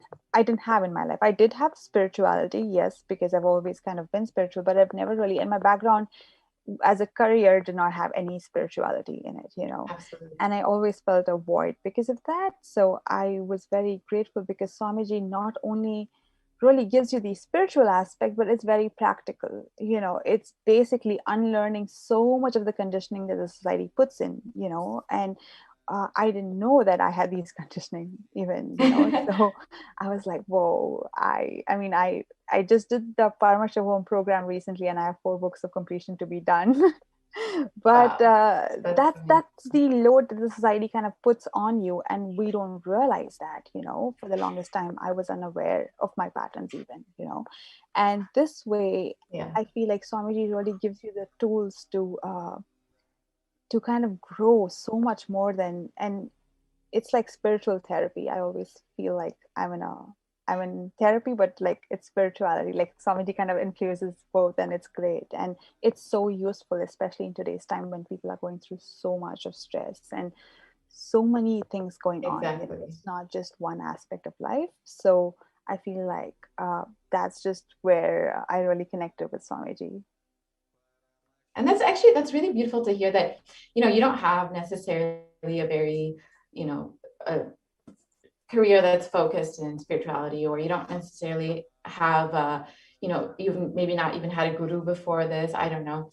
But it's really beautiful that you living in New York, living like a fast-paced lifestyle, being in the fashion industry, I'm sure you would never think that someone like you, so young and so, living in like such a modern lifestyle would have such a connection to Swamiji and feel that his teachings are applicable in their life, and are able to relate with Swamiji and apply his teachings. And why, I just wanted to ask, for you being, so young and living kind of very different lifestyle than you would think of someone, in spirituality. Why do you think someone, why do people need Swamiji in their life? Why do you think that people need, especially during this time, during the pandemic, when, spirituality, people might feel like that's a, secondary issue for them. Why do you think that they need Swamiji in their life? And how do you think he can attend people? I'll say this, I mean, even though I didn't have a guru or anything like that, I come from a really religious background, because I'm an Iyer. So like I learned all the Bhagavad Gita, the Vishnu, all the religious aspects of it. And I think what happens is most people think spirituality is just basically chanting a bunch of mantras and going to the temple every day, and that's about it. And, being close-minded is kind of what they box it in. But what connected me with Swamiji specifically was it was more than that. It was teaching you the concept of Hinduism in a way that is really authentic, yes, but also in a way that, it makes you question. It's not just about by-hearting a couple of things. It's actually understanding the essence behind it, Like I've been chanting Bhagavad Gita since I was a kid. I never knew the essence of the 15th chapter, When I heard Swamiji, when I heard them translating during the Maheshwara Puja, I was like, wait a minute, this makes so much sense. That, I had heard my parents, like my dad, saying Advaita, but as a child, that concept itself is very far-fetched. I didn't understand it. Swamiji kind of breaks it down and spoon feeds it to you in a way that's digestible. That's how I would put it. I was in pain, and I've had chronic pain for over a decade at this point. And if you go to a doctor, they're very quick to give you all kinds of medicines. And I used to have a lot of pills, but what Swamiji really tells is he kind of points out where the pain is really coming from, and that shift nobody gave me, and for those things I'm grateful for, because it's not just about it's more than just religion. It's more than just, it's a way of living, and that itself is beautiful. It's not about it being religious in a sense. It's so much more about being spiritual and understanding your life, every aspect of your life. It's just like how we think, how we eat, how we sleep, all of those things. It just helped me. It pointed out a lot of my patterns which were giving me pain. And actually, some of them, I remember the first time in 2018 when I was going through a sort of crisis in some sense. I had a friend from the Sangha. Actually, he's a really good friend now. He was body scanning me, and he was like, oh, you have these patterns. And I'm like, what do you mean I have these patterns? Like, what are you talking about? Because I didn't know anything about body scanning. And I was like, what are you talking about? Because this is just someone I met on Facebook. And I'm like, he's telling me about things that happened to me when I was 6. And I was like, wait a minute, how do you know this? But, it's things like that. And they're so powerful because Swamiji really gives you the tools. It's not just teachings. He gives you the tools for each and everybody to kind of clean out the mess that the society sort of drills into you, and really sort of helps you navigate life on another level and on another level of bliss, I would say. I mean, I think he beautifully guides you through every step of the way, to be able to achieve that. Maya, you're muted. I can't hear you. Maya, you're muted. I can't hear you. Yeah. I was just saying, it's exactly what you're saying. He gives both the theory and the technique to live your entire life. Yeah, exactly. Like completion, Thank you so. like completion is a great process. I think everybody should be taught of that in school. We don't have that, but we should be taught completion. Yeah. Absolutely. Thank you so much, Ma, for your beautiful sharing. Thank you. I think all the viewers really enjoyed everything you were sharing. So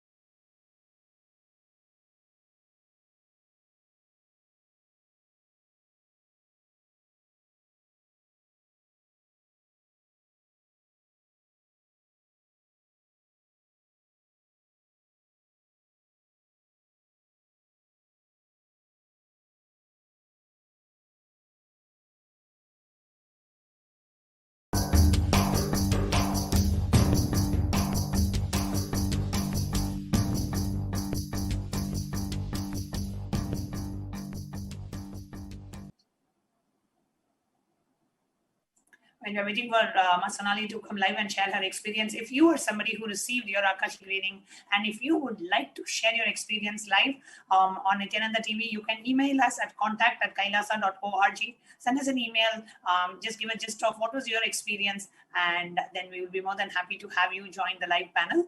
Okay, now today we have Sonali Gupta. Nithyanandam, Sonali.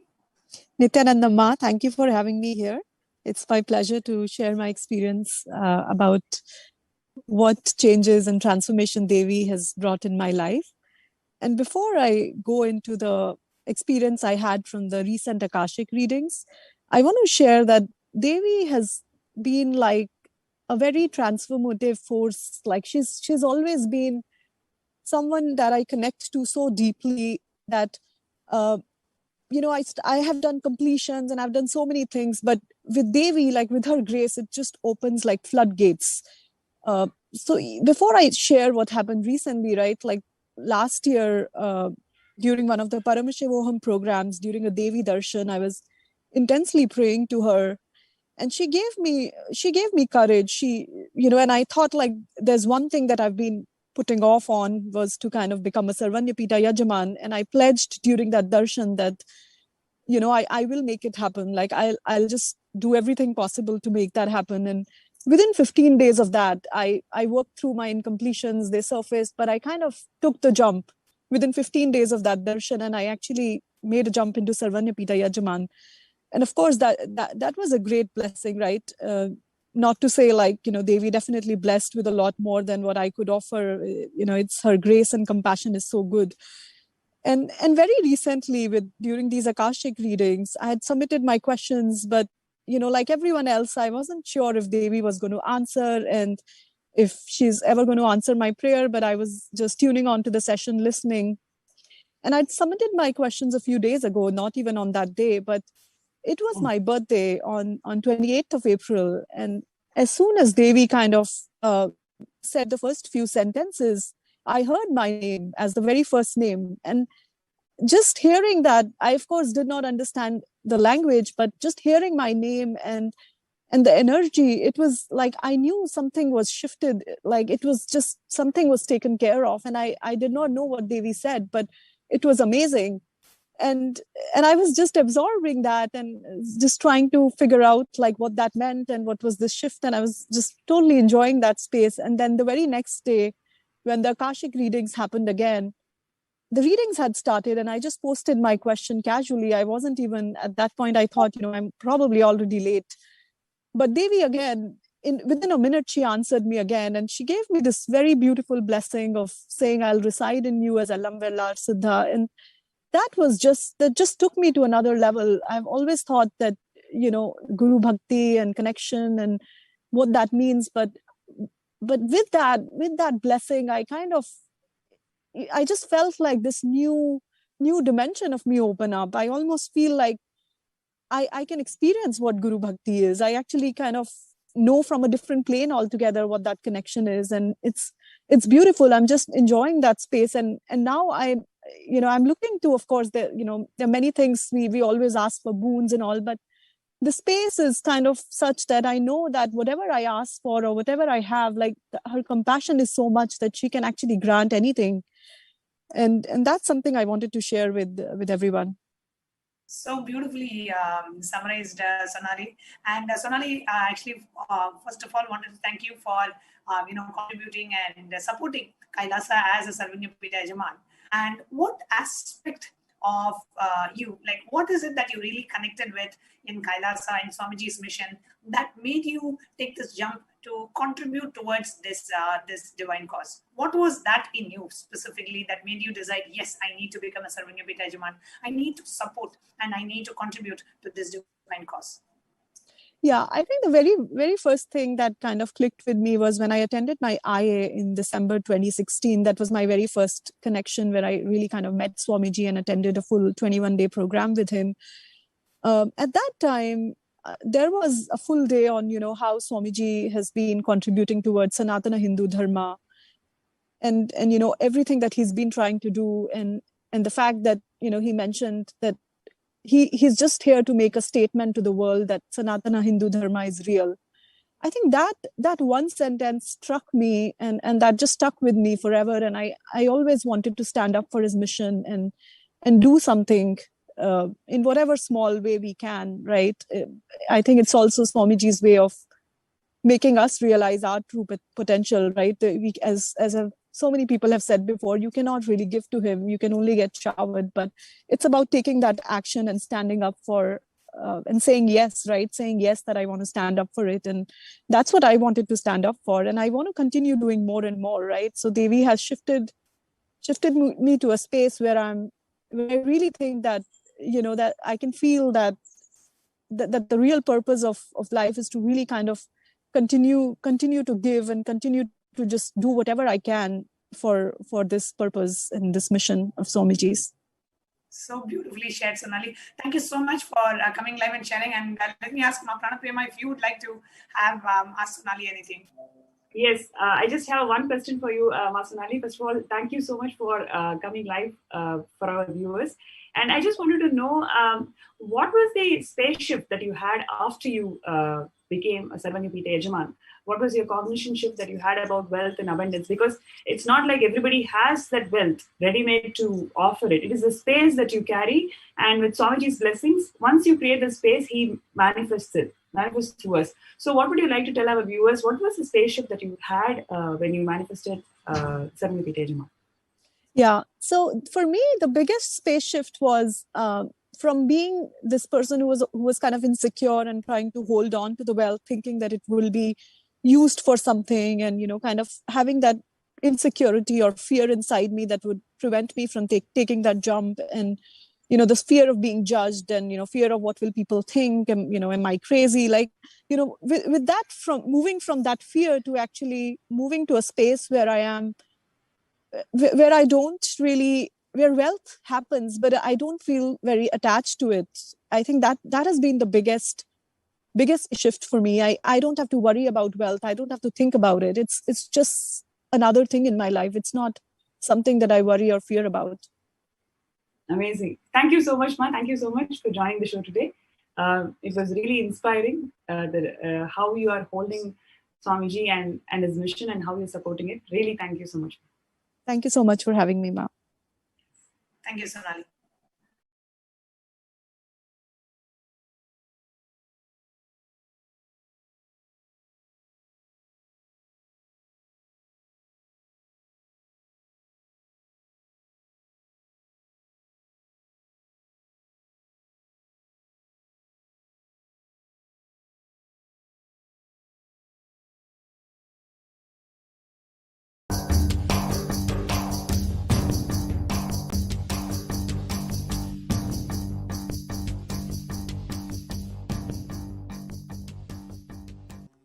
So joining with us today, we have Manitya Shivananda, who has been with Swamiji for a very long time, because actually since the time, she's one of the blessed beings who got to witness the Leelas of how the Supreme Pontiff of Hinduism worked one at a time, and built Kailasa from the scratch. And she's one of those blessed beings who got to be there, live around Swamiji, personally see the hard work that Swamiji put in, personally first-hand experience of witnessing all the Leelas, all the hard work and everything Swamiji put in, all the tyaga, the sacrifices that Swamiji put in to build Kailasa. And she is the Mahant of Kailasa in Ohio. And she's here joining with us today to share her experience of Devi Parashakti's Akashic reading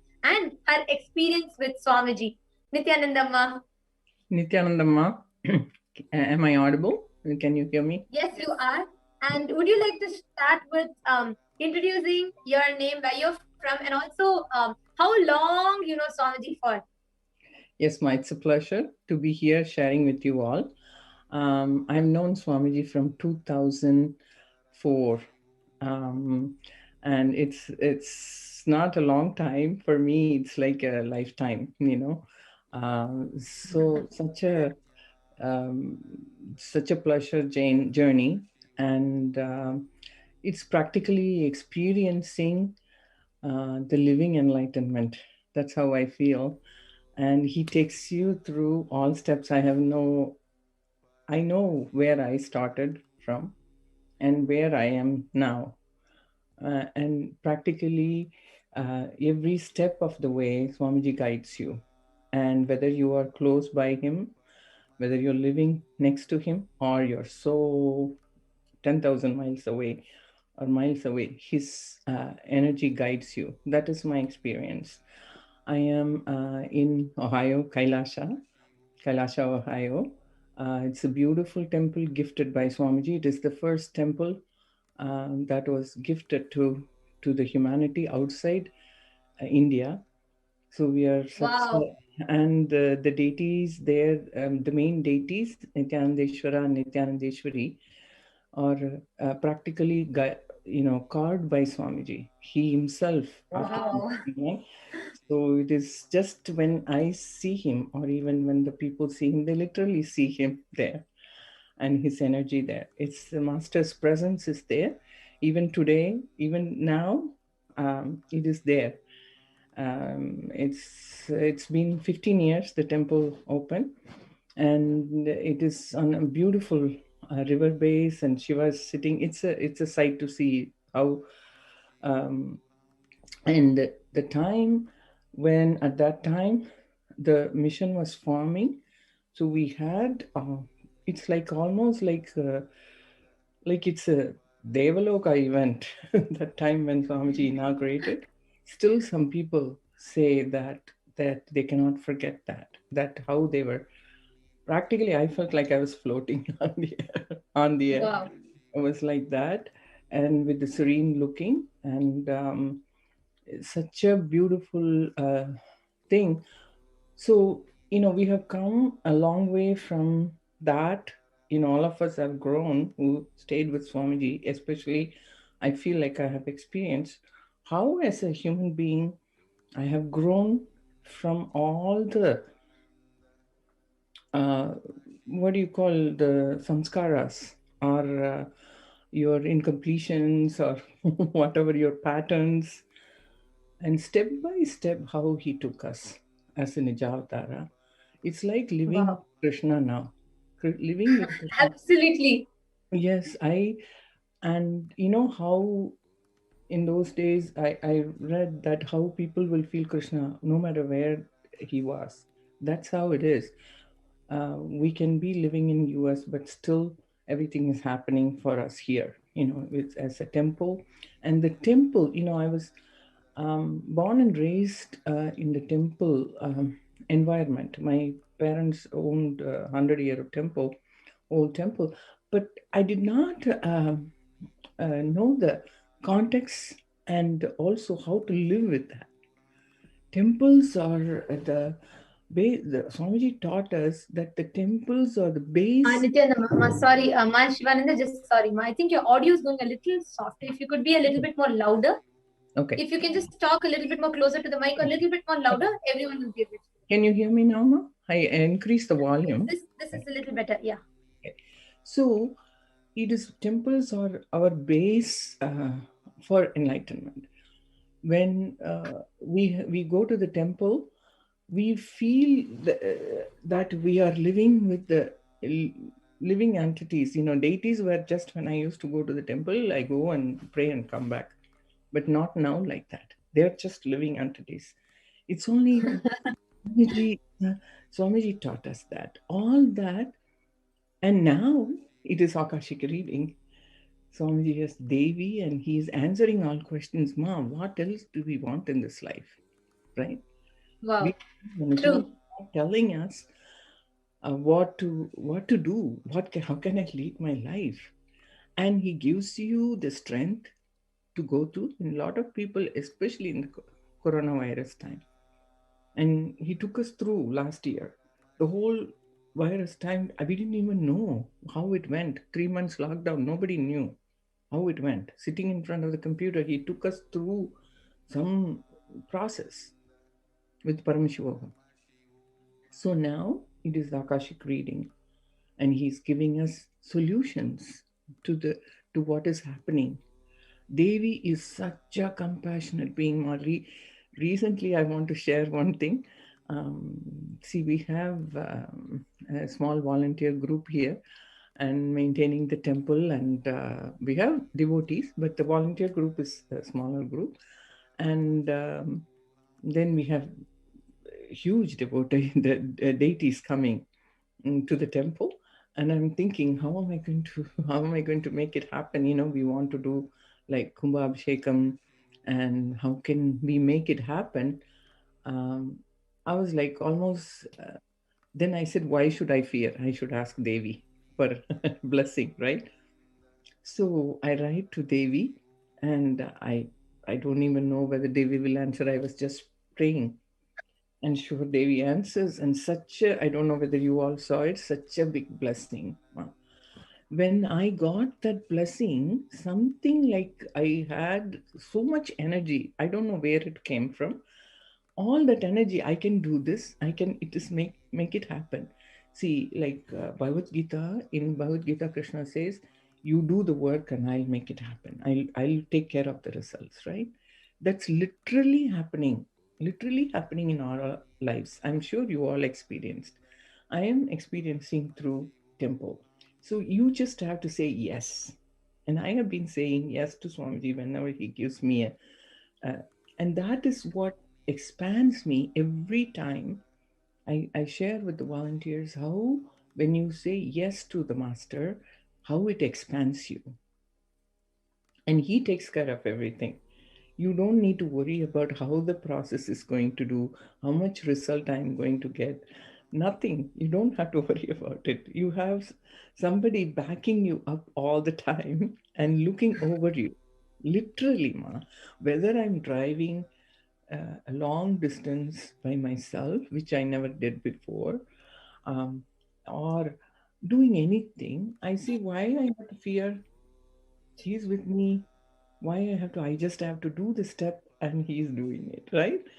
So so that's what it is, ma. Basically, that's all I can express, because it's a journey of I'm not saying there is no difficulties or anything. Difficulties come, Absolutely, ma. Actually, ma, Shivananda, ma, actually you being in the US, and when you're seeing how this, like how even for this level, even when you drive your car at that speed, you don't have a fear because you know he's there with you.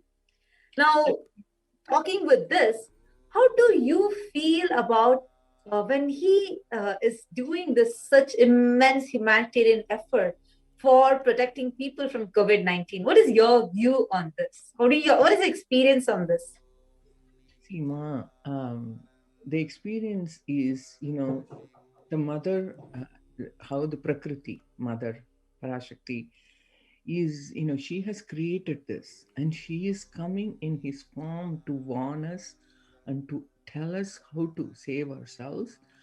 And all we have to, he says, you can go to your Adinams, like in Kailasa right now, Adi Kailasa.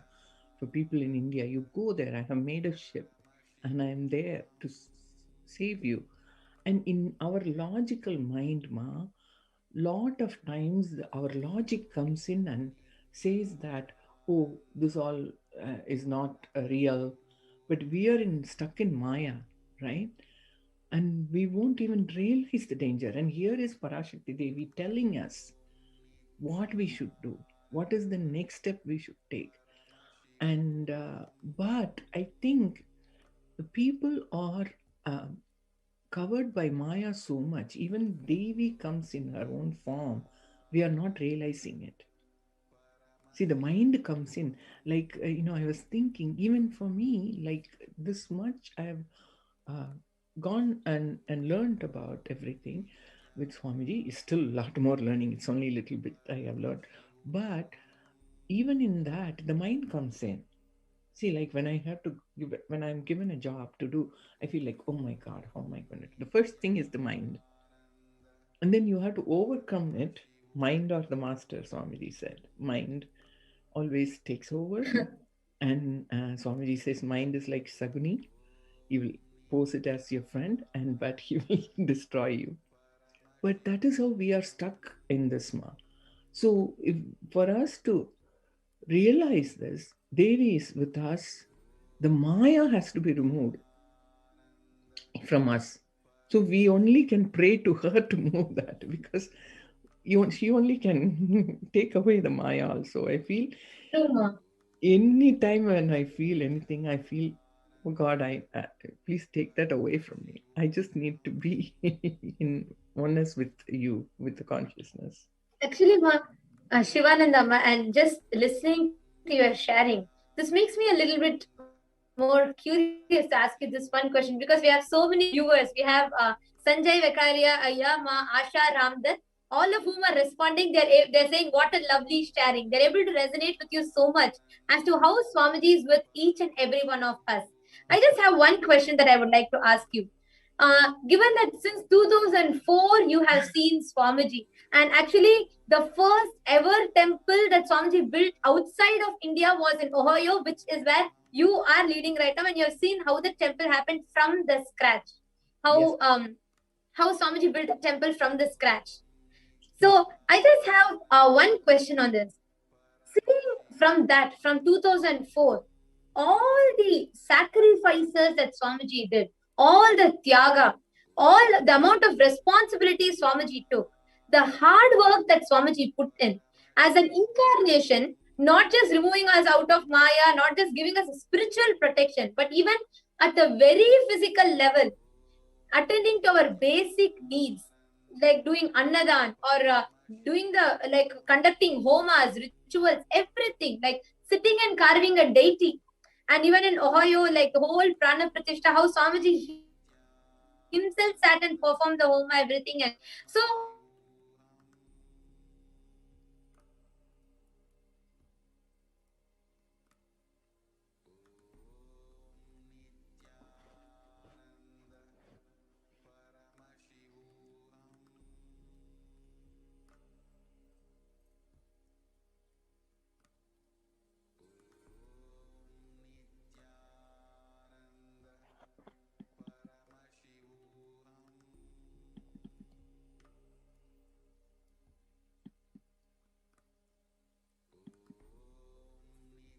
ever temple that Swamiji built outside of India was in Ohio, which is where you are living right now, and you're seeing how the temple happened from the scratch. How Seema, so I just have one question on this. Yes.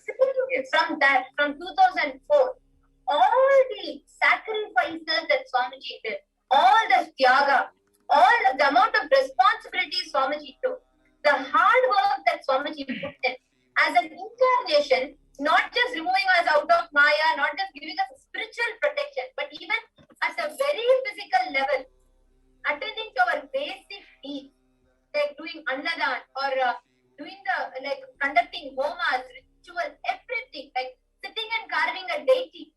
And even in Ohio, like the whole Prana Pratishtha, how Swamiji himself sat and performed the homa, everything. And so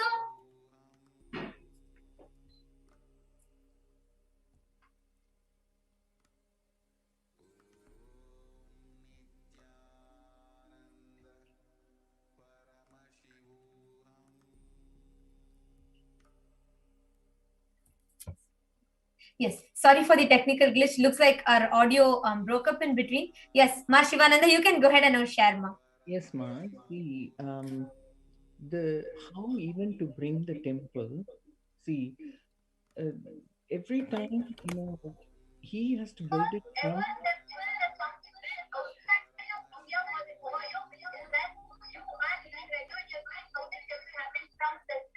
So I just have one question on this. Yes. From 2004, all the sacrifices that Swamiji It's being repeated, I think, now.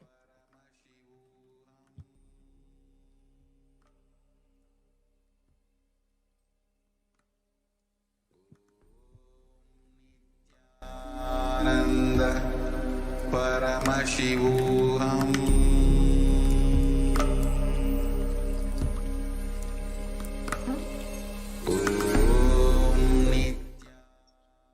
I really apologize for this technical glitch.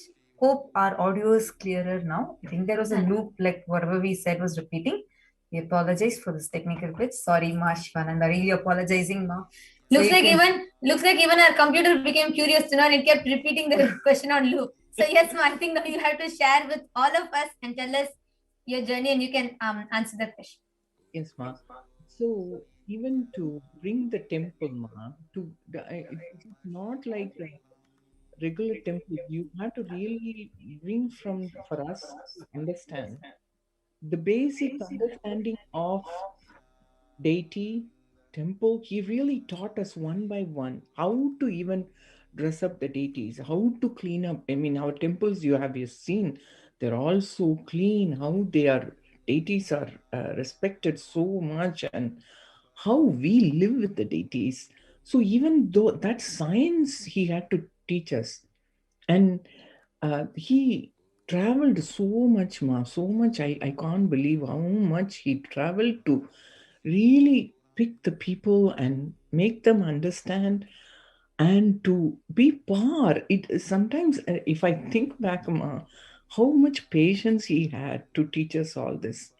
And we were like ignorant people. Even now we are ignorant, but how much he has to show us step by step. He came to our level, Ma, our level, to make us understand. We are stuck in Maya. He comes to our level and attend to this nitty-gritty things. Ours, my backache, my neck ache, these are all our problems, right? But he took care of that with the minute level and took us. I mean, I have traveled with him. Even everywhere he will teach us awareness. And he will, he'll say, I have to, how he guides us, and how he inspires us. Only totally his inspiration, Ma, that is keeping me going every time. I don't see anything as a problem. I only see as a solution. Everything. How he has his hard work. And anytime I say, I'm working a lot, and I feel, no, I'm not even working a minute amount what Swamiji does. I'm like little ant, while he's like a big elephant or more, right? I'm not even doing that. And I'm sure all of you feel that. Where is our work? Nothing compared to him. And how he has to work with our stupid minds. Sorry to use the word, but it is, our mind is so powerful, and he has to bring us back sometime and attend to it, the silly things, and how he has raised us, each individual. Now he has millions of followers. At that time, he raised, handful of people. But look at now, he has millions of followers, and he's raising them. He's showing them that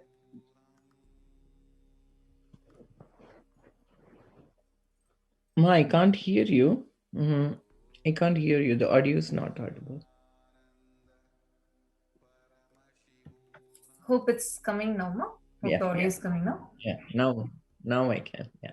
Sorry, Ma. Actually, just like how so beautifully you are sharing, right? Like from, even starting from a deity, how he had to teach, like how even that minute level, one by one at a time, training them, putting so much of hard work, doing sacrifice of everything else, just focus just for saving humanity. Today, this large ship that he has built, the conscious ship he has built, just to save the lives of so many, literally to save humanity. He is the only hope for humanity.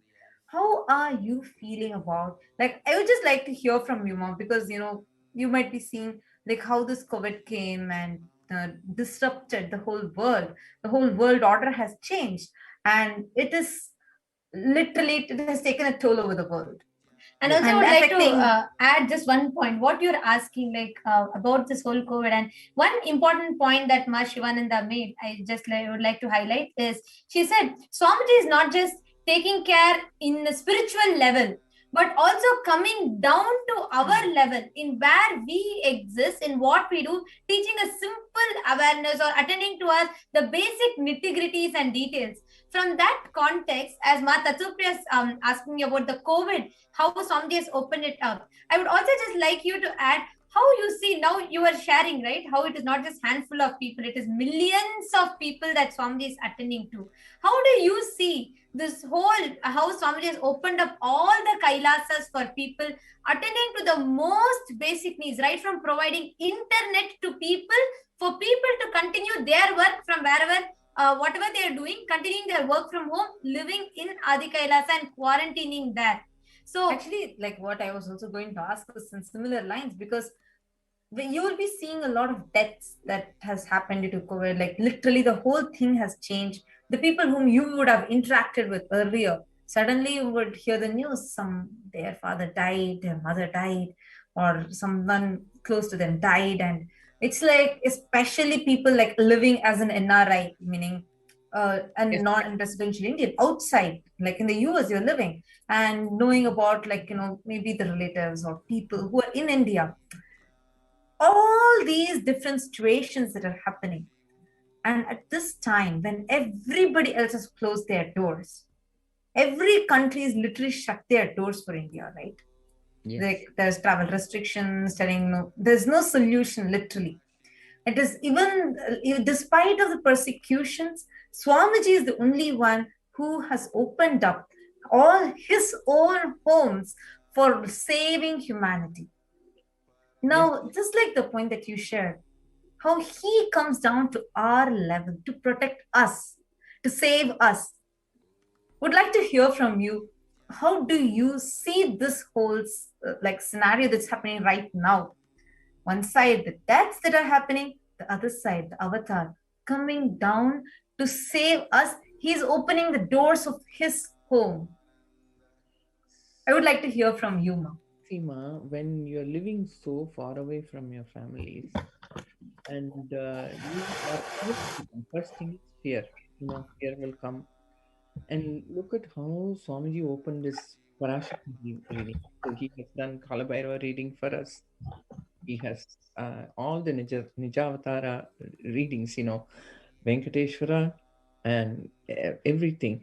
So now he is, as Parashakti, he is feeling us like that. I am there to protect, because she is the mother, Amma, even, I feel like she is my mother, like she's protecting me. I don't have to worry about it. I just, that compassion when people are fear stricken, how every day she gives darshan to people, and how people are, able to. I don't think any of his devotees have any fear, I feel, because they are protected by his womb, I would say, like he says, my devotees never perish. Not only his devotees, he's opened, how you all know, like last year itself, he said that prepare Adi Kailash for this. Exactly. All the farming and procurement of food, how much he, as only a mother can think about all that, ma, to protect her children, how rice is procured, how vegetable is procured. He, to that nitty-gritty level of this human body, what it needs. I mean, we can all say, oh, it is pralaya, it can be done, what is this life, next life, you can take like all that, people, but not like that. Now we need to live, we need to get enlightenment in this life. And what are we here for in this human body? He makes us understand how it is important to see. When COVID was starting, Swami said, go by the law of the land. First thing he said, law of the land to all of us. Whatever they say, don't go outside. See, he's Parashakti. He can say, oh, I can protect you. You can all go anywhere. No, he told us to be following integrity, authenticity. Then you follow the law of the land. I am there to protect you. So he is, Nijavatar means he is really taking care of it every moment for the whole world, where the like where you are, not everybody can travel. So he has established Kailasas all over, like Ohio, Kailasa, Los Angeles. And so wherever it is you are going there, you can go there and get protection, Not only that, in Adi Kailasa, he has prepared 1 year before, thinking how. Exactly, ma. That's actually like that's a beautiful point that you highlighted, because 1 year before itself he started. Actually, if you remember, ma, the whole Vaidya Sarovar, as how they will 12 years before Yes. he started it, prepared the alchemy product. That's something like really amazing. And even now, see, okay, the whole, so many people attacked from that country, like so much persecution had happened, so many assassination attempts had happened. And Can't, yes, absolutely, like just for to saving humanity, despite of the persecution, despite of the attacks, he still saves people. He still opens his house, all his houses, his own homes. Where he was driven out with from his own home, and he's giving protection there for everybody. Exactly, ma. Exactly. And like as you said, no words can describe this divine compassion. Parashakti herself is coming, and people who want to experience that should ask Amma. See, when I was asking the question to Amma, I was feeling, I don't know whether I'm wasting her time. I don't know, but I just asked just for a blessing for the temple events to go good. And such a big blessing, Ma. I was experiencing, oh my God, overwhelmed. The compassion of the mother. Momiji will say as a master, if you take a few steps, I'll take 1,000 steps towards you. You take 2 steps towards me, I will take. So that's how I felt, Ma, that day. Wow. What do you do? You take shower you with this. That is what the compassion of the master. Ma. I can only get tears when I feel gratitude towards him. That's nothing else, ma. Just so much gratitude I have for Wow. Swami. Thank you so much. Actually, it ma. is so beautiful just listening to this. And we have so many viewers on YouTube who are commenting that how much they're able to connect to what you are sharing. We have even Sanjay Bekaria here who had actually commented saying, like how you are saying, Krishna was available and how Krishna made himself, manifested himself to attend to 111 Gopika and each one. Like that, now somebody is making himself available to attend to all of us. Each and the millions of us that are connecting to him. It was such a beautiful sharing. Thank you so much, Ma Shivananda. Thank you so much for your time. And thank you so much for coming here to share your experience with Swamiji. For giving this opportunity, Swamiji, and you guys for giving me this opportunity to share my beautiful sharing. Thank you, Ma. Thank you, Ma. Nithyanandam. Nithyanandam.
Nithyanandam. Sorry for the technical glitch. Nithyanandama, welcome to Nithyananda TV. Nithyanandam, thank you so much for having me. It's such a blessing and an honor. Sure. I'm from the Midwest Sangha. I've been with Swamiji for about 4.5 years. I am and it is all because of Swamiji. I've been blessed so abundantly by Swamiji that even words cannot describe.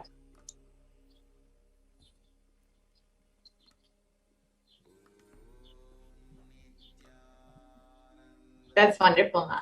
And can you share, I'm sorry, I missed what you had said. Can you share a little bit about your backgrounds and what you do? Sure.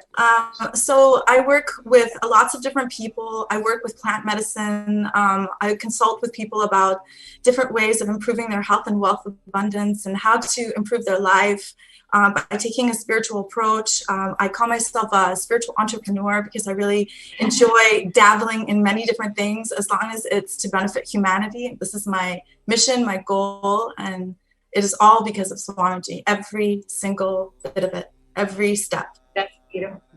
Yes, So Mom. how did you get connected to Swamiji, Ma? Wow, that's like a love story. That's a beautiful love story. Swamiji just enriched my life so beautifully. I saw him on a YouTube video in November of 2016, and from there it was just incredible. I just had to meet him. I just had to be in Viditi, and I made it happen the following year. And I was able to spend, a 21-day inner awakening with him and 2 other beautiful, incredibly beautiful people. And so many of them I still have the beautiful connections with, and we speak often, very often. Just such a beautiful, beautiful space. He uprooted me, uplifted me out of my life. I really strongly believe it was a very low vibrational space, and just knew that I needed to be in another space altogether. Wow. So uprooted and shifted me out, shook my life around. And in 1 year, the whole life exploded, and just blessings after blessings after blessings, and so many beautiful, powerful cognitions landing and guiding me to the next step. So each step, each layer was discovered right before him. Every time I talk about him, forgive me, I'm like a big baby. All I want to do is cry and tell him how much I love him. That's beautiful, Ma. It's his love showering on you that is making you experience your love for him. Yes. Yes, Ma.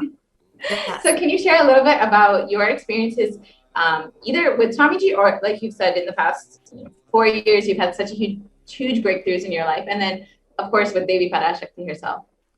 So with Devi Parashakti, I didn't have a direct or a comment or a question answer. However, just like Ma Corina says, it's the same thing. Every time someone is blessed, someone's wishes or boons are fulfilled, and we receive a tatastu, it's literally like a tatastu on my heart, on my soul, on my ever being. So I'm constantly being showered. I really don't even have words. It's constant. It's direct communication. Swamiji says, keep his murti in your room. His murti is in my room. And I am legitimately always talking to him, always expressing my deepest gratitude and all of my frustrations, my angers, my injustices that are happening in the world. And every day it's like the next gives great, great joy to people around me. I feel like the beautiful healing energy that he initiated me with Dinetra, it's like so incredibly powerful. And every day and every moment I get a chance to share. Parashakti is sharing is so incredible, because you don't hear this on media. You don't hear this in the world. You're not. Yeah. And if you do hear it, it's maybe in a very small mindset of people that are talking about this. Yes. But here we have a huge, massive community that is, effortlessly talking about it and being open and changing their life. Daily we are changing the way that we expand our life by doing mucus detox, by doing our panchakriyas, doing our meditations, listening to satsang, talking to each other, having vakya sadas between each other. You know, it's just is the ability to speak in the name of love and in the name of his mission. And he also has empowered my heart to become full, incredibly full, so I can share my love for people and humanity. He's given me a mindset, a business mindset, something I didn't even think I was ever going to do or had it in me to even think about doing, because I was just so stunted in growth. Although knew that, you know, I wanted to achieve all of these things, I just never thought that I had the will or the persistence or the super determinism to make this happen. You know, he gave me these words, these powerful cognitions that I can articulate and actually do. You know, that's the beauty. Yeah, That's really awesome. awesome. So awesome. You're eloquently articulating his teachings and his blessings in your life, and clearly you're radiating everything he's been teaching. So it's really beautiful, Ma. So can you share your experience during this pandemic, how your life has been so different maybe from your friends or family who don't necessarily have Swamiji in their life right now, and you're still experiencing so many breakthroughs? Sure. You know, I had a beautiful opportunity to work with a lot of different kinds of people of all different kinds of sicknesses and livelihoods. So I've had the opportunity to see what COVID has done to so many people. You know, it's destroying lives. It's creating a fear-based society. It's showing scarcity. But amongst all of that negative stuff, there's still this incredible, powerful space that says, we don't have to live like this anymore. You know, Swamiji has showed us that, you know, he has prepared us so many years in advance with the mindset, with the cognitions to surpass this negative vibration that's coming in super hard. So, you know, just definitely being able to share these beautiful cognitions with people, telling them, you know, not to be afraid, but to clean your body, to eat healthy, to not eat meat, you know, to do all of the things that he's asked us to do. Make sure we have clean drinking water, preparing ourselves for the future, but living in the now. And that means being healthy and being cognitively aware and having super conscious breakthroughs and all of these things. So I have had this opportunity to share those powerful cognitions with others. And so when I do feel like, and I have been in the root of the COVID experience, nobody has been affected within my circle or within my community that I know of, except patients that are outside of my own, you know, life. But to see what they might have been going through, to see what their lives were like before COVID, really gave them a perspective, like spending more time with your children, not having the grind of work every single day, realizing that, you know, we don't have to live like this. There's no, we can absolutely come beyond that, rise above that, and live and become spiritual. And spiritual doesn't mean necessarily, you know, to, you know, meditate and all this, is to be cognitively aware. And that's all of these beautiful deities that come to us to give us darshan, you know, these are reflections of us, so we can take on the role, the phase of them. I just love Swamiji so much. And I love my Sangha so much, and I love Hinduism so much. I just feel like every single person on planet Earth should be experiencing this breakthrough in all facets of life. That's beautiful, Ma. And what would you like to share with, you know, what would you share with them about having Swamiji in your life, especially during this global pandemic where people are living in so much of fear, how you've experienced, you know, a state beyond all of this and just having continuous breakthroughs? So what I would say to someone just looking in, you know, it's so important to know that you are loved. You are loved beyond your even wildest imagination. You are so loved by Cosmos. You're so loved by the Divine Mother. I'm not really, going into a personal aspect of, just having a relationship with my own mother. Don't really have a relationship with my own mother. So there's many things that I think in my life that attributed to some of my incompletions, but for real,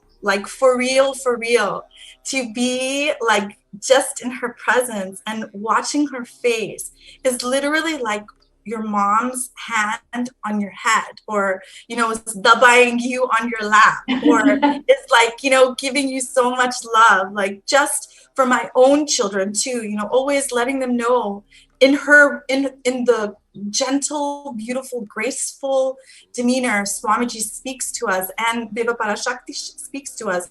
I do and replicate the same thing in my own life. My children are a direct reflection of who I am. And so that in itself, I'm sharing everything that he's sharing with me, I'm sharing with my children, whether or not they're completely in. I'm invested 100%. And eventually it'll get to this space that the people around me and then the new people that are coming in and people who are watching now, just know that you are intensely loved. You are immensely loved. Your heart is in the palm. I just learned this really cool cliche. It's in the lap of luxury. I feel like Swamiji, it's so beautiful. Just know that you're loved. You may not have a relationship with your family. You may not have a good job. You may not have the best health. You may not have, but if you just believe that you are loved, all of those things will change. Absolutely. And can you share a little bit about, seeing this, how Swamiji's been showering love on every single being, not just devotees or disciples, but anyone. Devi has been blessing any being who's asking or wanting to receive the blessings, and just opening herself up day in, day out, tirelessly attending to people.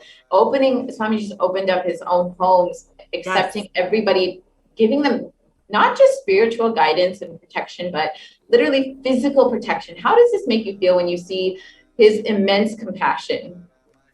It absolutely blows me away. And I posted it on Instagram all the time. I'm a social media junkie right now, and I'm all about sharing all of this knowledge. And when I saw and heard that Swamiji had opened up his adhinams to people, anybody for, triple quarantine, that's huge. That's not like little, that's massive. That's like what billionaires and millionaires should be doing right now.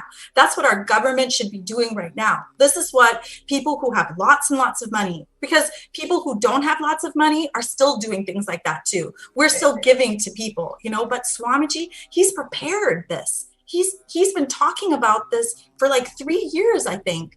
How to change, how to activate, be a part of the Sangha. When this happened, he would be prepared for it. And even though he's not even in India, that's what blows me away, right? Yes. He's doing all of this amazing, amazing saving. He's saving us. He's saving our lives. And to be able to protect the people of India, that really blows me away. They were stolen. Everything was stolen from them when COVID hit. Livelihood was stopped. Their jobs were stopped. They couldn't get any medical care. There's political issues. There's all sorts of things, but his womb is open. Yes, exactly. It's the only place where humanity will be able to be guaranteed protection. And living in his breathing space and literally raising during this time of crisis rather than sinking into suffering like the rest of the world. Yes. Imagine the kind of people are going to come out. Exactly. Right? This is the starting of his real ecosystem, I'm not going to cry right now. Just thinking about it, like, that's just so incredible. How are you so incredible? Like, you're the most incredible, the most compassionate. You're opening up your home, your womb, your life, your being for us. Exactly. Who would do that except God? Exactly, Ma. There's no words to really describe Swamiji's compassion, and he's literally here to save humanity. And if the sooner we realize that, the sooner that we will raise ourselves, and the sooner that we will be able to receive his blessings. Yes, Ma. And I believe, like all of us, the ones that are outside in the world, we are radiating him also very, very much. Absolutely. So, we are part of the womb. And so we want to nourish, and we will nourish each and every person that comes into our contact. Absolutely. Absolutely. Exactly, Ma. And can you share a little bit more about, a specific experience that you might have had either in the past few months during this whole pandemic, or even since you've met Swamiji in the past 4 or 5 years, how, maybe a specific breakthrough or blessing or boon that Swamiji's given you? Idea to an invention, from an invention to a materializing, from materializing to absolutely living out it. So this gradual experience, and the greatest part, it never took time. It took ambiance. And I tell people this all the time, like, things can happen when all of the elements are put together and everything is in the right space. It will just happen. So that's the cognition that he gave me. And these are continuous things that have happened. A new job, a new idea that raised out of that. Then now I resigned from my company that I used to work with for, literally 4 years. The moment that he came into my life, I was introduced to a new company. I had a new breakthrough.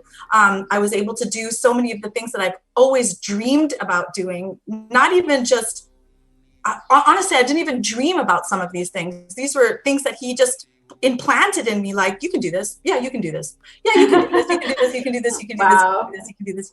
And it was just constant and deeper and deeper and deeper I've gone. And it may at some moments felt scary, but now it doesn't feel that way. Now I feel like, oh, I know when it's about to happen. So like my energy level is super high. I don't sleep for a little while. All of a sudden it's this beautiful breakthrough. So I just resigned from a beautiful company that I worked for, and created a beautiful ambiance based on Swamiji completely. And then went into another opportunity, just recently opened up my own business. I'm sharing living water with the world. That in itself is blowing me away, because I was introduced to this water through my Sangha. Just it's too much. It really is too much, too many blessings, one after the other. And that's what life at Swamiji is like, though. Yes, it's true. It's true. Like, no concept of time. Because for most people, like, what I've been through would take out the door 4 years. And that's actually a really good point you've made, Ma. It's like, people think that manifesting what they want in their life takes time. People feel that, it may be in a few years, and they keep delaying. But with Swamiji in their life, with Swamiji continuously guiding and blessing and giving all the boons, it doesn't take any time. It will just manifest. It's just your decision to let him manifest through you. That's absolutely correct, Ma. You said it perfectly. And so you during this pandemic were able to complete a job that Swamiji had given you and start your own business at a time where most people are losing their jobs, losing their businesses. You are expanding during the pandemic. Yes, expanding and expanding so much, including different aspects of expansion. So expanding, health wise. I've never been the healthiest in my life. And being able to utilize and create products that have the recommendations of what Swamiji uses, like ashwagandha, triphala, haritaki. These are creating just this whole environment has been. It's just so enriching, Ma. It's just too good. Like, that's beautiful. You're able to create this spirituality, but even in your job, you're able to live this lifestyle and share it with the world. Yes, absolutely. I mean, I don't that people think maybe I'm a little crazy sometimes, but crazy is good. Crazy is wild. Crazy is adventurous, creative, inspiring, enriching. All of those things.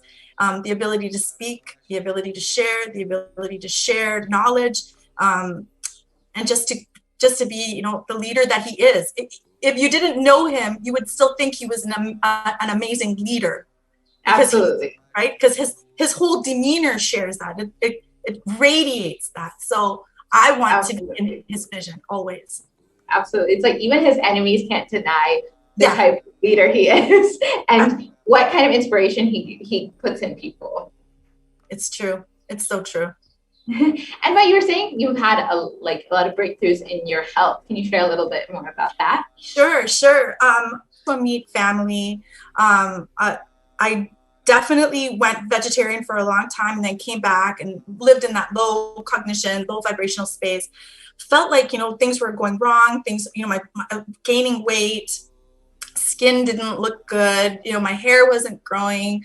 I ended up shaving my head because I wanted to donate it, but I couldn't donate it because it was unhealthy at one time. And so many things, like I had surgery on my knees because I had meniscus and ACL surgery. I had some, edema in my right ankle. I've had some back issues. I have twins that are going to be 18 in December. So, I had a tailbone that was broken from childbirth, like all of these things. But what he did for me in terms of my health is he gave me the right knowledge base to correct, even though I'm not really crazy about the taste, but I love it so much because I know the power of Haritaki, right? My Panchakriya, my enema, ability to correct all of these things in such a short period of time. Like, illness is not lifelong, but it is very curable, things that you can change. Yes, I'm sorry, Mom, I will go keep going. No, that's okay. That's really beautiful, Ma, that, in every aspect of your life that he's given you blessings and boons and you've been able to just have so many breakthroughs. Thank you so much, Ma, for sharing. And we really appreciate you coming and joining us and sharing your experiences and blessings and boons with everybody. Thank you very much, Ma. It's such a pleasure. I'm so honored, and I love Swamiji so much. Thank you. Thank you so much, Ma. Thank you. Nithyananda. All right. Thank you so much. Dear viewers, we will be taking a short break.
Nithyanandam. Welcome back, dear viewers. And just after this short break, and we all of us just listened to a very beautiful segment on how the avatar, at this time of the pandemic, has extended his own inner space, his own homes, as the Kailasas, just to protect people from the pandemic, from the pralaya.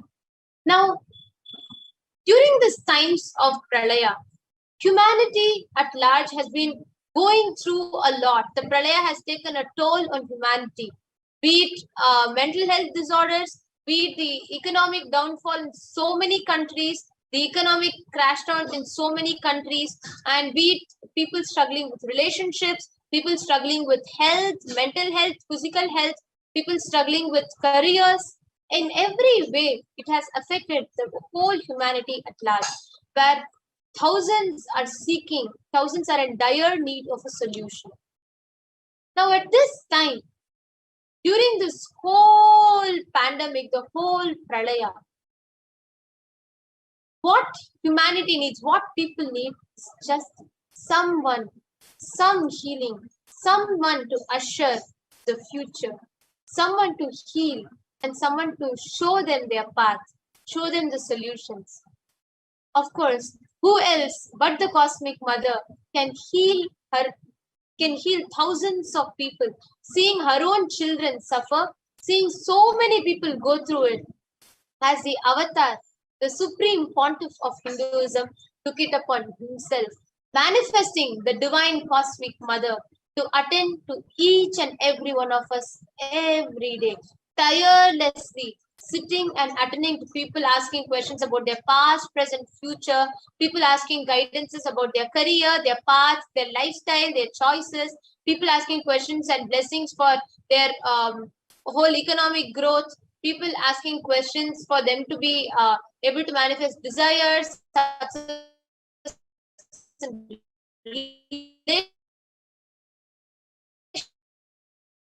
relationship in every Parash, manifesting pontiff of Hinduism and answering to thousands and thousands of lives, giving them boons, answering their prayers, blessing them with all the powerful cognitions, powers, and ultimately manifesting the enlightenment itself.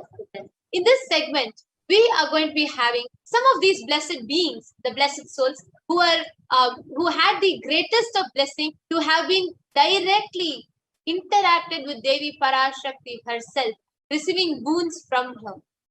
These sharings are going to be extremely special because the way Devi flows, fulfills into each and every of her child's life is just so profound. And today, joining with us, we have Manitya Parameshwara Ananda. Nithyanandamma,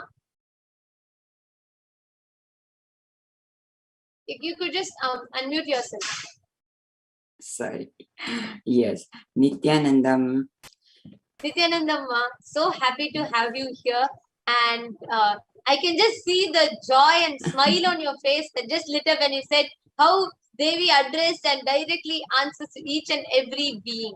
So, yes. and especially for you, it was not something small. I'm sure everybody, when you share, will remember that blessing that Devi gave, how she accepted the offering to this day, keeping up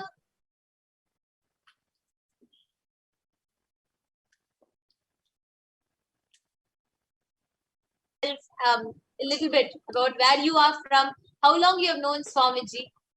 Would you just want to introduce yourself? Yes. My name is Parameshwarananda. I am from Los Angeles and I have been connected with Swamiji since 2007 when I met him first in Jain Center when he spoke on Jain Sutras, and I literally felt that he just came there to just get me to be enlightened by him. I didn't know, but I was just so magnified with his presence and started all experiencing so many healing and everything. I don't want to get into that because that will take another hour or more. But that was in 2007. So I am just connected to Swamiji since then. I started listening to him and just taking his programs, IAs, all IAs, everything. But I want to share about the experience that I had, just I think it's couple of months ago, where when there was an Enlightenment Day, and he was sharing in satsang only that beautifully how Devi chooses her own jewelries, like when someone offers, she particularly chooses the jewelry and wears herself, and how auspicious it is. And that really touched me. And I was thinking of offering this to Swamiji, but that time I just decided and texted Ma Gnanatma Swami, and then we texted back and forth, and it just quickly, I was so ready to give my own memory that I kept holding. And it was from my past husband, who passed away now many years ago. And I was holding into it, and then I said, what a nice way that I can offer this to Devi Parashakti, who is the ultimate, and so we did it, and it was so fast that everything happened, that just in like a week or so, I saw Swamiji wearing on his jatas, and I just started crying seeing that on his jata, I mean, to Devi's jata, sorry, him and Devi all same. So, but then I wrote, well, actually, yeah, I wrote that, thank you, Devi, to accept this, and then Devi said that your husband is going to be liberated, and he is with me, and he is getting Sayujya Mukti, and you also. So, and I'll take care of you and whole family and all these blessings that Swamiji was showering. But I was really shocked that how he took care of my husband after all these years, that he hasn't even met him. And to think of giving him liberation, I never even imagined that when I offered. So I'm so grateful to Swamiji to giving me this opportunity, and offering, I might accept my offering and liberate him, So that's my story. And every time I see Swamiji wear that, it just gives me goosebumps, and I feel so blessed by Devi to wear that. That's something that I have worn, that I never imagined, that the incarnation, the Devi in Swamiji, that is accepting and wearing, so it's a beautiful feeling. Actually, like as you were sharing, like Devi actually had blessed, saying that every time you see that the jewel, that diamond that you have offered, that when I wear it on my jatas, when it is just on my jatas, as like decorating my jatas as Shiromani, right? And Shiromani, when it is there, yes. yeah, Yes. when it is there on my jatas, you will remember how your husband is always in oneness with me. Oh my God, it's just, I don't know how to put it into words, because it's just too amazing.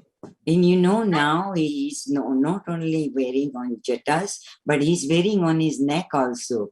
And that's like double blessings. I said, oh my God, Devi is wearing, the thing that something I had which had no value, but now it is tremendous, unbelievable value to it, to see it. Yes, Ma. So true, Ma. Ma, actually, Thank you. Yes. just to attain this space of liberation, the Sayujya Mukti that you said, where Devi herself accepted that, and you said so beautifully how you felt, something that you were wearing, something that you, after your husband left the body, there was something in you that was, disturbed. There was some part in you which needed healing. And Yes. you very beautifully shared how you felt when Avatar himself accepted that small piece of gel and gave you that greatest of boon. People need to do siddhas, and even yogis do penance for thousands of years together to attain that space of liberation. They do for hundreds of years to attain that Sayujya Mukti from with Devi Parashakti. Here, Swamiji is just so compassionate, sitting and attending to each and every one of us. Like you shared, to each and every viewer, I feel you should also share the perspective of how it helped you heal your inner space. You were sharing about how even after your husband's passing, there was some incompletion in your, something in you which was sitting. Yes. Which Yes. for a very long time, unattended Yes. component. And Yes. how did you experience Devi healing it, and how do you feel that it added, like that the difference that it made for you? You should share that perspective also. Yes, go ahead, please share. Yeah. So my husband passed away actually very suddenly. It was a sudden death.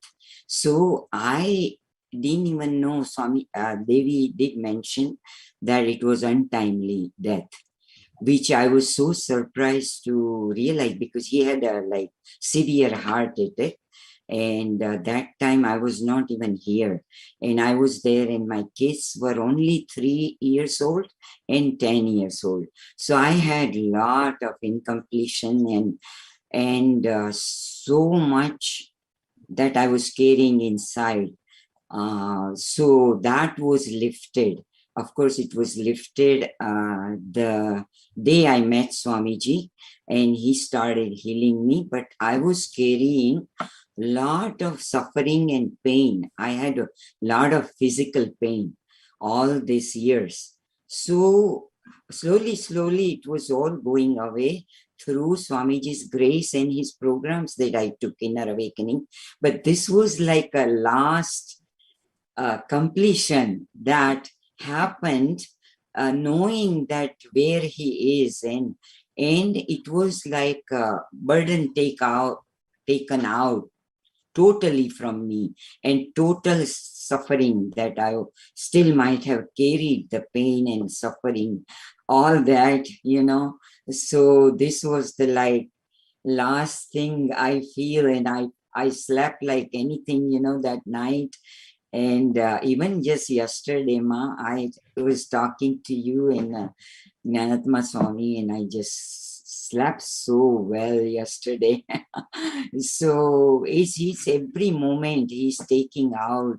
We have no idea how much we are carrying, not only from this birth, but the past births and all that.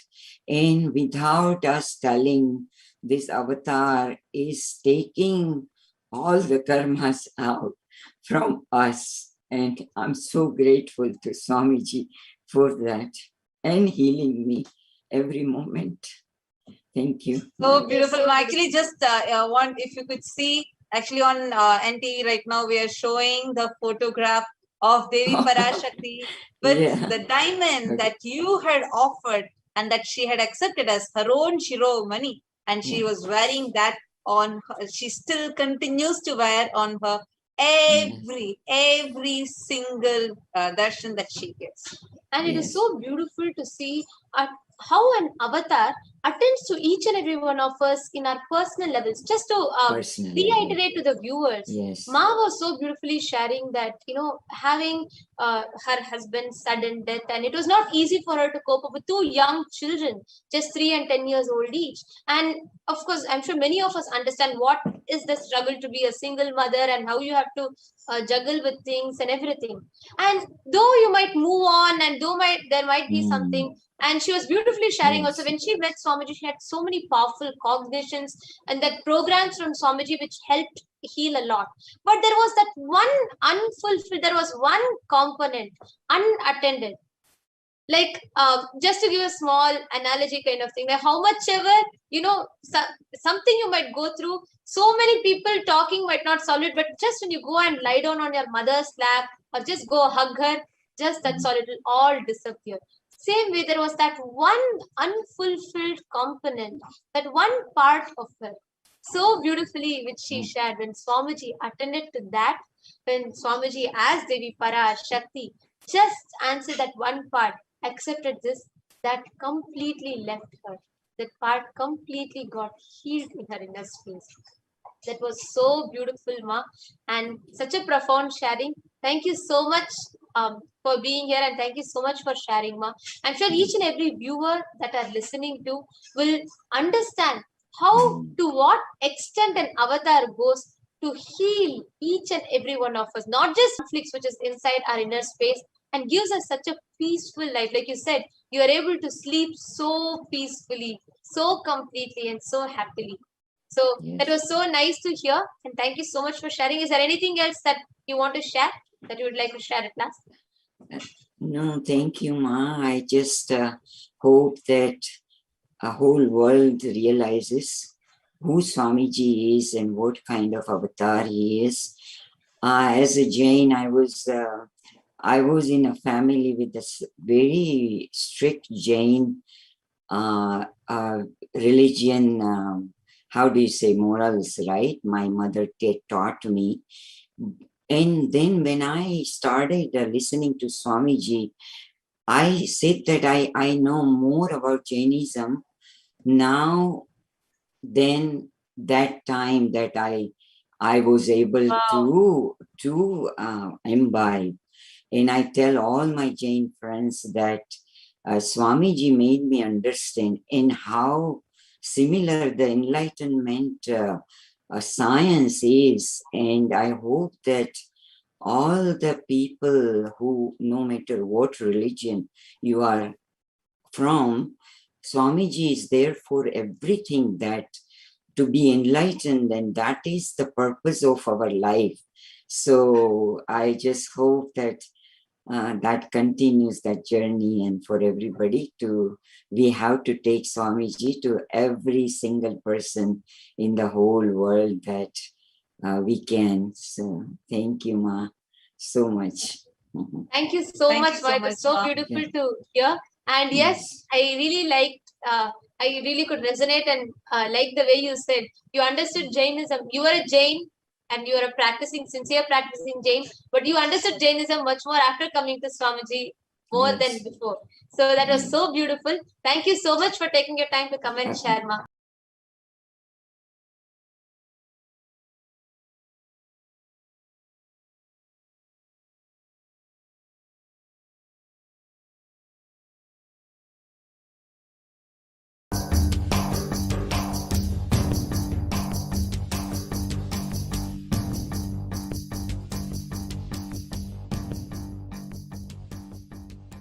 We have Ma Atma Prema from Norway, who had a very interesting Devi Parashakti Akashic reading.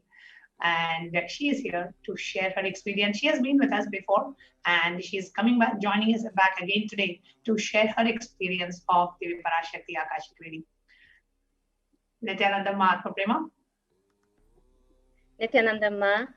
Nithyananda Ma, welcome back to Nithyananda TV. Thank you so much for joining us today. Thank you for having me again. This will be the third time that I'm sharing since the Devi Parashakti Darshan on the 1st of this month, so 9 days ago. Beautiful. And maybe to our viewers, you can give a brief of what Devi Parashakti revealed to you, what was her blessing to you, and then we can move into your share. If I can read it, Ma, it will be easier please for me to. Okay. Okay. So on the 1st of June, Devi Parashakti answered my question after many, many weeks. I had never had an answer before, despite having asked the questions. So when this happened, it was a very intense, moving moment for me. And this was the answer that Devi had given. Listen well to what is being told, daughter. You are one of the beings who came down from Kailasa to be a co-captain and serve the world to protect it from the terrible corona. You forgot the purpose of coming and diverted into another life. Such beings as you, who came from Kailasa, are also the reasons for this terrible pralaya. Forgetting the divine seva you need to do and leaving the work you are meant to do, you are doing some other work. Like you and other such beings who came from Kailasa have become the reason for this great drama. For 3 days, think about what I told. I will make you realize it in your dream, waking state, and consciousness. I will show you the truth. Once you see it, I will give prayashchitta. Go and come a virtuous one. So this answer to me was just, it was very intense, because the moment this came to me, this answer, it hit me right in the gut. I knew it was the truth the moment it was said. I felt it, and then I sat with it, and I waited, and I allowed the words to sink in. And it has taken these number of days to realize just the kind of the weight of the responsibility and what we've come here and the purpose with which we're supposed to be here.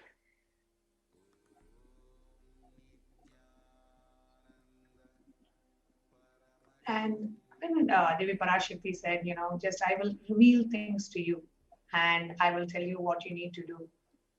The way, when I heard it, the way I see it is, really reawakening to the true purpose of your life, realigning us back to the real purpose of our life, which is what will give us fulfillment. That is what we came to this planet Earth for.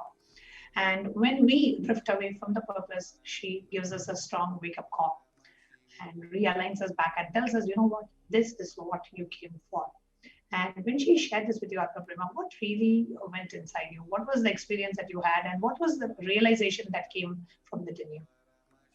So, Ma, if I can go back to the beginning.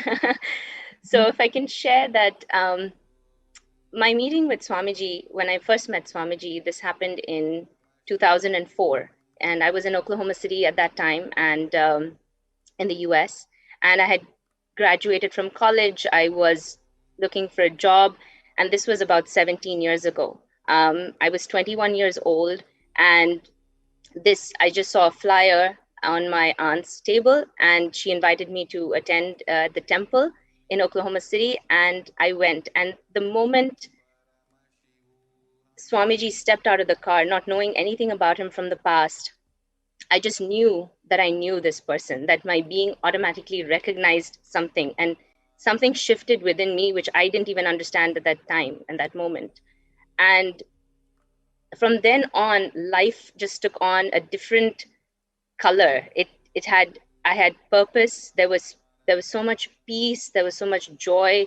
There was an intensity. And all these words are actually pale in comparison to what that feeling was like. And it was being around Swamiji and being initiated and having the darshans. Everything was just auspiciousness unfolding. Every second it was manifesting. And just being in that breathing space was auspiciousness. It was everything that unfolded. It felt like you were living not on earth, but on a different plane of existence. So each time leaving that space in his physical presence was so unbearable. And it was very hard, because you felt like, okay, I want to be around the master. I want to be around the guru in his physical presence all the time. But at the time, a few years later, I moved back to the place I was born and grew up in, which was in Dubai, in the Middle East. And I would often go to Adi Kailash and attend various programs and get the teachings and understandings, and being in that breathing space. And every time I had to leave, it was like this separation was so hard. It was so unbearable to leave that space of Adi Kailash, but also knowing that everything that I had imbibed from the teachings, it was important for me to go out and go back and do that seva and just share with the people who were in the Sangha in Dubai at the time. And all they wanted to do was, listen to the stories and the sharings and just taste the joy and the bliss, and and enriching was just, it came with so much ease. It was just a natural process that all of us just kept doing. So at the time, I didn't even realize what was happening, but I took up the responsibility of the Sangha in the Middle East and in Dubai specifically. And at the time, I was about 24 and the youngest coordinator for the mission at that time. And Wow. I can't say I can't say that I knew anything about Hinduism or Sanatana Dharma. I grew up in Dubai, a Middle Eastern country. The most we had exposure was when we would visit India to visit our family and go to temples. But beyond that, there was not much understanding. So I didn't have any depth of knowledge around Vedas or Shastras, and I couldn't chant. It was not like I could chant and everyone was impressed or anything like that. There was no prior knowledge or experience before meeting Swamiji. So all that I came back to share every time after those visits to Adi Kailash was just sweet, simple stories that was just shared from intense bhakti, that devotion, that sweet devotion that comes through you just by being, just being in that oneness with Swamiji. And every time it was like a cloud that kept me floating through everything that I encountered in life, whether it was through work, through relationships, through the Sangha, everything. It was just such a beautiful flow. And just having that simple devotion, that simple trust, and just taking that simple action, the response was so incredible. The satsang grew, the Sangha grew. And the satsangs that we were hosting in devotees' homes, every week we would have satsangs that would keep moving from different devotees' homes because everyone wanted to host it. And we could not no longer, and many of the people had not even met Swamiji. And there weren't too many things happening on social media at that time, unlike today. And people would just come because that bhakti was felt. And we had to form a center legally and officially. And in that center, we would have our Nitya Yoga, we would have our satsangs, we would have our youth group meetings. And eventually, a Kalpataru happened in January of 2010. And this was just created by a handful of people who felt that deep connection to Swamiji. So why I'm saying all this, Ma, is because kind of to give a little bit of context and background to what has happened, where I've come from, and what happened in between. So during this time, now this was now 6 years with Swamiji, being so closely associated, there were a lot of questions. And I was 21 when I met Swamiji. And so there were a lot of questions from family. There were doubts raised, why do you need to have a guru? You are too young. When will you get married? You're getting older. So there was all this pressure from the society and to my parents specifically. And it was hard to be able to convey to them just what having a guru and having Swamiji in our life was like. I mean, the countless blessings, the healings that had happened, it was too many to share. And all we did at that time was just continued on and just turned, deaf ears to what they were saying. Because I knew the person I had become, and the shift that had happened in me was so obvious to my family and then to my friends. And people were drawn to that and wanted to know who it was that I followed that kept me so much at peace and so centered with such unwavering faith despite any sort of ups and downs one experiences in life, whether it's through job or relationships. They could just see that it was with such ease that I was flowing through life, and I felt it. And I felt Swamiji's presence with me all the time.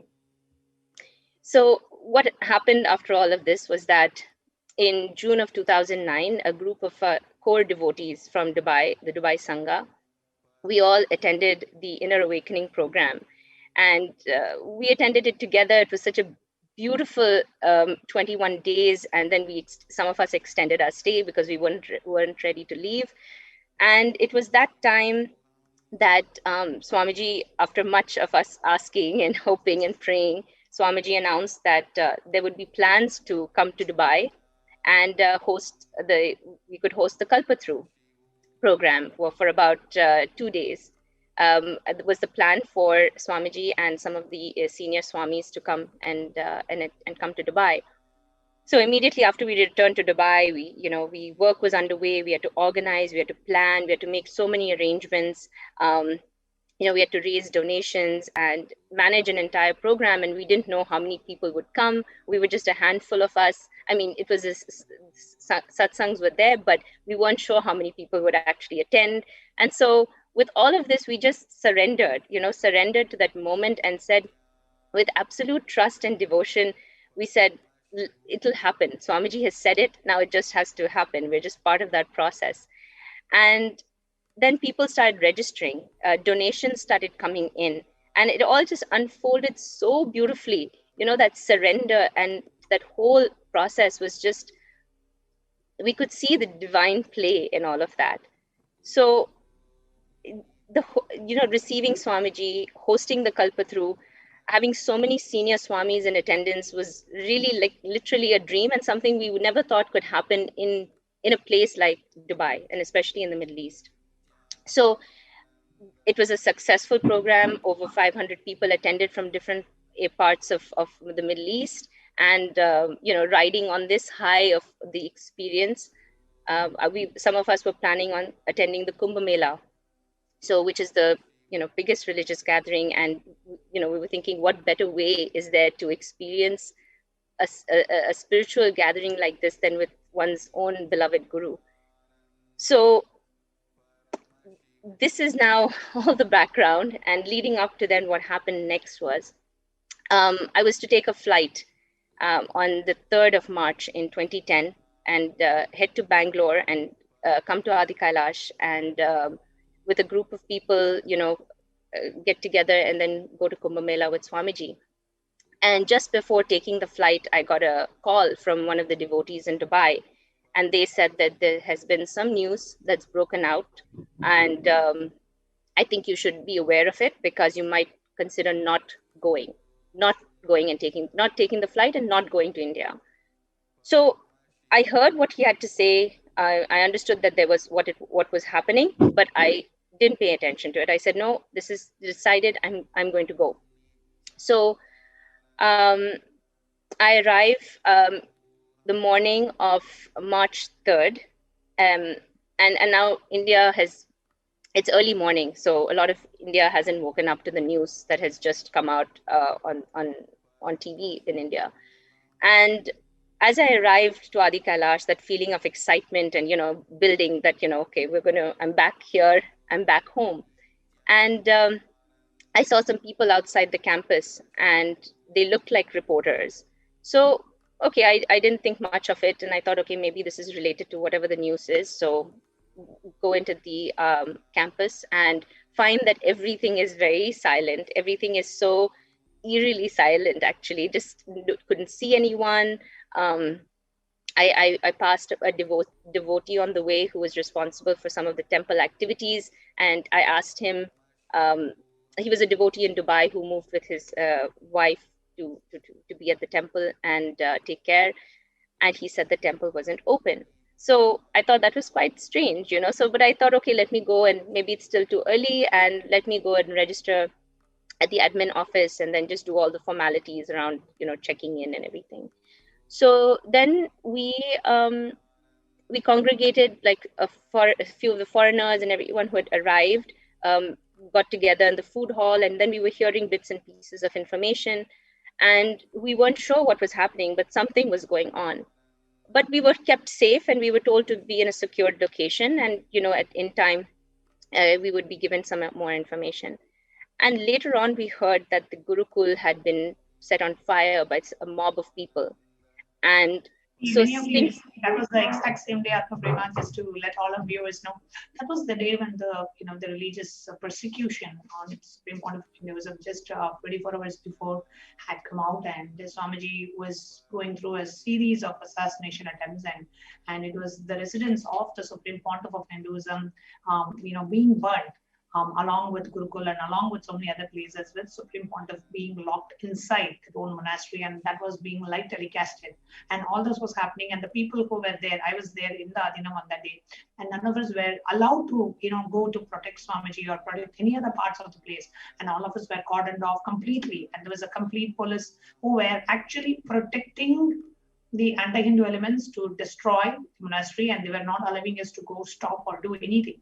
And that's exactly when I think you were also there, happened to be there in the monastery at that same time. Yes, please go ahead. Yes, Ma. And at the time, we didn't know what was happening, but of course, much later on, I understood. But at this moment in time, it was very disconcerting, but it was ensured that we were all kept safe. All of our, we were kept in a place that nobody could reach us, and we felt secure. We didn't feel threatened by any way, but we knew something big was happening. So that night, 2 devotees from the city came and, whisked us away, actually, from the campus, saying that it's getting out of control. There's a lot of people, and we need to take you back into the city and be safe. Your parents, are worried, and all of that. So we were put into a car. We were asked to remove any sort of anything related to Swamiji. We were asked to remove the mala, the bracelet, everything that was part of us. We had to just kind of remove and keep aside, so that in case we were stopped along the way, that we were not harassed or bothered. So we get into the city, and all the news channels are incessantly airing a video over and over and over. And it was just, I'd never seen anything like that being done with such consistency. It was as if that was all every news channel could do and report on. So it had the effect of visually affecting people, and I decided at my parents' insistence that I should return to Dubai and not remain in India longer.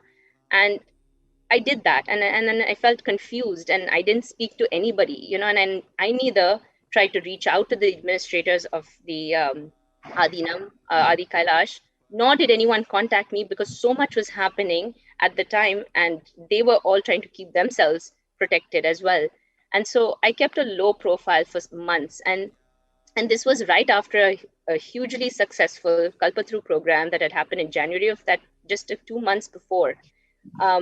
I mean, literally, it was January, and now we're talking about March.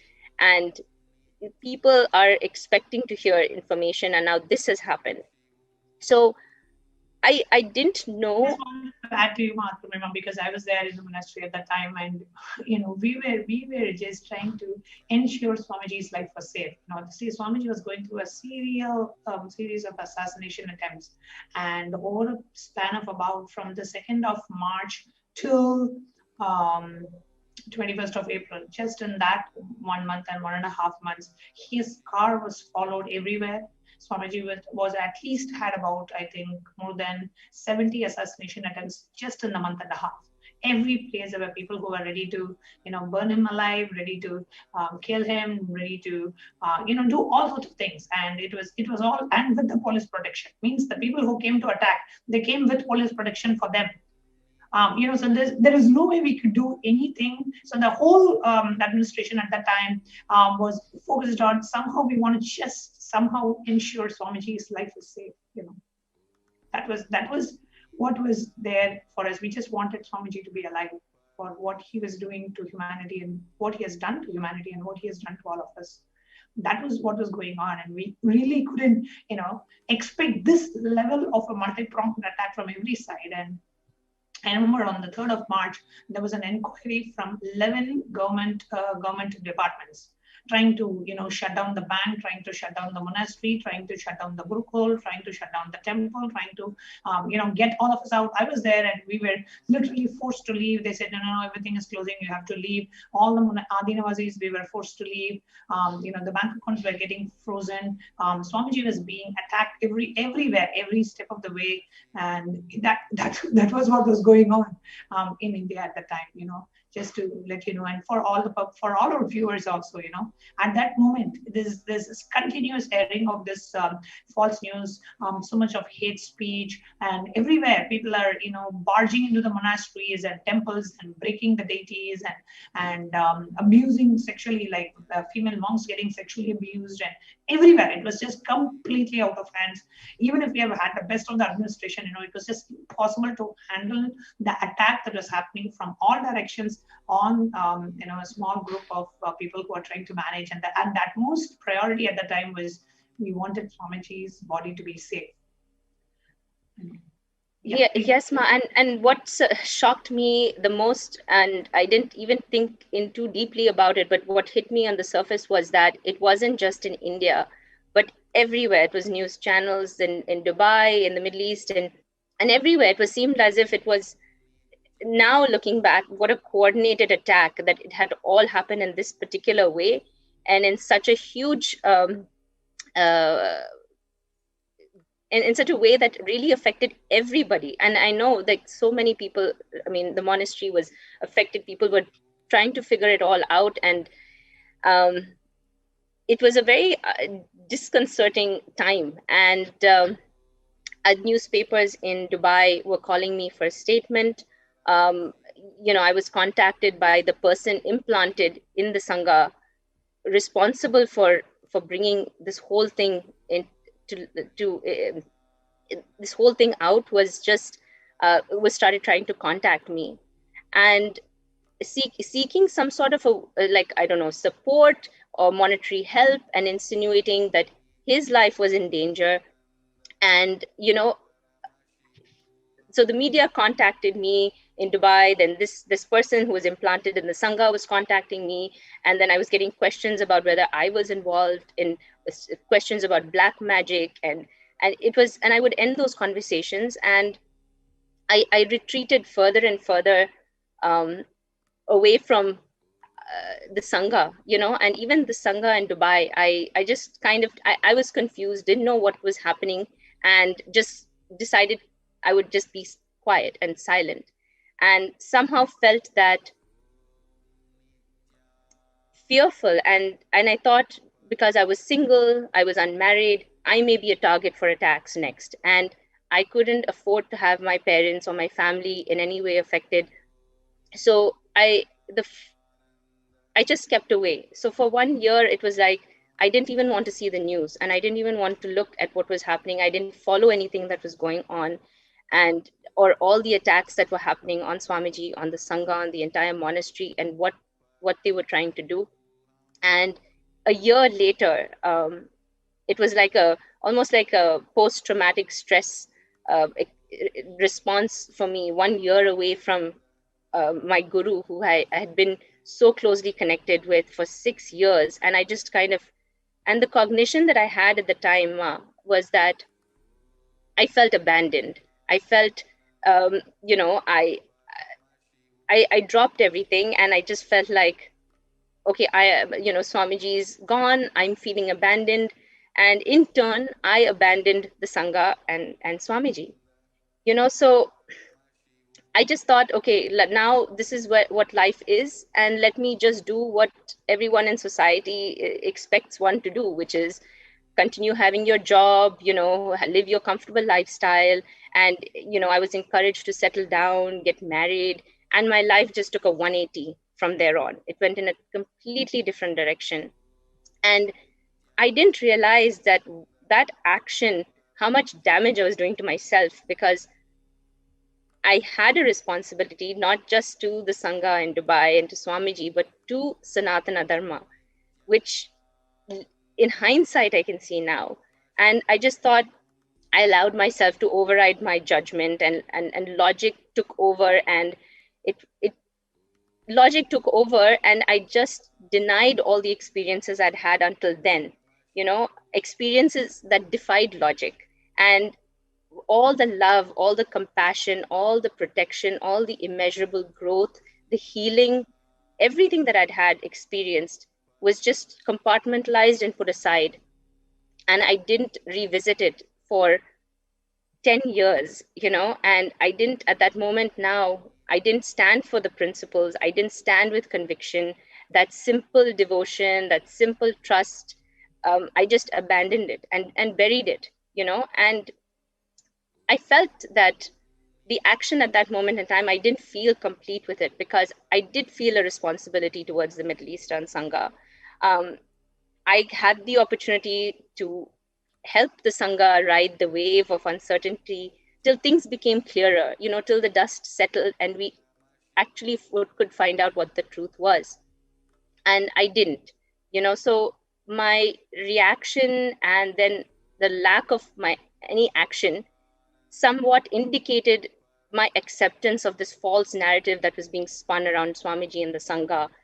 And it wasn't until March 2020, which is just last year, did I really understand or realize the magnitude of the persecution and the magnitude of the attacks on Swamiji, and how repeatedly the Sangha was under this attack and false allegations. And inside me, when I found all of this out, and now all of 10 years, I've kept an information blackout.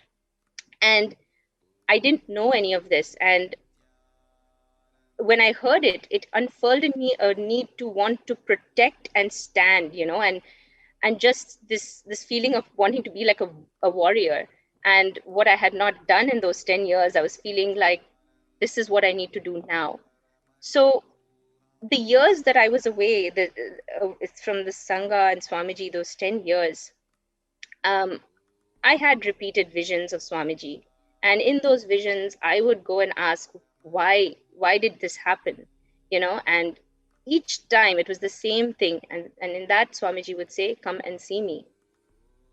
So I ignored those visions for several years. And then in 2017, right before I had my son, I had the vision of the banyan tree calling me. And then I knew that somehow I needed to return and be in the presence of the banyan tree. So then we had the opportunity. It unfolded in a way that was, again, defied logic. We happened to come to India after many, many years of being away. And one of the devotees who had been initiated into third eye powers did a body scan for me. And at that moment, the message to me that she got was, come and see me. There will be no hangover of the past. And those were the words exactly that I'd had in my visions all those years before. And the moment those words were said, I knew this was the time. And when they suggested that, oh, why don't we go to Adi Kailash? My immediate response was yes. And then immediately the rest of my family, my parents, my sister, my brother-in-law, all decided that we would go. And what stood out to me in all of this is that in these 10 years that I felt like I had separated, Swamiji was there every step of the way. He was trying to reach me through the visions that I had, any experiences that I'd had through my life in those 10 years that were challenging. There was a strength within me that I didn't realize I had. And looking back, I know that strength was Swamiji, and despite me pulling away, that umbilical cord connection that you have with the Guru, that spiritual umbilical cord, as far as you may go, that will always remain connected. And so now I can see in all those moments in those 10 years, just how Swamiji played such a role in my life to ensure that I didn't fall. So those trying times, there was strength in all those challenges. I was guided, I was protected. And I felt like I didn't, like, Swamiji will never make one feel guilty or anything like that. So it wasn't that. I felt like there was a responsibility I had towards the Middle Eastern Sangha. I didn't stand for that. But now is the time, the opportunity has been given back to me that I can stand for it. And when I was given my spiritual name in 2004, it was already a strong indication. Nitya Atma Prema, which is the spiritual name initiated to me in 2004, was an indication of my purpose. And this is where, when I was living my purpose, is when I felt the most alive. And when I strayed far away from the Guru, the Sangha, and altered my path, there was so much incompletion. And I would often share with members of my family that I didn't feel like I had my purpose. And the only time I ever felt I had purpose was when I was doing work with and seva for Swamiji. And now thinking that the life that I'm living, maybe I'll find that purpose through a job, a different kind of project, or through marriage, or through having children, but still there was something inside that was just unfulfilled. And the moment we stepped back into Adi Kailash in January of 2010, those 10 years just melted away. It felt like we were coming home, and that just knowing that it was with the Guru's grace that we had that opportunity to come back. And no matter how far I went away, the Guru's hand was just always there, guiding, protecting, and ensuring that I have this second chance. And so when Devi Ma gave the message and said the reason for the pralaya is due to forgetting the purpose and diverting from the work I was meant to do, I felt it deeply. And although 10 years may have passed, and the divine grace has pulled me back, and it's offering me a second chance. And what's important now is taking up that responsibility and standing up and actually living the purpose and aligning with that cosmic will now. So it's not about regret. It's not about feeling guilty. It's about coming to alignment and finding that completion and moving forward in alignment with that purpose, with powerfulness. And the responsibility is large. And I never want to take that for granted, because I know what anti-elements have been working now tirelessly for 10 years, incessantly attacking Sanatana Dharma, Swamiji, the Sangha, the entire, and the question is why? Why is this constant attack for 10 years? And I never want to let somebody else determine the purpose of my life, because the purpose is clear. And already those 10 years showed me just how much I had missed and how deeply unfulfilled I felt. And this is the chance to regain that and align myself. And Devi Ma strongly revealed what my soul felt. And now to live out that purpose is the ultimate gift that has happened with the Guru's grace. So this is a long sharing, Ma, but I wanted to give context. This is a much needed sharing, because you know what, it's not just you. There are maybe hundreds of devotees that are out there who became victim of the persecution, not just in terms of a direct attack, but victims of a persecution where the right information that was not given. The victims of the attack in the sense where, the people whose life also got impacted because of the religious persecution and attack on Swamiji. And it's important that when you realize, it took you 10 years to realize, and maybe there are so many that are still out there and who still have not realized, and who are listening to your sharing and who realize, oh God, this is exactly what I felt as well. One side you have the wealth of experiences with Swamiji, which is our own experience. We know it, our inner being knows it, our consciousness knows it. We have felt it, we know Swamiji is. And every single devotee who has seen Swamiji, who has been touched by Swamiji, has that wealth of experiences. But what happens sometimes, we may call it delusion, or we may call it whatever name we want, but that wealth of experiences, like you said, gets compartmentalized, and we get consumed by something else that's out there. And it takes us a while for us to spring back and realize, oh God, these were my experiences with Swamiji, and I had them. I know who Swamiji is, and I know what this is, and it wakes us up. And the sooner we wake up, the sooner we realize the purpose of our life. And that's why it's very important, Mahatma Brahma, that people like you, when who were victims of the anti-Hindu attack on Swamiji, and which that led to you separating yourself from the Guru, and now you realize, oh God, that's the time I should have been there and stood a strong warrior for being warrior for Sanatana Hindu Dharma, warrior for Swamiji, warrior for Kailasa. But now that's what Devi has awakened. I can see after the the Devi Parashakti's Akashic reading, how much it's clicked in you, and how much it has revealed to you that what, this is what has happened, and I'm so glad you're coming forward and sharing it for the benefit of others. Countless others that are out there, because the hate speech on Swamiji was spread all over media. Everything was spread all over media, and so many. One of the things I wanted to ask you was, the anti-Hindu elements, they tried to when they were wanting to falsely implicate Swamiji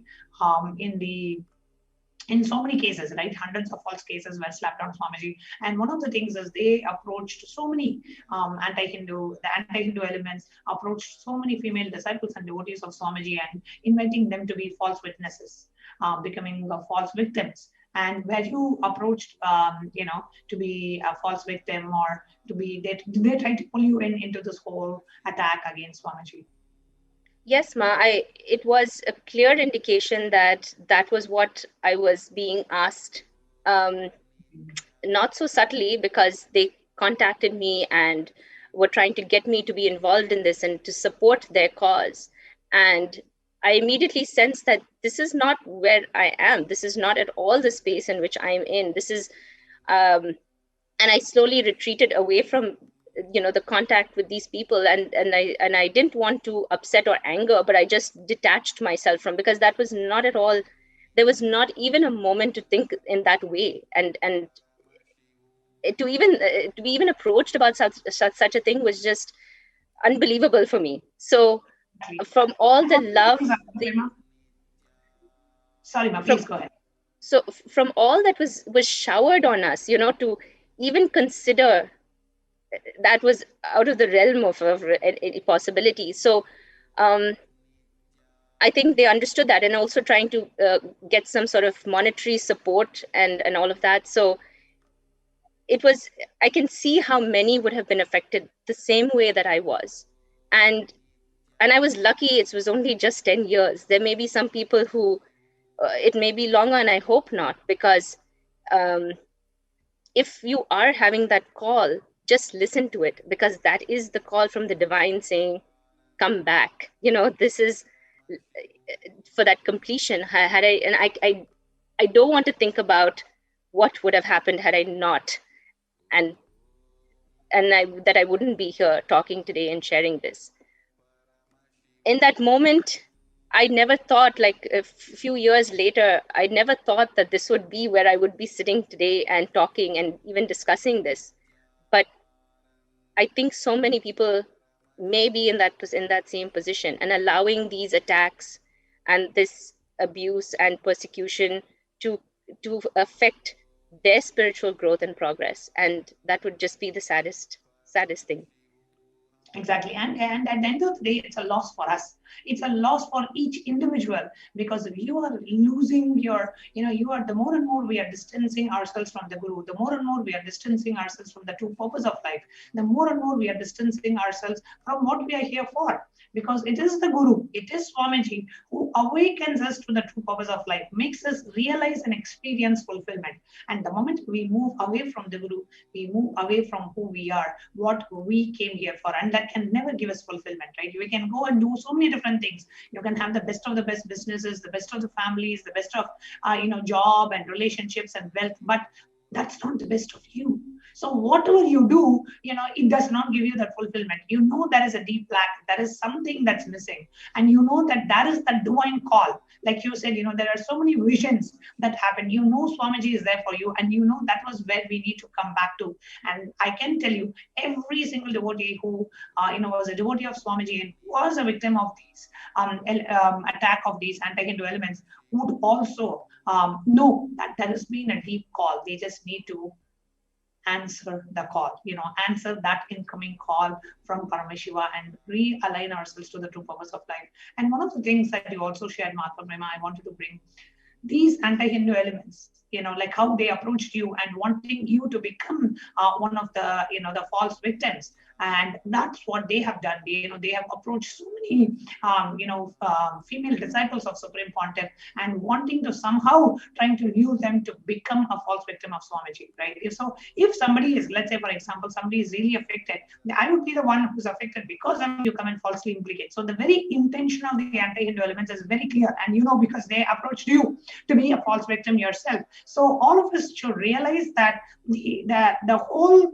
ecosystem, the anti-Hindu ecosystem, which was trying to attack Swamiji, trying to falsely implicate Swamiji, trying to assassinate him, trying to slap these hundreds of false cases, is a huge persecution against Sanatana Hindu Dharma. And because, like Swamiji in a very satsang sometime back, he said, I am being attacked because I am standing to protect Sanatana Hindu Dharma. I am standing up to protect all of you, and that's why I am being attacked. He's standing up to protect the Enlightenment ecosystem. He's standing to protect and revive Sanatana Hindu Dharma, and that is why he is attacked. But sometimes delusions and illusions that we live in, our mind does not wake up to the reality of what's happening out there, and we end up losing or moving away from the purpose of life.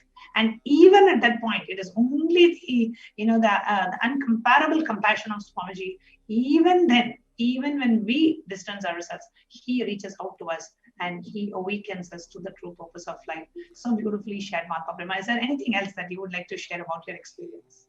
Just to share from this past year, to from 2020 to today, 2021, the exponential. And okay, let me just say this: I live a life that's very comfortable. I've lived in many different countries. I've got the opportunity to travel, live with all luxuries. There's nothing that I am wanting for in life. Yet there was this deep unfulfillment that now in this past 1 year with Swamiji has just been immense growth, spiritual growth, evolution, healing, completion, immeasurable. There are things that I could share that are unbelievable for other people to, and in this 1 year, what has happened has been, this is how life around Swamiji is. It's just exponential. It's just that super conscious breakthrough after breakthrough, and the cognitions and everything. And I'm sure many people will attest to the same, obviously. And that's not something I can even imagine having missed. And the opportunity to be back and the opportunity to realign myself and get and come back to the true purpose is something I really pray for all the others who were victims of these attacks. So beautifully shared, Mahatma Prema. Thank you so much for coming live and sharing your experience with everybody. And thank you so much. I don't know what else to say. It's just been like, it's not easy for somebody to come forward and share so openly, what they have gone through and how you have been a victim of this attack, and which separated you from Guru, distanced you from the purpose of your life. And now with Devi Parashakti's blessings, with Swamiji's blessings, I'm so glad that you realized you're back and you wanted to realign and become a part of Swamiji and Sangha. Thank you so much for coming forward and sharing, Mahatma Prema. Thank you, Ma. Thank you to Swamiji Nithyananda. Dear viewers, before we continue with the next segment of today's program, let's take a short break.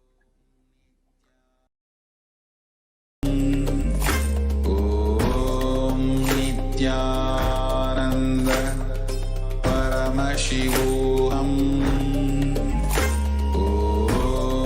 Nithyananda Paramashivoham.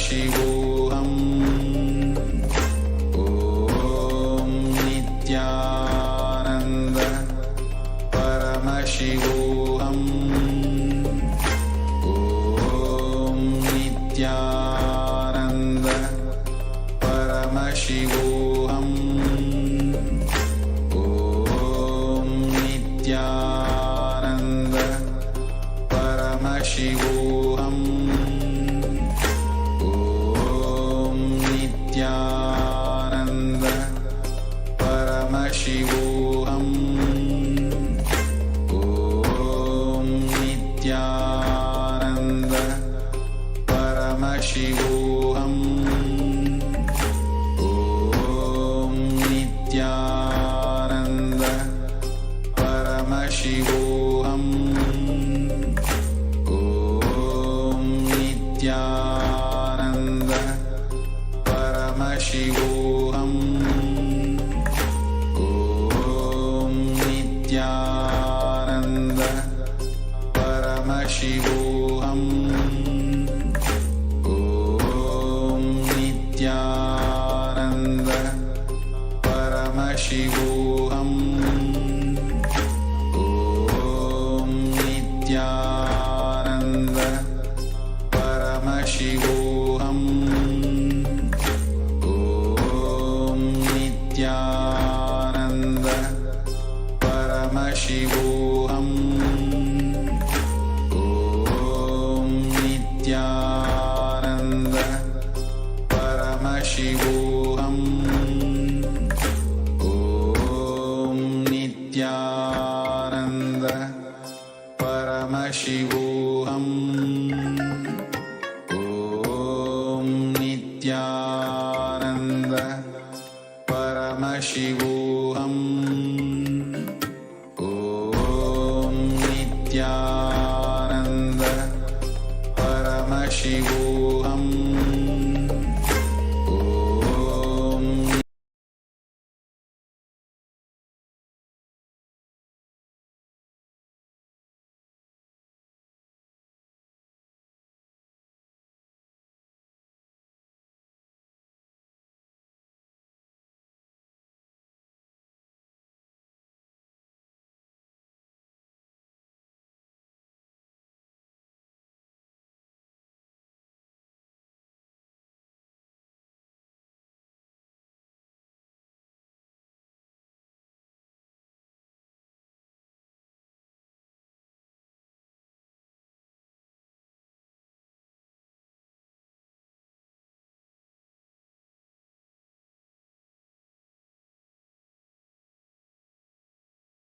His Divine Holiness, Bhagavan Nithyananda Paramashivam.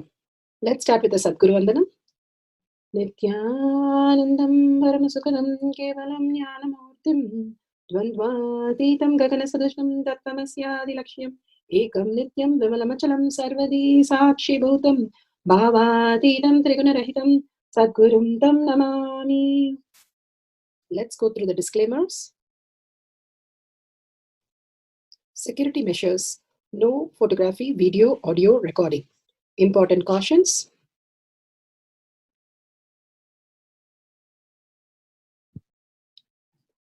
Please be aware of the important cautions.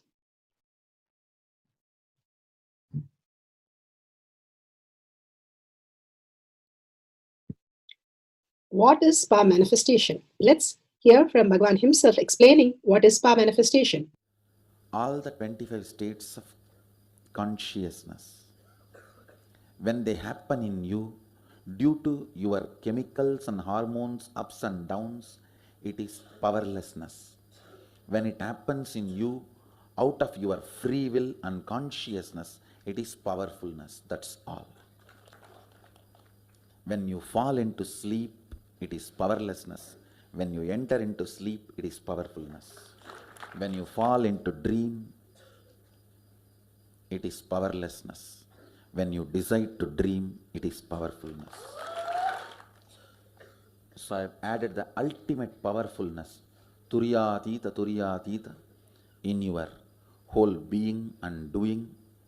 Manifest all the powers. Understand, power manifestation is nothing but cognitive shift. It is not work. It is cognitive shift. Understand? It is just cognitive shift.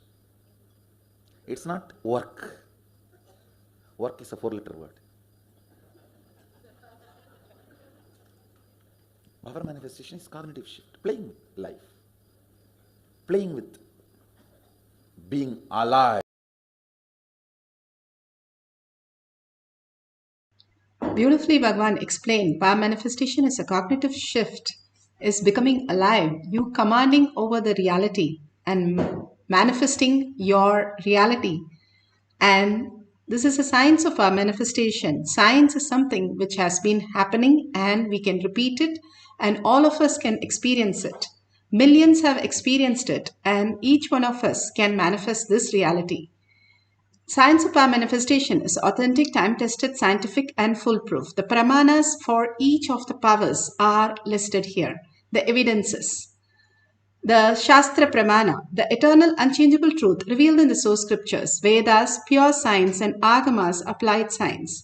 Apta Pramana, the experience and the results of Aptas, millions of rishis, munis, ganas, nainamas, alvas, siddhas, all of them are authority of Hinduism who are manifesting the powers of Paramashiva. Not just the rishis, but even the grahasthas, the householders, who had all the powers of Paramashiva by having and living the higher powerful cognitions.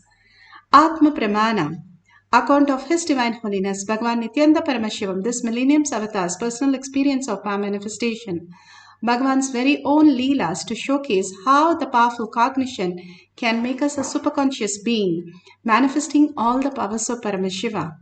Shakshi Pramana, the experience of millions of disciple, devotees, followers initiated by Bhagavan into the science of power manifestation. Bhagavan clearly says, whoever comes to the Kailash courtyard, I myself will be there, manifesting all the powers of Paramashiva in each one of them and manifesting all their reality, auspiciousness and abundance. Pratyaksha Pramana, the scientific study measuring the effect of being in the enlightened state. Not just the thoughtless space is measured, but also all these powers are scientifically measured by all the scientists and documented clearly in Avatar Shastra.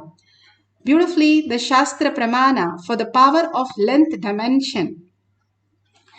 The Shastra Pramana for the length dimension is from Shiva Sutra, Sutra 1.19. Shakti Sandhane Shariropatihi. Bhagavan Paramashiva says, by aiming and fixing the self on Shakti, uniting in oneness with the supreme power, the embodiment of that which is cognized and willed, manifest at once the length, breadth, depth, time and space dimension. Bhagavan Paramashiva beautifully gives us instruction for us to understand. By aiming and fixing the self on Shakti, when our thoughtless space happens, when there is no thoughts, and complete oneness happens in us, then these are cognized and willed. When you take a will persistence, when you are very clear, you are manifesting this life as breathing, as walking, as talking, as a gift of Paramashiva, as reality. Even now we are experiencing that as our reality. The perception that we are holding is from all our own self which we are creating. And that is what is perceived. And cosmos is a feedback system.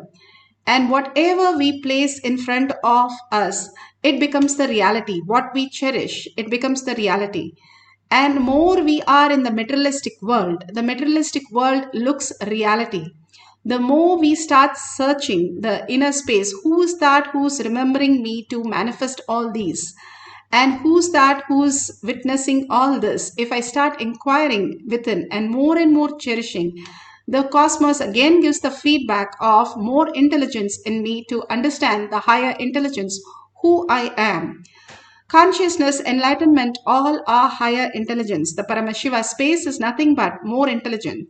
We are more intelligent than the deep sleep, where we have the dream state, where we are creating our own reality as our perception. Even the dream state, we are not just dreaming as one continuous dream. We go into the deep sleep and come back to the dream. We go into the deep sleep, come back to the dream. We do that many times. And still we think the dream is a dream, even though whenever we come back from the deep sleep, We are in the same dream. We are still thinking it is a dream when we wake up to the next conscious state, which is more intelligent. That is the waking state. Waking state, we think this is a reality because we think that has disappeared. And even though that disappeared and came back again and again, like every day we go to sleep and then we come back to the same reality, we think this is real and that is not real, that has disappeared. Because this gives us more intelligence. Bhagavan says, when you wake up as Paramashiva, who you are, the original space of how you exist as existential reality. This is a quantum space, which is how you exist in the existential reality. And you create the body, you create the perception, and you create the reality how you want it from all that you perceive. And then you run your life. But the existential reality does not look like this. When Bhagavan was asked in Chitsabha, like, how do you see the whole group in sitting in front of you? He says, I see as frequency. This world itself now has proven that it is not solid as we think. 96% of the world is missing, they say. And it is all in quantum. It happens in a much different reality. When we understand the quantum, how we exist, we will understand this is not, the perception reality is not the existential reality. And we can go into the higher intelligence. And what is the use of understanding the higher realities? Becoming more intelligent. We can download anything from anywhere.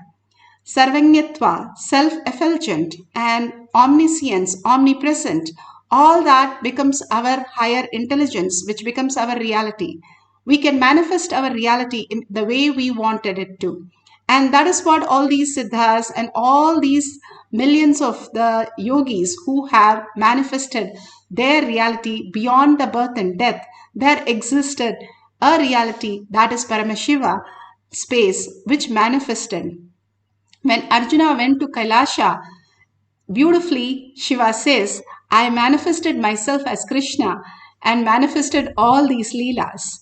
So again and again, we understand the Paramashiva is the existential reality.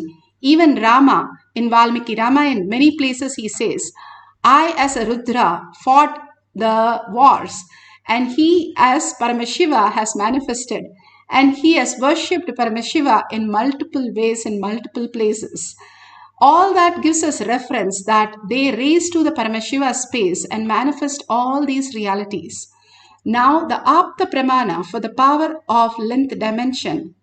How these kings lived and manifested the powers. Beautifully, the father of Revati had taken her to Brahma because Brahma has the creator, and he goes to Loka, time travels to Satyaloka and sees Brahma. Brahma was in the performance and he was listening to some music. So he waited and then asked, Revati's father asked Brahma, who should she marry to? And Brahma laughs and says, already you have lost few janmas, because all that who were there now in the Brahmaloka, the time is completely different, that they have become your grandchildren. But you can get her married to the Balarama, who will be there, and she can marry Balarama. The beautiful science behind this, that first he travels to Satyaloka, second, he is able to time travel back and forth into the reality. That great science as a king, all these kings lived with superconscious breakthrough, where they understood the higher science. Not only him, he was able to take his daughter to time travel. This is from the Bhagavatam. Now, Bhagavan himself beautifully explains the objective reality and the subjective reality in much deeper way. Let's listen to Bhagavan. Association of good and bad with it, all that. Even one quality does not exist in objective reality. Please understand. If you think this is wall, this is not wall. Whatever you understand, why this wall, what this wall does, how it looks, what it is, who built, is it good for me, bad for me, all concepts you have about the wall is not there actually on the wall. So in a way I can say, There is no such thing as objective reality, and there is something called objective reality. There is no such thing as objective reality is also true. There is objective reality is also true. Understand? I tell you there is no such thing as objective reality because anything you see, you perceive, does not exist as you perceive. And I tell you there is objective reality. Well, you know, because you may be liberated from this wall, but the other person who is not liberated will continue to see this wall as objective reality. Because of that, I tell objective reality exists. But I tell you, for you, objective reality does not exist. So, the right truth, objective reality does not exist for you, but the objective reality exists for the objects you see in objective reality. But as the objective reality does not exist for you itself, how can the objects you see in the objective reality can be objective reality for you?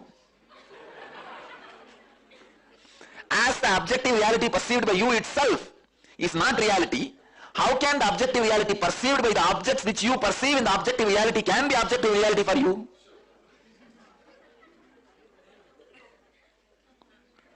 Listen to the statement again. As the objective reality which you perceive itself is not an objective reality for you, then how can the objects you perceive in the objective reality can have the objective reality which you perceive as the objective reality which is not the objective reality?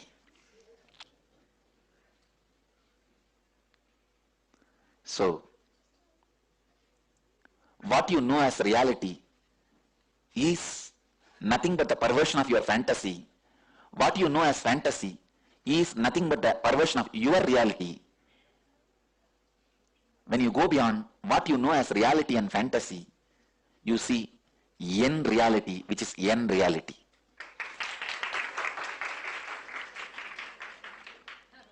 In enlightened reality, there is no space for fantasy, reality, reality-based fantasy, fantasy-based reality. Fantasy-based reality is deities, reality-based fantasy is theme parks. Reality-based reality is enlightened reality, fantasy-based fantasy is your dreams.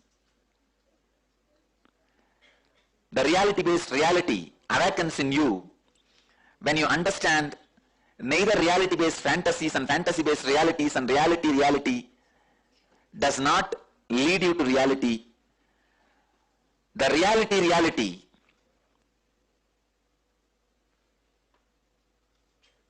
fantasy, reality, fantasy is all finally your reality fantasy leading you from fantasy reality to reality fantasy.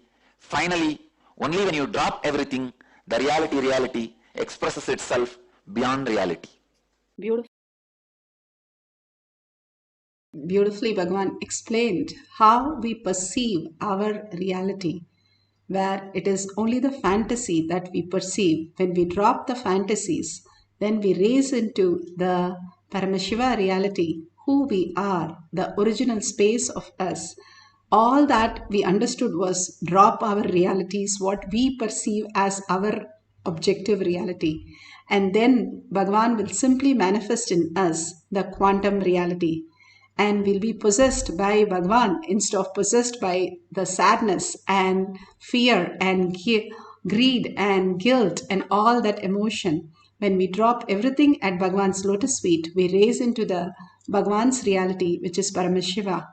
Now let's listen to the testimonial from the Kailash Courtyard, which happened where the research scientist Balanandamma was with the Gurukul Balasans experiencing how they were manifesting these powers and sharing with us. In our courtyard area where Swamiji was sitting, they were firing out these calculations that were square roots and pi and decimals. And I asked Nandita, what's the distance from the Earth to the moon? And she got it exactly right.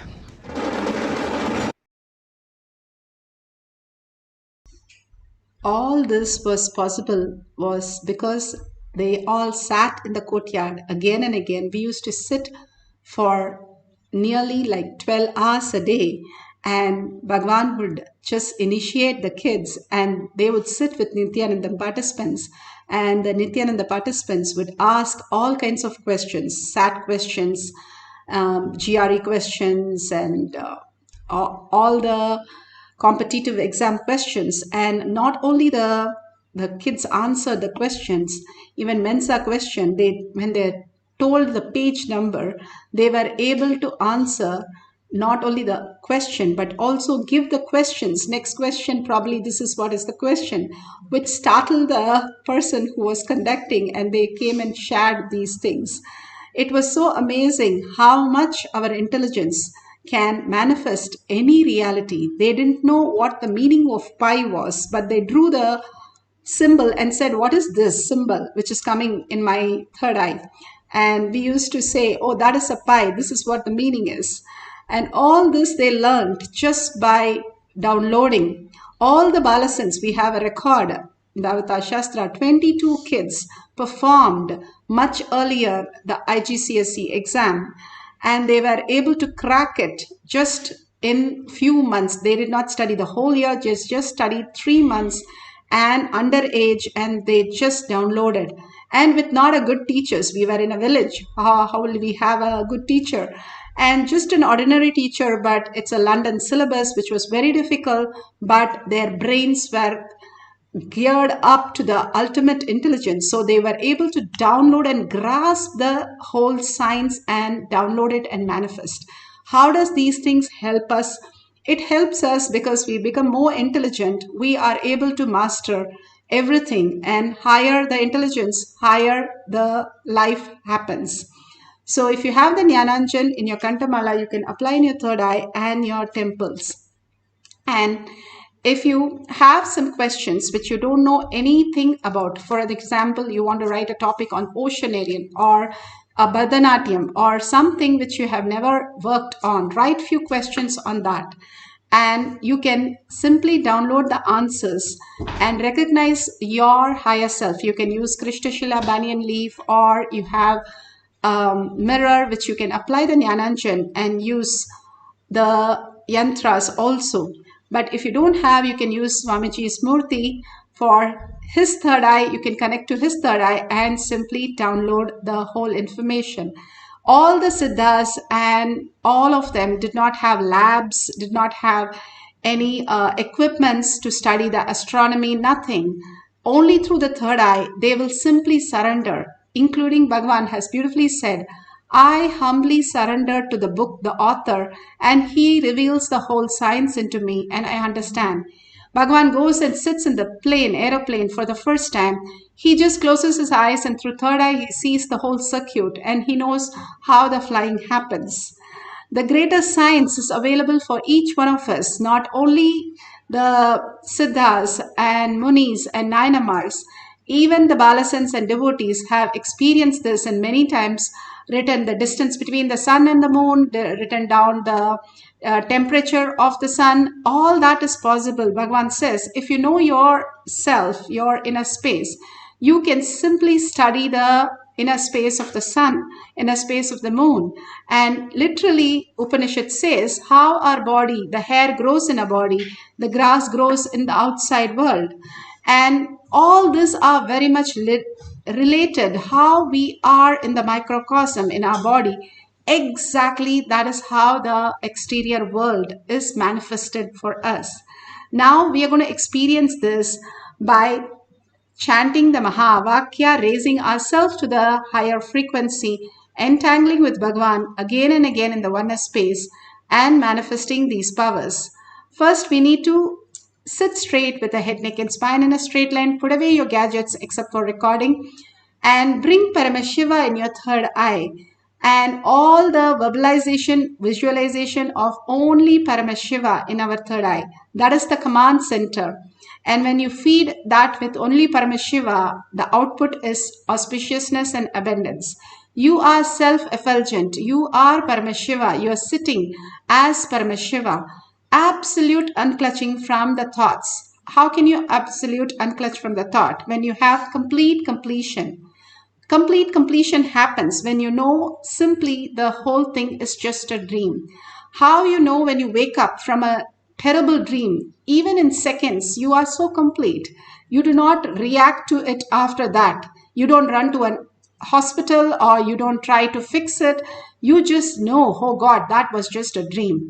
It is to wake us up only to the reality. So all that you're going through, understand for a few minutes, it is your dream, your people, your degree, your identity, your body, everything happening in a dream. And then who you are, then inquire that. Who is that who's asking the question? Who's that who's experiencing this reality? Bhagavan says, when you inquire inside, you get the answer that you are Paramashiva, and holding that Paramashiva space is the Tyaga, that Bhagavan himself resides in you, even for your breath, every single breath. And intensely chant the Mahavakya. When you chant the Mahavakya, do it from the navel center.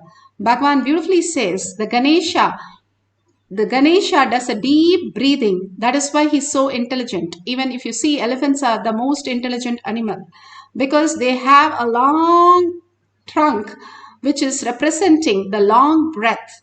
If you take long breath which goes to your Muladhara and comes back, you are very intelligent person. That's why Bhagavan says the easiest pranayama I suggest to everybody, whenever you remember during the day, just take a long breath and relax. Whenever you remember, that is enough.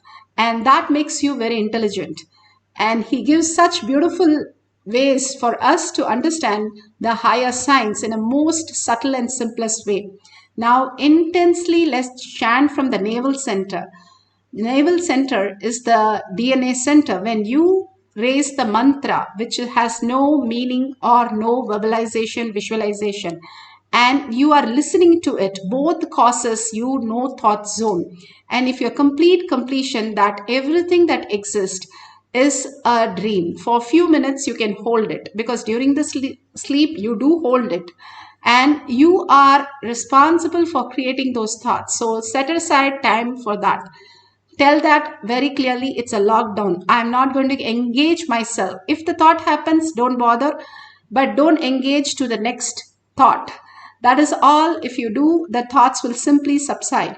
And Bhagavan says, deep breathing and chanting the Mahavakya with the intense romance and intense love for Bhagavan and just merging into his lotus feet again and again will raise you into the Paramashiva space. Deep devotion, vairagya of holding, chanting and listening, and bhakti, complete surrender, will make you understand you are Paramashiva, manifesting this reality, also the reality everywhere in the outside world. All this not just decides the length dimension of these scientific questions, but also so many questions in your life simply gets answered with the highest possibility that you can experience. Now let's start chanting the Mahavakya and manifest the powers of length dimension for a few minutes. Nithyananda Paramashivoham.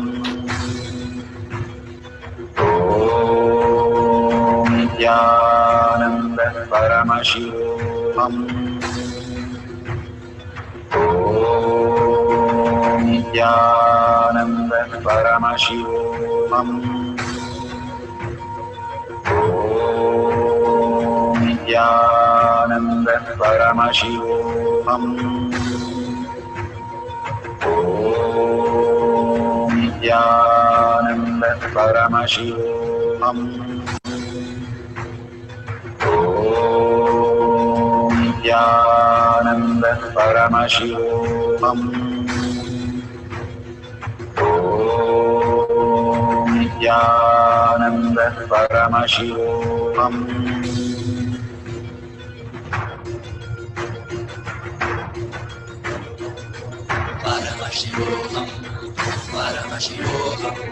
Let Paramashiva's third eye manifest in all our third eyes. Let the Amrita pour, let the Varni open up, manifest in all of us. Paramashivoham, Paramashivoham, Paramashivoham, Let Paramashiva overflow, manifest the powers in all our third eyes.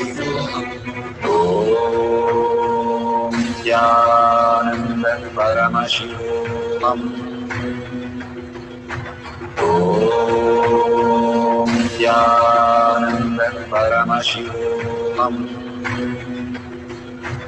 Om Nithyananda Paramashivoham. Om Nithyananda Paramashivoham. Om Nithyananda Paramashivoham.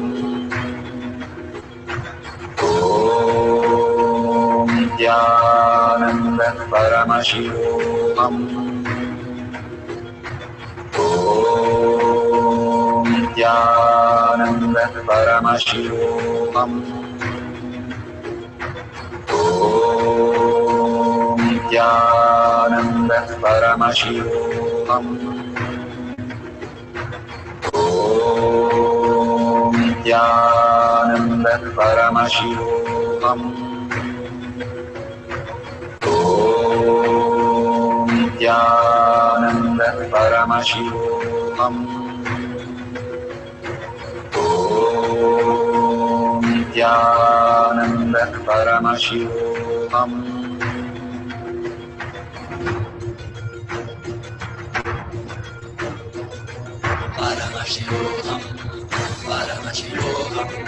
Let Paramashiva's third eye manifest in all our third eyes. Let the Amrita pour, let the Varni open up, manifest in all of us.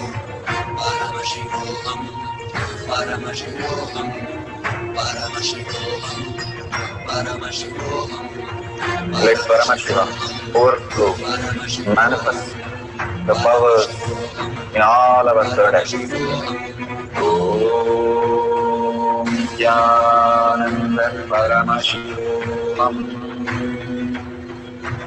Om Nithyananda Paramashivoham. Om Nithyananda Paramashivoham. Om Nithyananda Paramashivoham. Om Nithyananda Paramashivoham. Om Nithyananda Paramashivoham. Om Nithyananda Paramashivoham.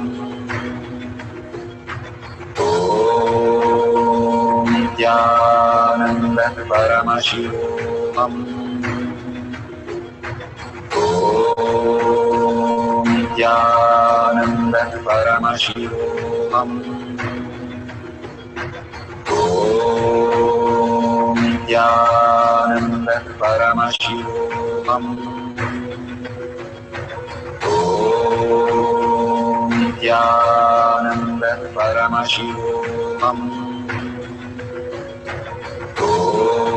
Om Nithyananda Paramashivoham. Om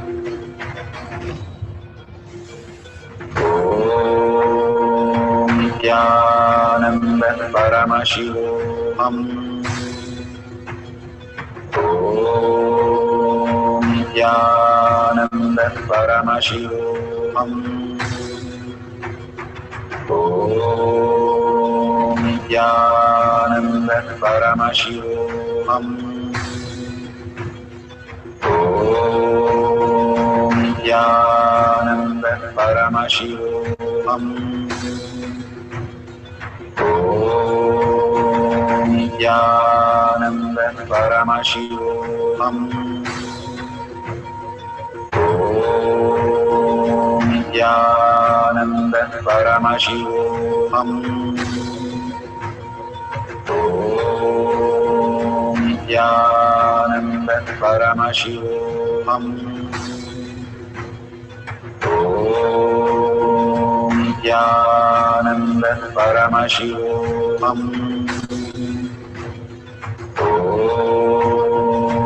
Nithyananda Paramashivoham.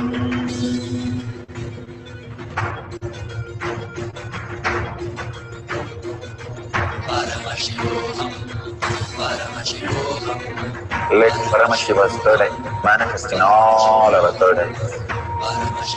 Let the Amrita pour, let the Varni open up.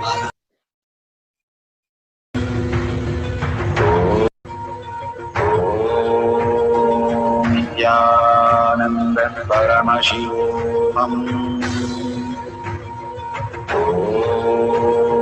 Nithyananda Paramashivoham. Nithyananda Paramashivoham. Nithyananda Paramashivoham.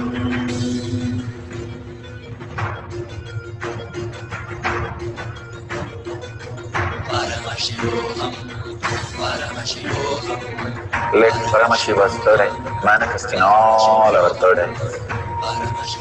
Let the Amrita pour, let the Varni open up, manifest in all of us.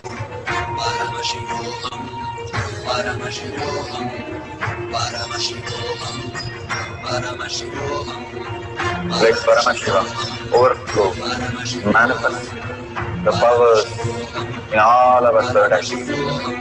Om Nithyananda Paramashivoham. Om Nithyananda Paramashivoham. Om Nithyananda Paramashivoham. Om Nithyananda Paramashivoham. Om Nithyananda Paramashivoham. Om Nithyananda Paramashivoham. Om Nithyananda Paramashivoham. Om Nithyananda Paramashivoham. Om Nithyananda Paramashivoham. Om Nithyananda Paramashivoham. Om Nithyananda Paramashivoham.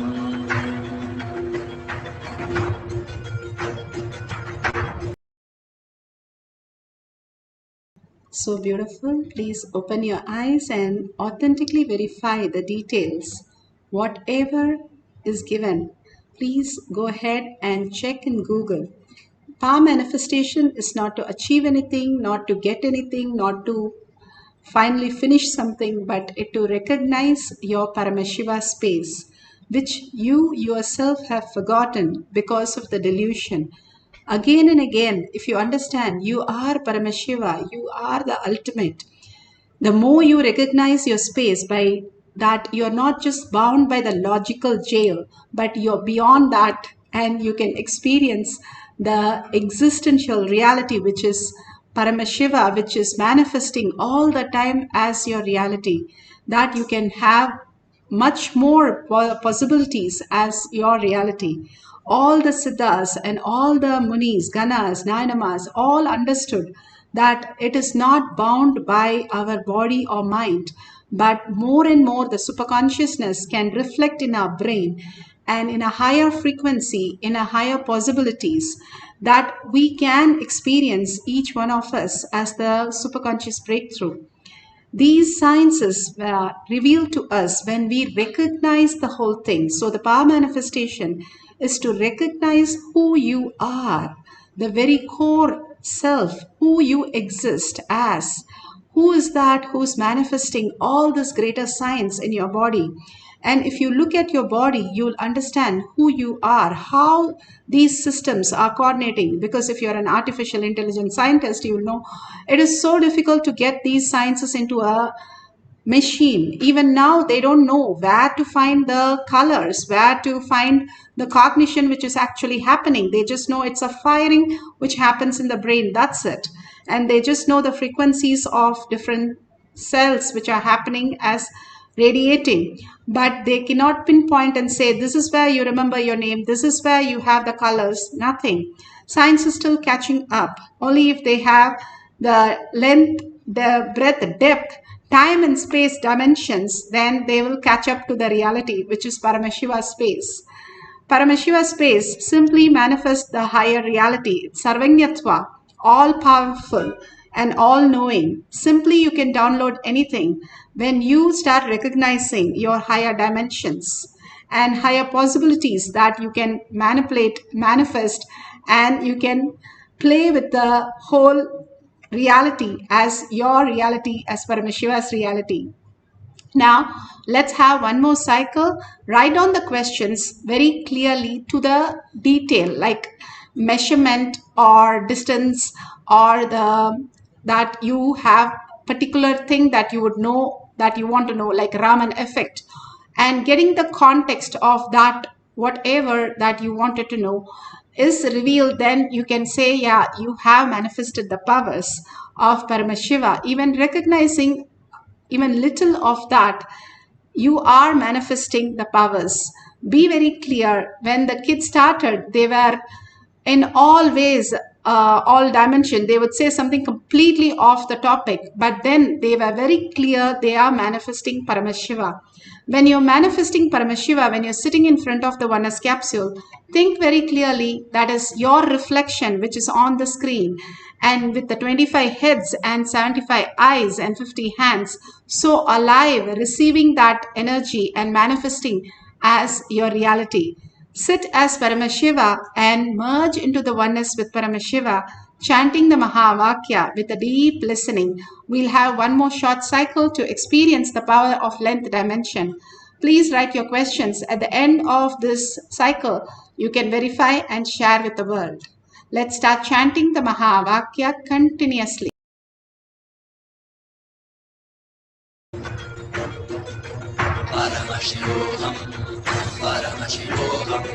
Let Paramashiva's third eye manifest in all our third eyes. Let the Amrita pour, let the Varni open up, manifest in all of us.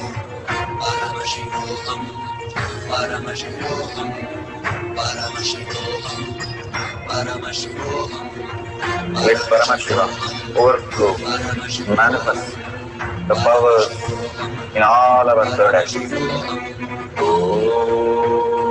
Nithyananda Paramashivam.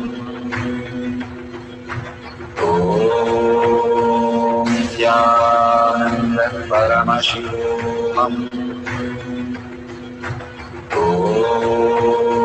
Nithyananda Paramashivam. Om Nithyananda Paramashivoham. Om Nithyananda Paramashivoham. Om Nithyananda Paramashivoham. Om Nithyananda Paramashivoham. Om Nithyananda Paramashivoham. Om Nithyananda Paramashivoham. Om Nithyananda Paramashivoham. Om Nithyananda Paramashivoham. Om Nithyananda Paramashivoham. Om Nithyananda Paramashivoham. Om Nithyananda Paramashivoham. Om Nithyananda Paramashivoham. Om Nithyananda Paramashivoham. Om Nithyananda Paramashivoham. Om Nithyananda Paramashivoham. Om Nithyananda Paramashivoham. Om Nithyananda Paramashivoham.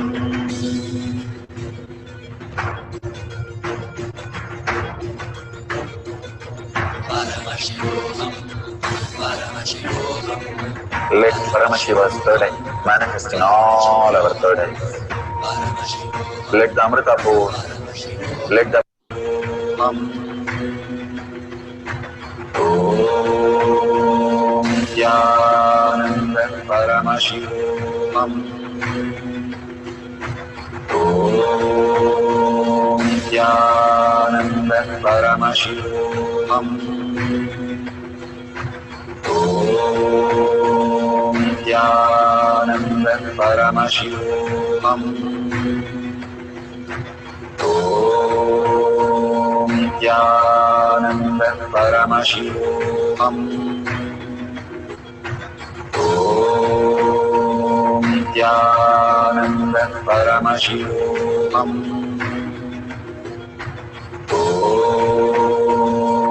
Nithyananda Paramashivoham. Om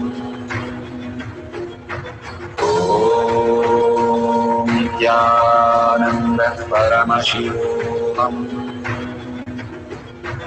Om Nithyananda Paramashivoham. Om Nithyananda Paramashivoham. Om Nithyananda Paramashivoham.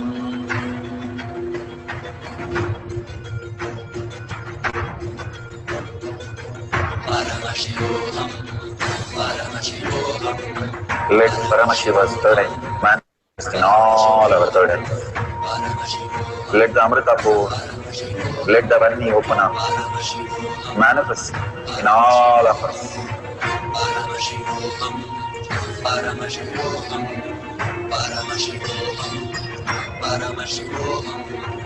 Let Paramashiva overflow, manifest the powers in all our third eyes.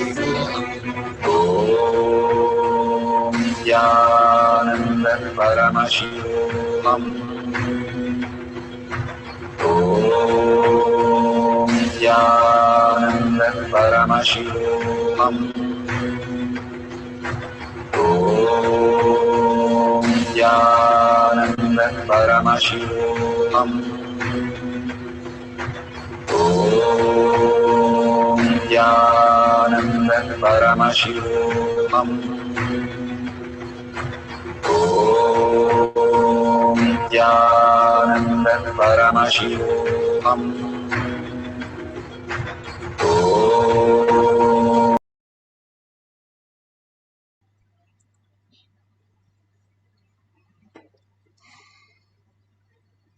Such a beautiful space. Please open your eyes. And whatever prasada you have received, verify all the details authentically so that you don't create any self-doubt. Don't compromise on the answers.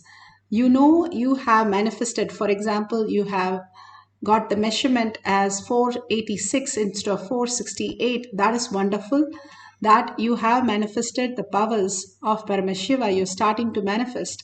But if it is completely off, and don't try to fix it saying that you thought this, you wrote this and all that, Whatever it is manifesting, let it manifest and just be with that. All that great science Bhagavan is downloading in us to make us understand higher science and higher reality that we are Paramashiva, each one of us. If you want to become a NASA scientist, if you want to go to the moon, you go to NASA and learn the science, not just 1 day, 2 day, but for years you get training before you go to the moon. Same way Bhagavan is giving the foundation through these power manifestation session for you to grasp the Paramashiva space, first to get a glimpse of that. Once you start getting the glimpse of that, he will raise you to the Kailasa. He is in the courtyard more than all of us, watching, manifesting, and having so much of fun. So share all your powerful cognition and power manifestation in tinyurl.com/power manifestation, thanking Bhagavan for all that he's showering on all of us with a deep gratitude and with a deep prayer, earning for Paramashiva space to become your reality as your end reality. That is the most greatest gift that Bhagavan can give as a grace from Guru when you are integrated to the Guru. And if you see the dollar signs, please go ahead and contribute to Kailasa. Whatever you contribute, you will receive it back n times. The best investment plan. Kailasa contribution is the best thing that you can do for any of the sessions. Is you contributing is only creating your kavacha, your own punya, that it becomes more and more taking care of you in every possible way. That is why we ask all of you to contribute every time and every session, because more and more we get in the habit of even contributing as little as possible. You are building your Kailasa slowly, one step at a time. So please don't forget to tag it to your friends and family. All this can be as simple as putting one comment. Yes, if you have recorded or taken a picture and you got it correct, even some of the distance or the measurement or the context, please circle it and share it with the world. You enriching the world that they are Paramashiva is nothing but you are becoming more Paramashiva in your inner space. All these simple integrity and simple obedience makes us through the journey very simple and easy. Thanking each one of you here manifesting the powers of Paramashiva all over the world. Such a collective integrity of manifesting Paramashiva in all of us is the greatest gift that we can give ourselves. So thank yourself and thank Bhagavan. Whatever he is doing is just showering that auspiciousness and abundance in all of us. Let's end with a Purna Mantra with a deep gratitude. Sit straight with your head, neck and spine in a straight line. Om Purnamada Purnamidam Purna Purnamudashyate Purnasya Purnamataya Purnameva Vashishyate. Om Shanti Shanti Shanti. Hari Om Tat Sat Sarvam Bhagavate Sri Nithyananda Paramashivam Paduka Arpanamastu. Om Nithyanandam. Thank you so much. See you after next satsang or darshan in Kailash Courtyard. Thank you, Nithyanandam.